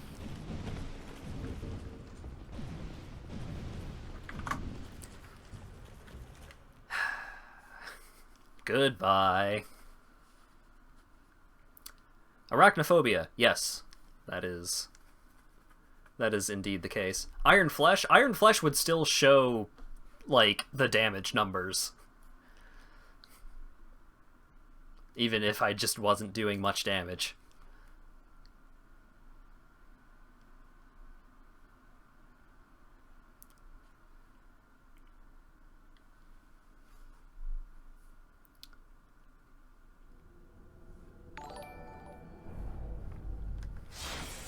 Thank you for the follow, Neminus.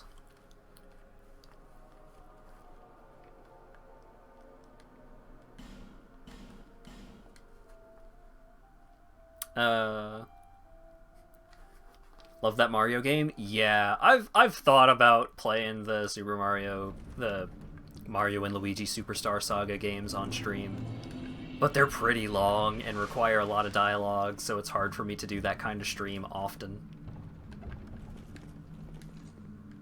Nice. Alrighty.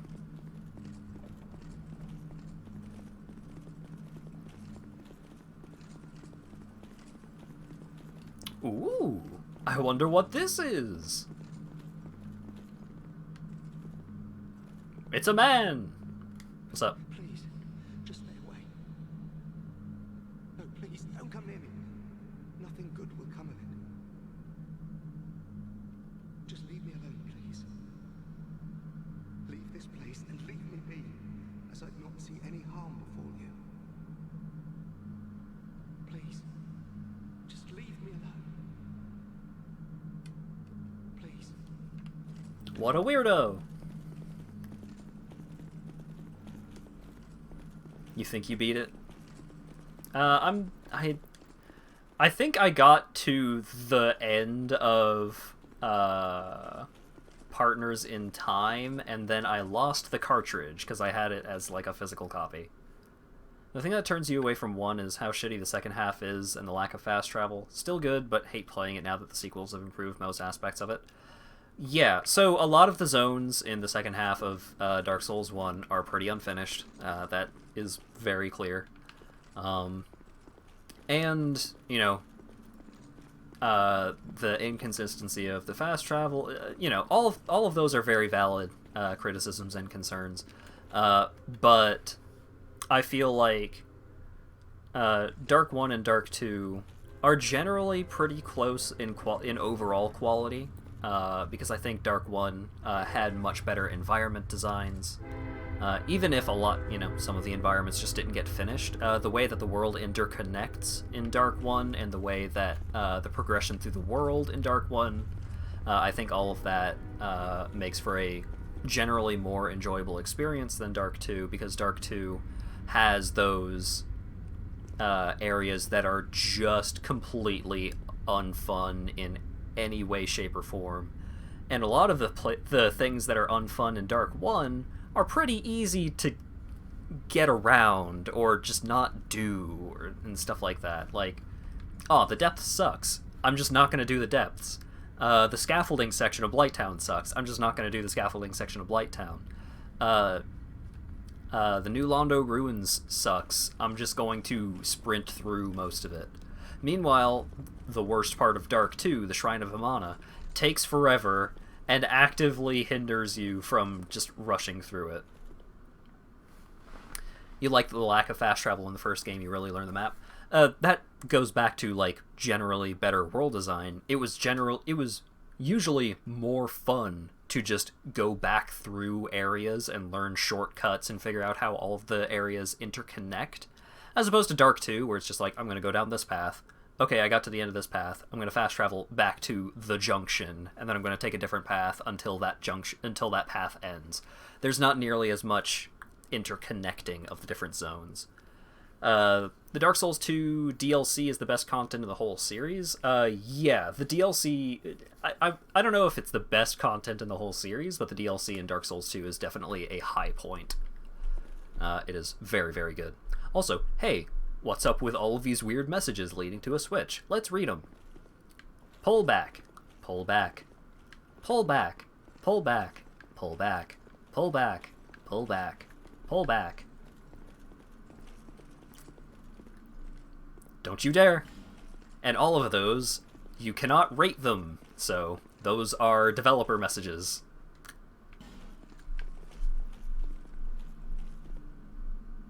The encounters and areas need to be reversible since you backtrack a lot. Yeah.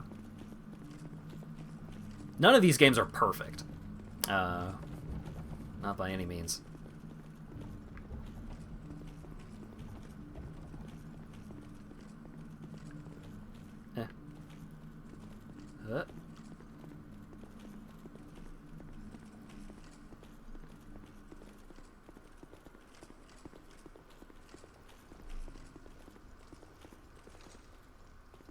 Do it. Do what? I have no idea what you could possibly be referring to. What? Try ladder. Insert. Hurrah for oversight. What? Try jumping in short visions of chest. What?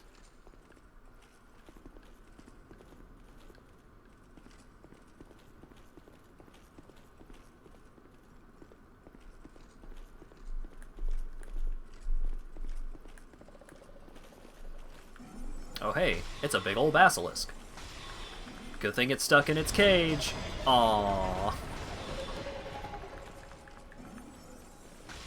I remember the first time I went through this zone and it busted out of its cage and I lost all of my shit.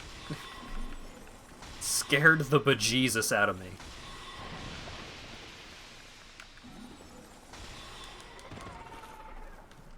Do the thing they told you not to? No.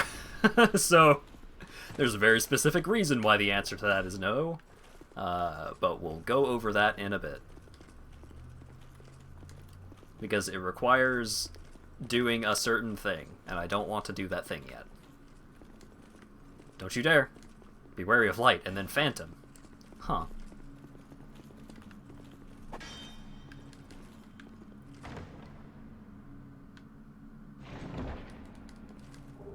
Bonfire aesthetic.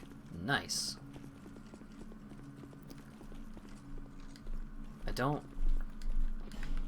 You know what? Sure, I have no idea what this does. But I'm gonna do it. I'll do this thing they told me not to do. And I'm gonna do the other thing they told me not to do. Ah! He summons in instantly. I was not expecting that. Invaded by Dark Spirit Pure Dex. Oh boy.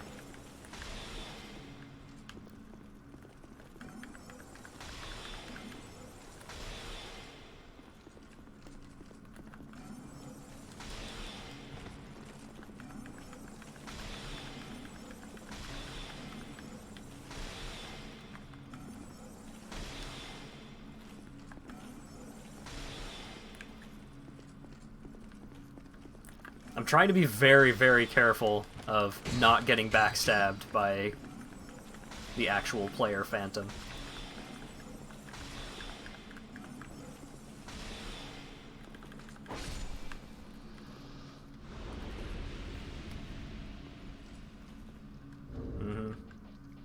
Hi!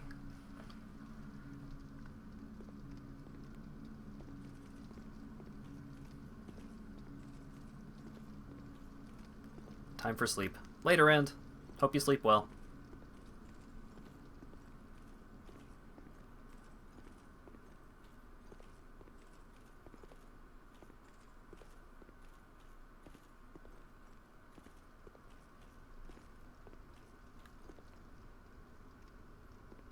Nope.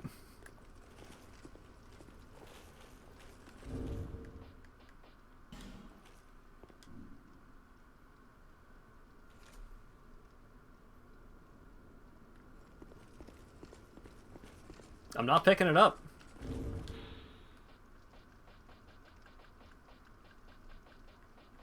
Where's the no way? There it is. Nope. I'm not picking it up.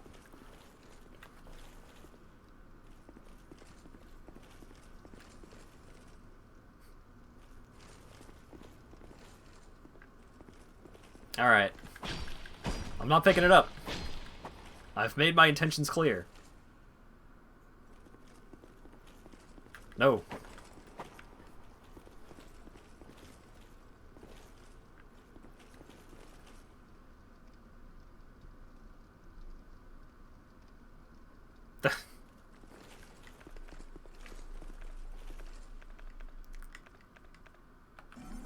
I'm not gonna do it.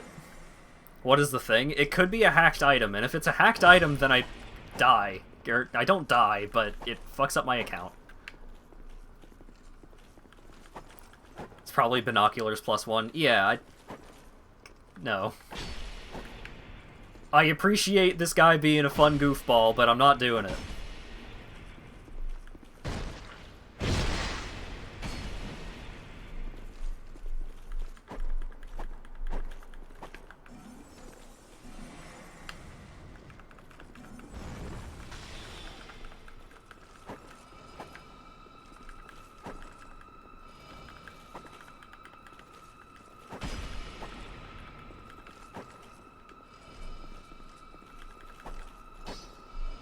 Oh my god.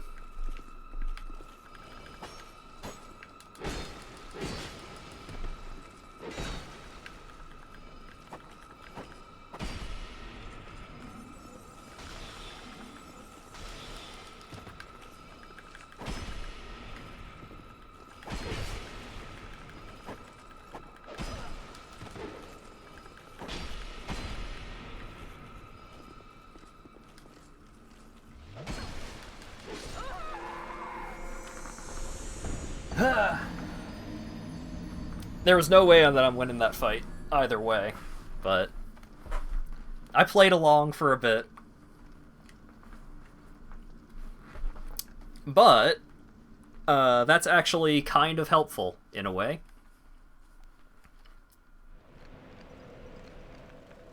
And I'll show you why.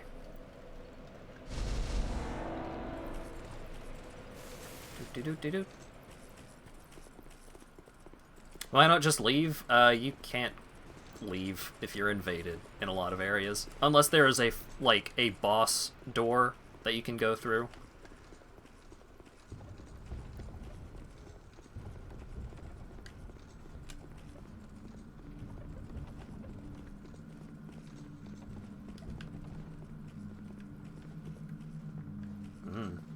Spooky. Anyways. Nope. Not that one. This one. Let's go talk to our friend again. Oh yeah, so, what Brugly was saying in chat. Sorry, I missed it. Prefer the linearity of the sequels because it leads to a more balanced experience, helps with pacing. That's just you. Never gotten into any open world games because of this. That is completely fair. When you play a linear game, you know you're doing what the developers intended for players to do, so you know it's balanced, and you know it's somewhere in a late game area that kicks your ass, or a beginning area that's laughably easy, and that's where Dark Souls 1 dropped the ball. Sure. Yeah, that makes total sense. You know, personally, I get a lot of fun out of these games from sequence breaking and from like doing areas early, or you know, kind of doing my own order, like really exploiting knowledge of the game in order to make the experience very different from how the basic, the pure developer intended path progresses. I get a real big kick out of doing that kind of thing, and it's not for everybody. So, if that's not your thing, then it would make sense that Dark Souls 1 didn't really click with you. Anyways, what's up? Well, you're nicely hollowed, aren't you? Are you tormented by memories? Boy, you sound different. By guilt? Now the question, are you ready for more? If you are, then we ought to talk.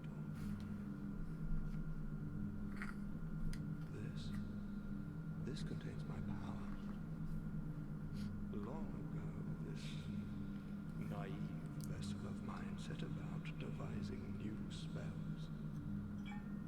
The fool dreamt of bringing new forms of magic into the world. But instead, he created me. Mostly by chance, but he did a fine job, I must say. What he sought was strength, and so I decided to demonstrate. While my vessel slept, I'd find my mark and hunt him down. But my vessel did not approve, and so while I slept, he sealed the both of us away. No, I don't have anything against humans, but how is it that you go about defining good and evil? I'm only using what the gods gave me. How can that be so wrong? So what say you to a spot of murder on my behalf? If you don't, I'll leave this place and take more lives. Many more. I couldn't give a fig either way, so what's your choice? Stab him already, but he's behind a magic barrier. And also, I love murder. Yes, I see how very kind of you. I want you to kill a merchant named Gilligan. A greedy, foul man, Gilligan, that's the ladder man. I assure you. Yes, bring me a ladder miniature as proof. Is the only person who'd have such an odd knick-knack. Oh, I have to bring this guy a ladder miniature to prove that I murdered Gilligan. Oh man, I guess I'll have to go murder Gilligan. Because there's definitely no other way to obtain the ladder miniature. Definitely not. No way in heck. Definitely no way to obtain the ladder miniature without murdering one of the friendly NPCs in the game. Hey, I murdered him! Fine work. This is my thanks. Take it. Now let's discuss our next mark. I want you to kill one more. Your target will be Kane, the man surrounding that map. While I was trapped in here, he touched me, that maniac, like I was some rare specimen. He wore a strange helm. Bring it back as proof. Sure. Yes, I knew I could count on you. Perhaps this will slake my thirst.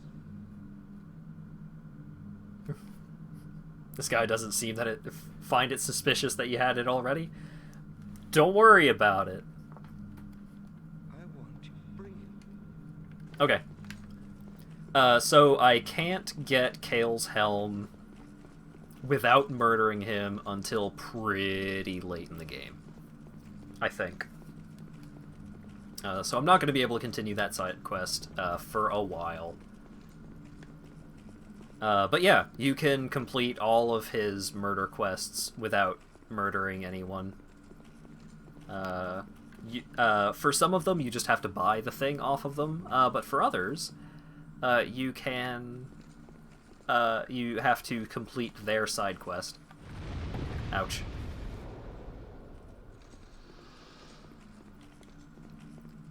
So, I talked about the fake Titanite lizards earlier in the game when we were back in Seldora. But that's what happens if you get close to them. You get 1 soul and no items, correct.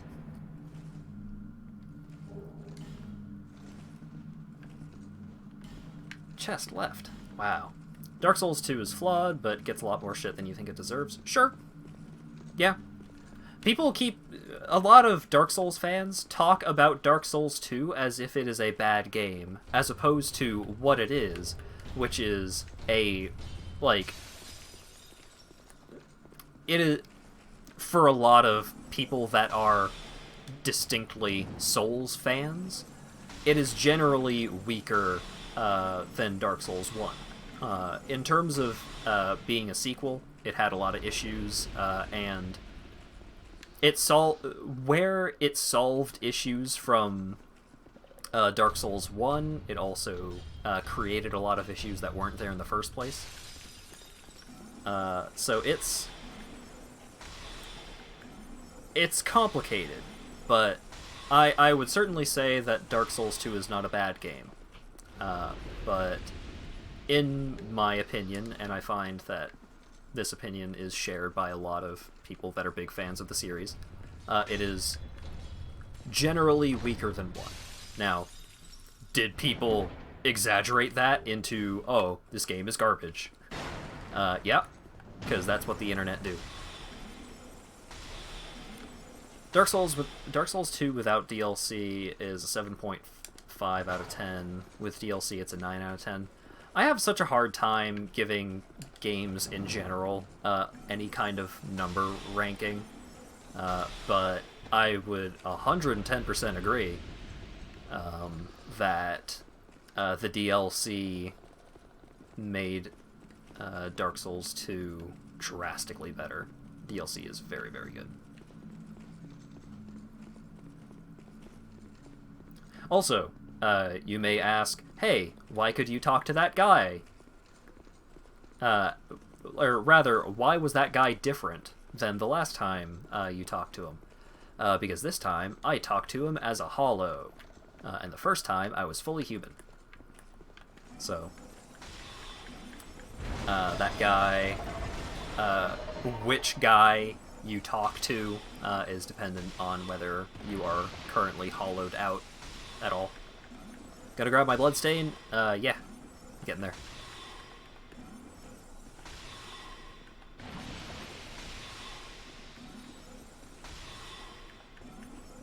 I had, what, 10,000-ish souls on my body?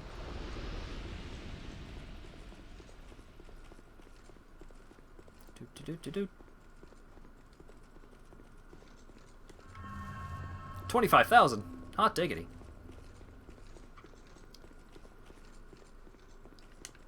Try tongue in short, weakness tight spot. Great. Master! Oh, Dragon Sage Hood. I don't remember if either of these guys drop anything cool. Also, there's this guy. And this one's new. I also don't remember if this guy drops anything cool, so I'll save it until I know. For now... Oh. How'd they manage that one? Weird. Oh wait, is that a thing up there?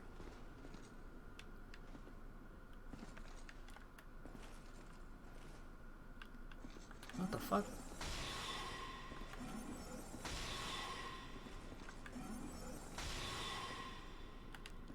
Hold up.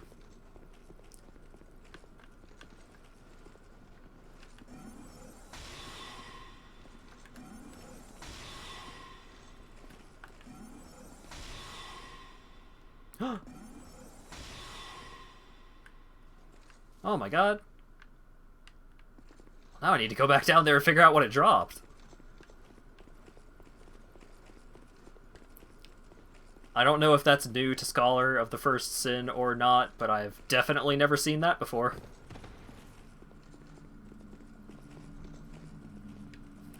Pull the lever, Kronk! No.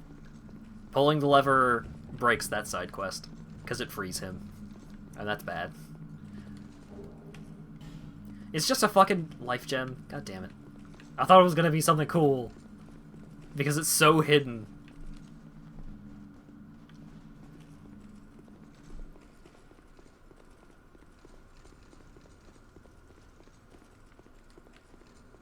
Oh my god.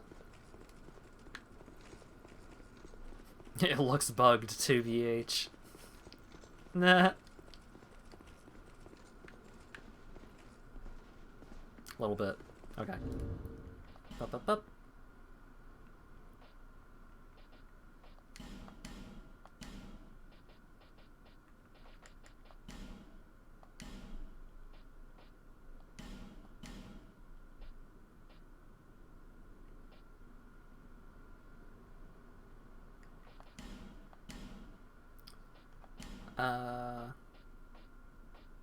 Hole, tight spot,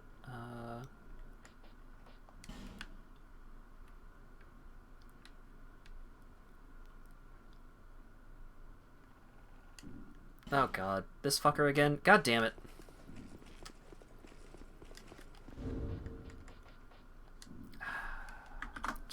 I'm just gonna quit out. What the fuck is Novlon? Novlon is a sorcerer, and he was futzing about with magic, and then he accidentally an alternate personality that murders.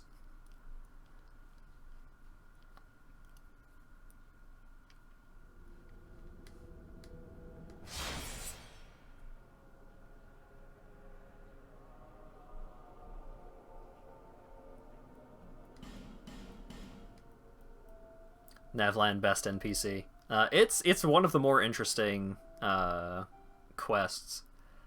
It's similar to a quest line that I didn't do in Demon Souls, where it's a very similar progression where an NPC is around and asks you to murder other friendly NPCs.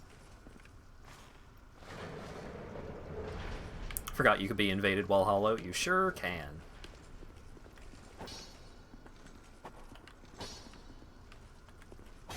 Aha! I didn't have a torch active, so I couldn't see him clearly. Oh, right. You.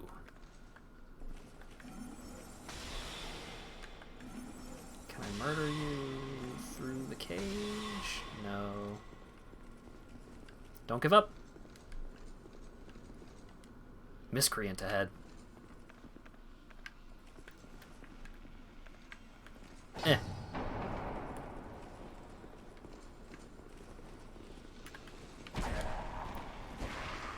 So yeah, you may notice, oh hey, this guy has a magic weapon, and that weirdo that we found earlier was a sorcerer. So, this place is definitely all about magic.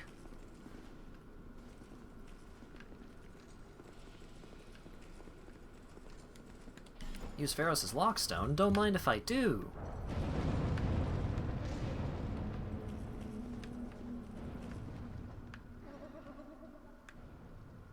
Hmm.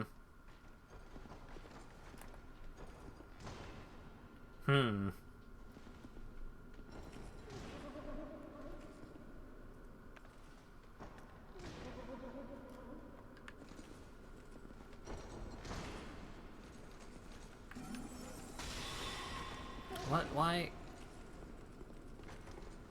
I don't remember if he can break out. My message has been raided. Nice.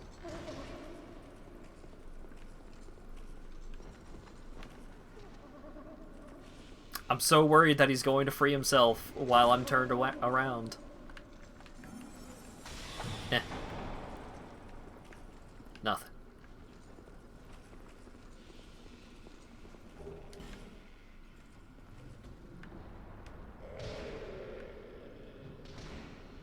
What the hell are you? Oh, that's the thing. Okay. So, folks that have been watching the streams, you may remember that when we were going up to the Sinner boss fight, we were going through this like weird underwater, like submerged place leading up to the prison cell, and there was a flexile sentry down there, and I was going, yo, what the fuck? That's not supposed to be a flexile sentry. That's supposed to be a weird monster thing. That weird monster thing that's up in that cage up there is what was originally in the water section. Also, the latency on my controller is going wiggity whack, and I'm not a fan of it because it's adding a ton of latency to all of my controls. It's obviously a magic-proof cage. Yeah, I guess.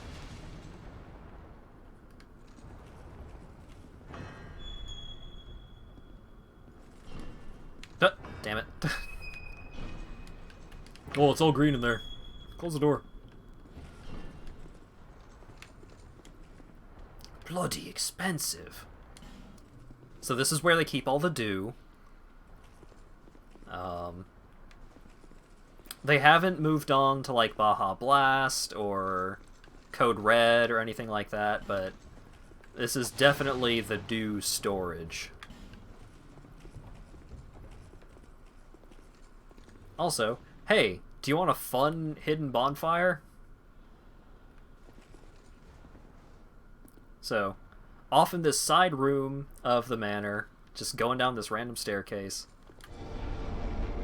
Yeah, just examine the wall, and there's a bonfire.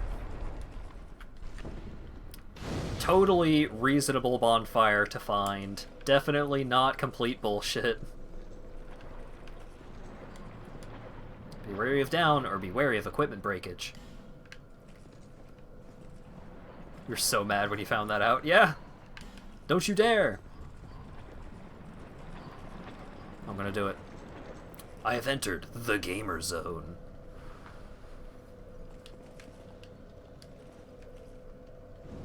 I'm gonna light it.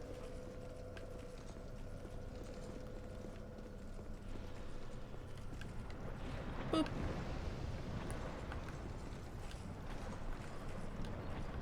Is this a Forlorn? This is. Hey, Forlorn, how's it going? Fucking no. Yeah.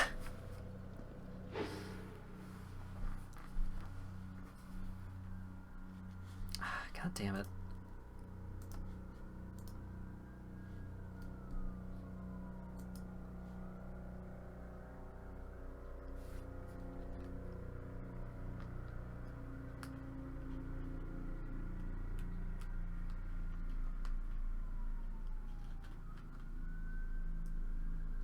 You forgot what this area was.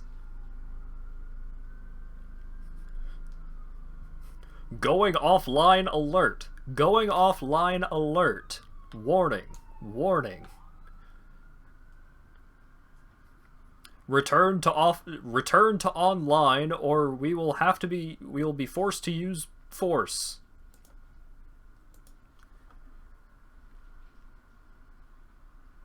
Fucking Dark Souls cops ain't got nothing on me. And just pull your Ethernet cable and that guy will stop invading. Genius.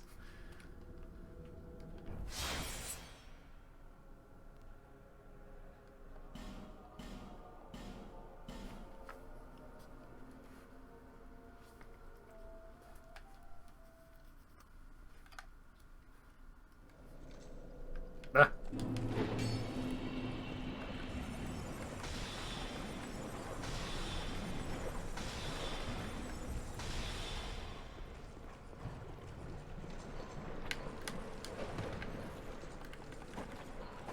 Oh god.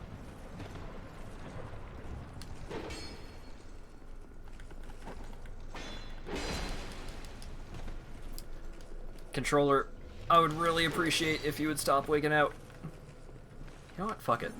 I'm right next to a bonfire. God damn it. He got too close.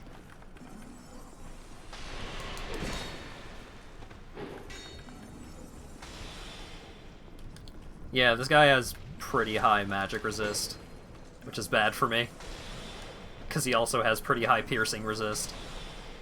So my melee weapon is not that helpful.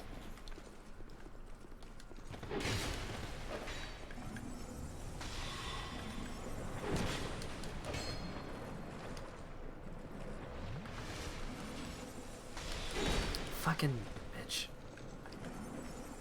You stay over there. You stay over there and you die.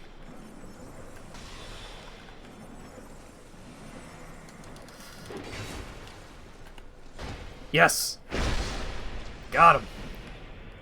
He's still not dead, but he's closer to dead, and now he's dead.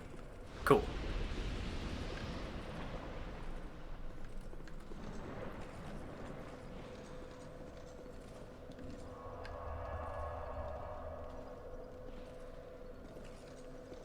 Alrighty. I don't remember what was in this weird acid pit.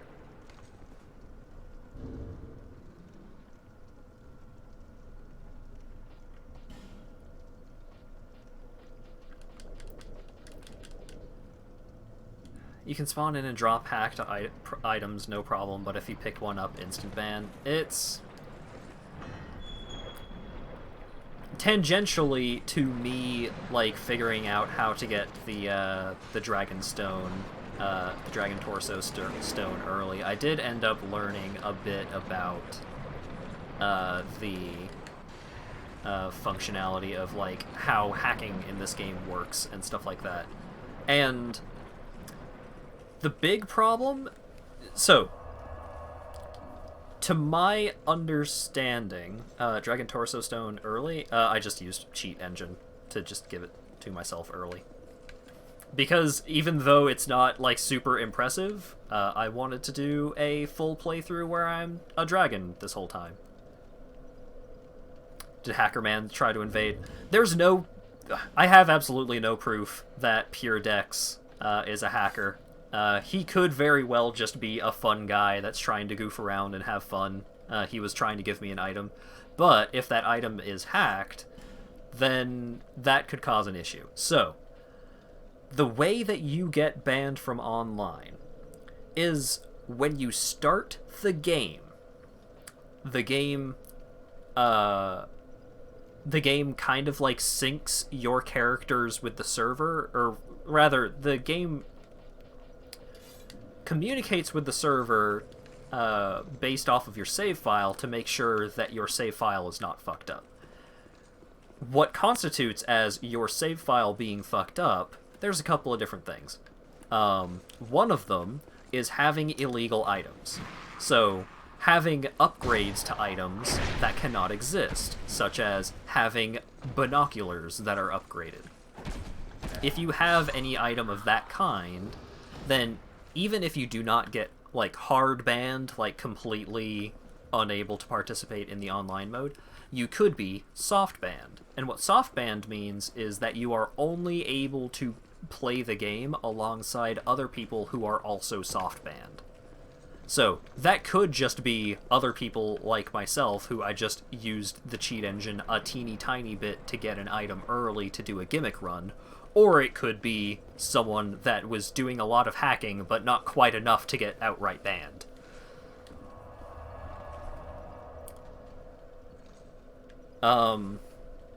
So, how people get around that in regards to, like, giving people hacked items is, obviously there are ways of getting your, like, there are ways of unbanning yourself through network manipulation and stuff like that, save file manipulation. There are ways, there are ways of getting yourself forcibly unbanned, and there are also ways of, preventing the game from detecting the thing that gets you banned.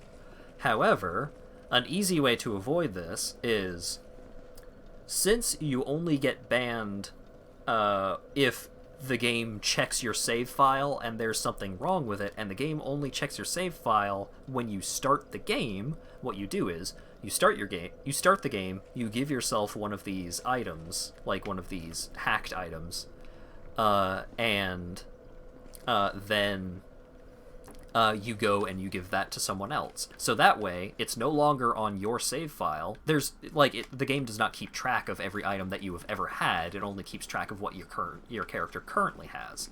So if you get rid of the hacked item, it's fine. But there are some items, if they are sufficiently fucked up, can be hard to detect that they are fucked up without, putting yourself at risk. And you never log off. Yeah. So, how did I get the Dragonstone early? I did use Cheat Engine. However, certain uses of the Cheat Engine are not detected. I don't think the game even checks to see if you have any Lua hooks or anything going on, which is usually how Cheat Engine works. So, what you do is, rather than manipulating your inventory directly, which is a no-no, manipulating your character directly, like fucking up your stats or fucking up your soul memory, that's a big no-no. That is definitely going to get you soft banned, at least. But if you do something like, I drop a life gem onto the ground, and then I turn that life gem into the item that I want, or however many of the item that I want. And then I pick that up.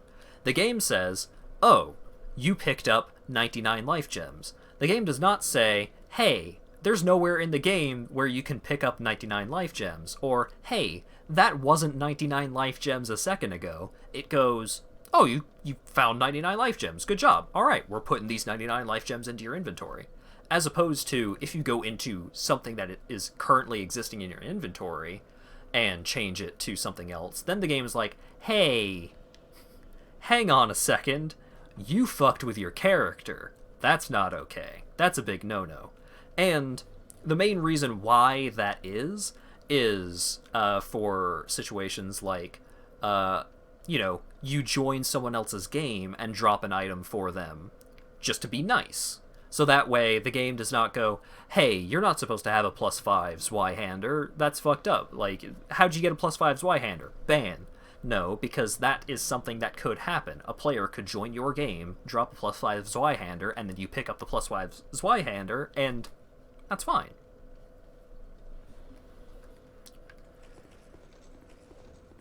So yeah, binoculars +1 is part of the issue where the act of picking it up is fine, but then when the game does a validity check for your save file, then it's like, hey, there's no such thing as a +1 binoculars. That cannot exist. You can't upgrade the binoculars. You're hacking. You're banned.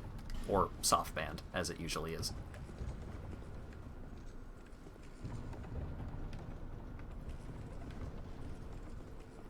What's up, dude? Ooh. Creepy chain door, huh? Oh, right. Okay. I remember how this works. Don't you dare. But I wanna. Wait, no, I didn't mean to.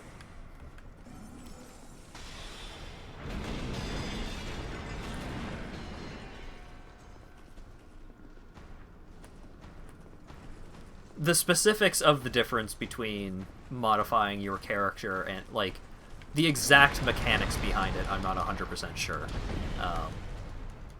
But I know that directly modifying your character and items in your inventory is a no-no. However, manipulating items on the ground and then adding them to your inventory by picking them up, generally fine. There are still a couple of instances where, spawn, like, changing an item on the ground into something else and then taking that can be bad for you. God damn it. Yeah, there are still instances where that can be bad. Like, if you give yourself an item that does not exist in the game, like a debug item or something like that, then, that's still bad. That's still a no-no. But if it's an item that you could theoretically obtain, that's fine.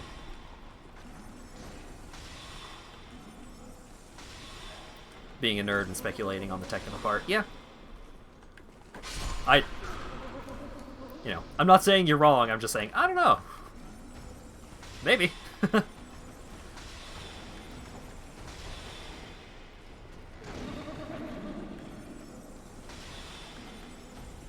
Ah. Fuck.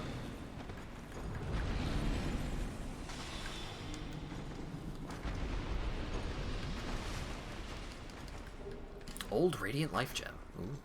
Controller, please. I'm gonna have to fucking just plug my controller in directly at this rate. Which I don't wanna. Oh yeah, so that door is locked. There's no way to open that door, but if you get big beefy Shrek over there to knock the fucking wall over, problem solved. And inside is the malformed shell, which is a fucking weird item that I hate. Malformed shell. One of the malformed weapons developed in Aldea swung like a great hammer, appears to be a fragment of a giant shell, but its precise origins are unknown. The peculiar figure known as Lord Aldea attempted to uncover the secrets of life itself and viewed the undead as the key to this mystery. And there's also the malformed skull. The skull of some unidentified creatures. Swing as a great hammer to use as a weapon. Possibly the skulls of a dragon. A rare specimen, likely too rare to be swung about willy-nilly. So let's take a look at what they look like. I forgot to put my rings back on. So this is the malformed skull. It is like the top half of a dragon skull or a drake skull or something. It's pretty neat. It's all toothy. But then the malformed shell is just like a weird fucking like chitin and teeth. It's terrible. I'm putting it away. If you didn't see it, too bad. Because I don't want to look at it anymore.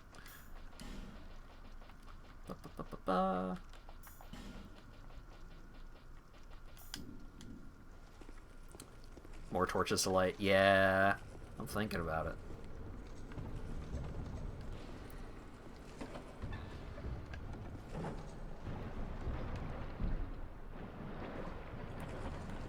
Also, this is where the, this is how you're supposed to go into the acid pit. You're supposed to go into this room and fall into this hole. Because the acid pit is used to dispose of, bodies. And, hey, these bodies look vaguely familiar. Perchance are these the bodies of giants? They are. These are the bodies of giants. So this is where a lot of the bodies of the giants that were killed in the war between Drangleic and the Land of the Giants were sent for experimentation. And so this place was the science place. This is where Aldea was doing his dark deeds in order to... he helped Vendrick discover the science behind the golems and stuff. So a lot of how Drangleic Castle is powered is by golems and the technology behind how golems work, because that stuff is based off of giants and how their souls function.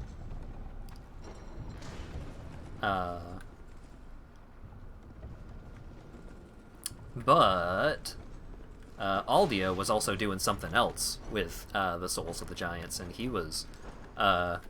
you may notice that Aldea is a little bit fucked up, because he's a giant blob that is on fire. Knock, knock. Hey! So, yet another really fun prank by Dark Souls 2. If you try and open that door, then you will get hit by that attack. You cannot cancel out of the door opening animation fast enough, I don't think.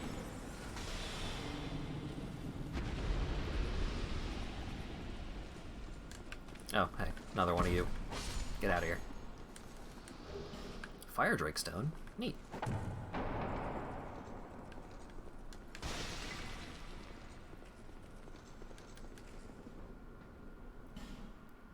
Going in that room and falling in the hole seems like a terrible idea. It is.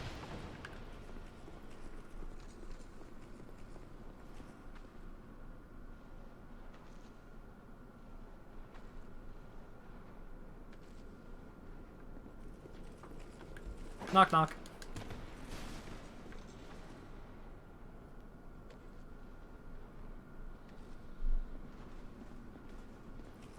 Knock, knock.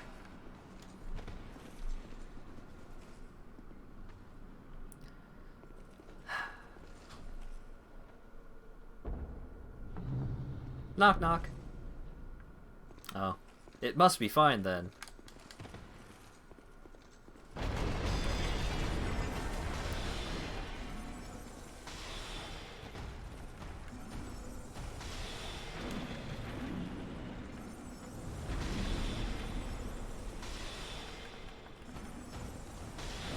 So, yeah. So, this door was, I believe, the same door, except it had a little grate over it, so you could see that there was a dude behind it. And then they immediately pull the same prank again.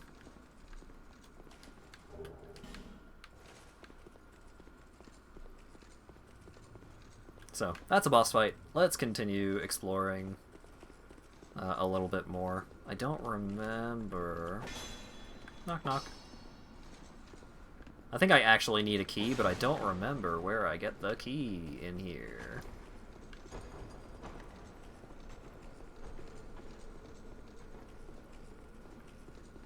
Because I'm pretty sure you can, like, knock some of these cages down to get at these dudes, but I don't remember how.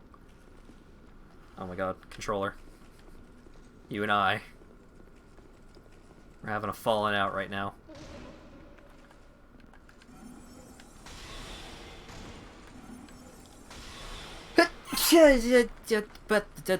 Excuse me.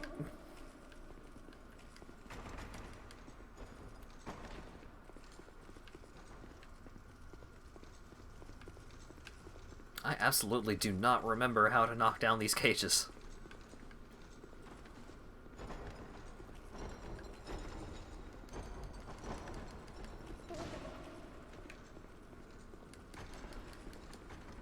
Hey, anyone that does remember. How about some backseat gaming from the chat?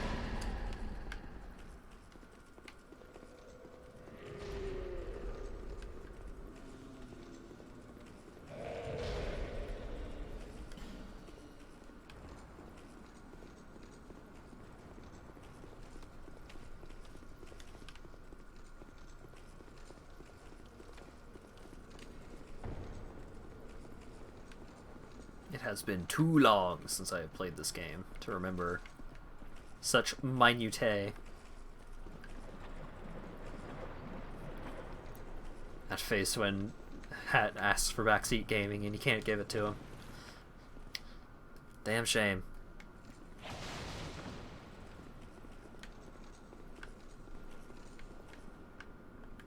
Eh. Eh.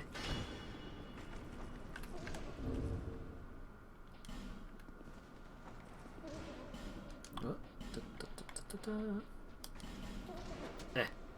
Oh.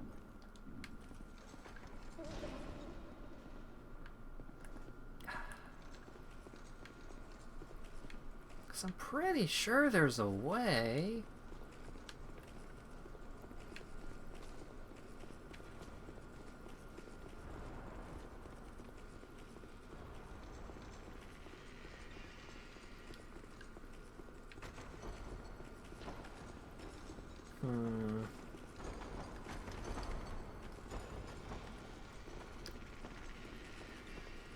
Well, a ding-dang-do. Alright, how about this? I'll go fight the boss. And then if someone remembers how to knock those cages down, we can come back. Also, I feel like I may have some issues on this boss fight. So I'm going to get myself some gold pine resin. Because I know what this boss is. And hopefully I don't get murked on the way over.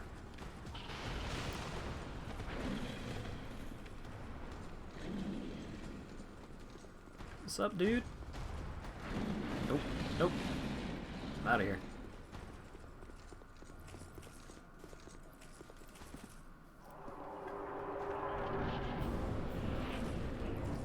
So this is the Guardian Dragon. We fought a similar dragon earlier in the game, which was weird for me because the dragon that we fought earlier in the game was not present in the base game. God damn it. I don't remember this boss's attacks.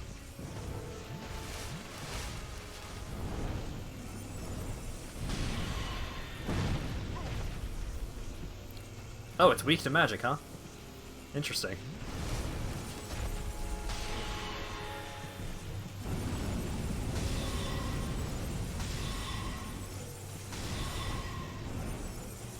Don't mind if I do. I absolutely thought I was going to have to lightning the hell out of this guy. God, why did I not start running?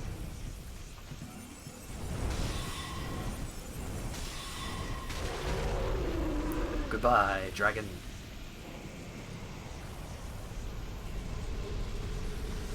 I got the Guardian Dragon Soul.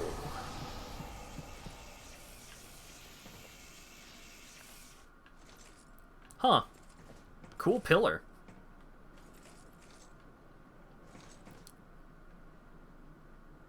Ooh. Ooh.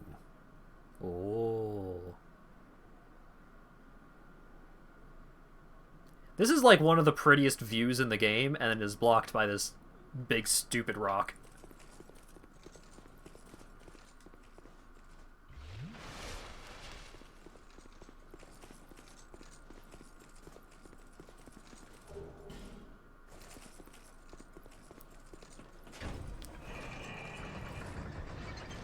Ooh. Ah. Ooh. Ah. So we're going up.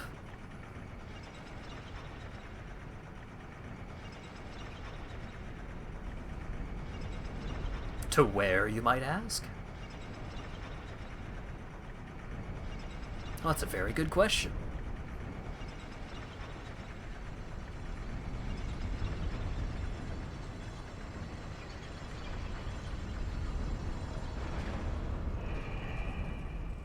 To this cool room. With a cool hallway that leads to the Dragonary. This is where all the dragons hang out. Except they're not dragons, they're drakes, because they don't have front legs. And also this lady's here. How's it going? Bearer of the curse, long have I awaited one such as you. One who might shatter the shackles of fate. One who can set me free. Bearer of the curse, it was my own manifestation that led you here. The ancient dragon has watched over the world for eons past. Take this. I got the Aged Feather. Ooh. Do not resist. The dragon welcomes you.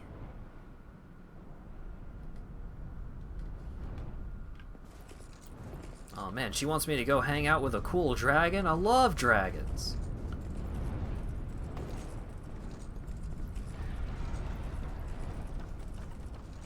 I am a dragon.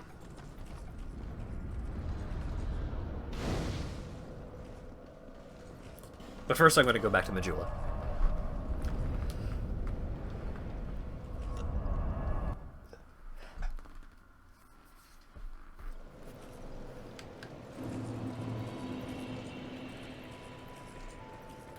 Bearer of the curse, until hope has fully withered.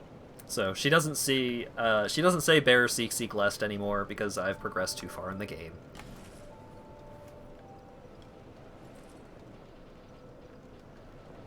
Darn shame.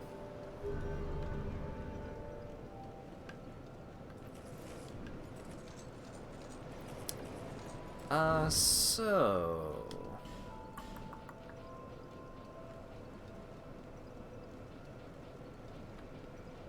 yeah, there are a couple of things that I can prep for the next stream of Dark Souls 2.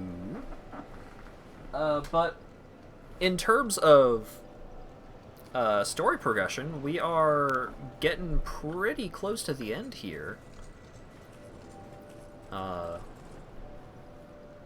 There's still a little bit of fetch questing to do. But there's also 3 massive DLCs to do, and the DLCs are very good. So still plenty of Dark Souls 2 left, but I think I am going to call it for the night, because it's almost midnight here. And I have been streaming for about 6 hours-ish. Hard to say because I had to restart the stream earlier.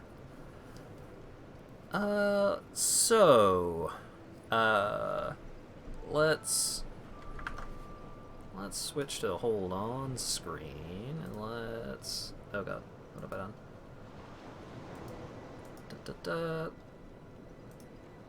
wait, nope. Da-da. And switch over. Yeah. There we go. So, other stream plans for this week.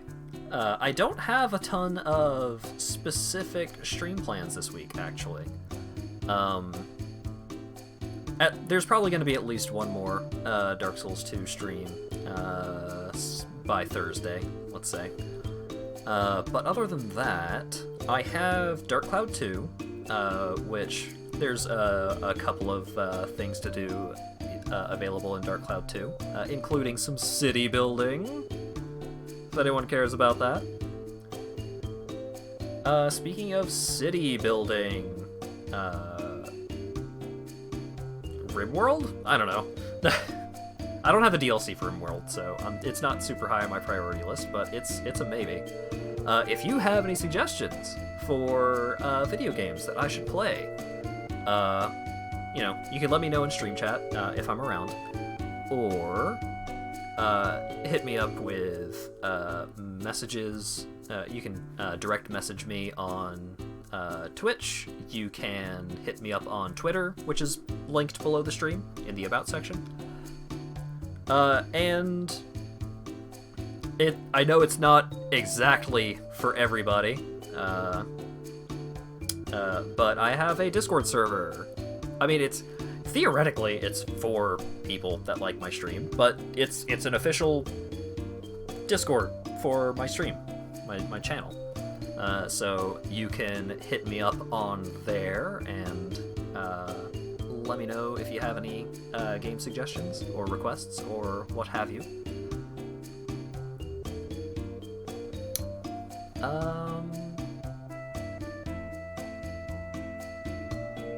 Yeah, so stream plans for this week, vague stream plans, are Dark Cloud 2, Dark Souls 2, and probably gonna, every now and then I'll pop into Animal Crossing, maybe do some Tetris 99, and so on.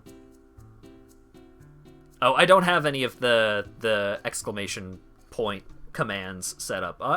It's on the to-do. But below the stream, in the About section, on the channel page, that's where the link to the Discord is.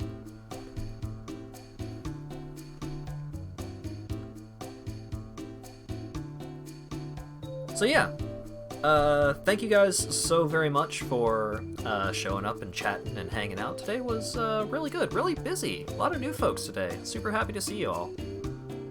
And hopefully, I will see you guys tomorrow as well. Oh, and thanks to everyone that followed today. It means a lot.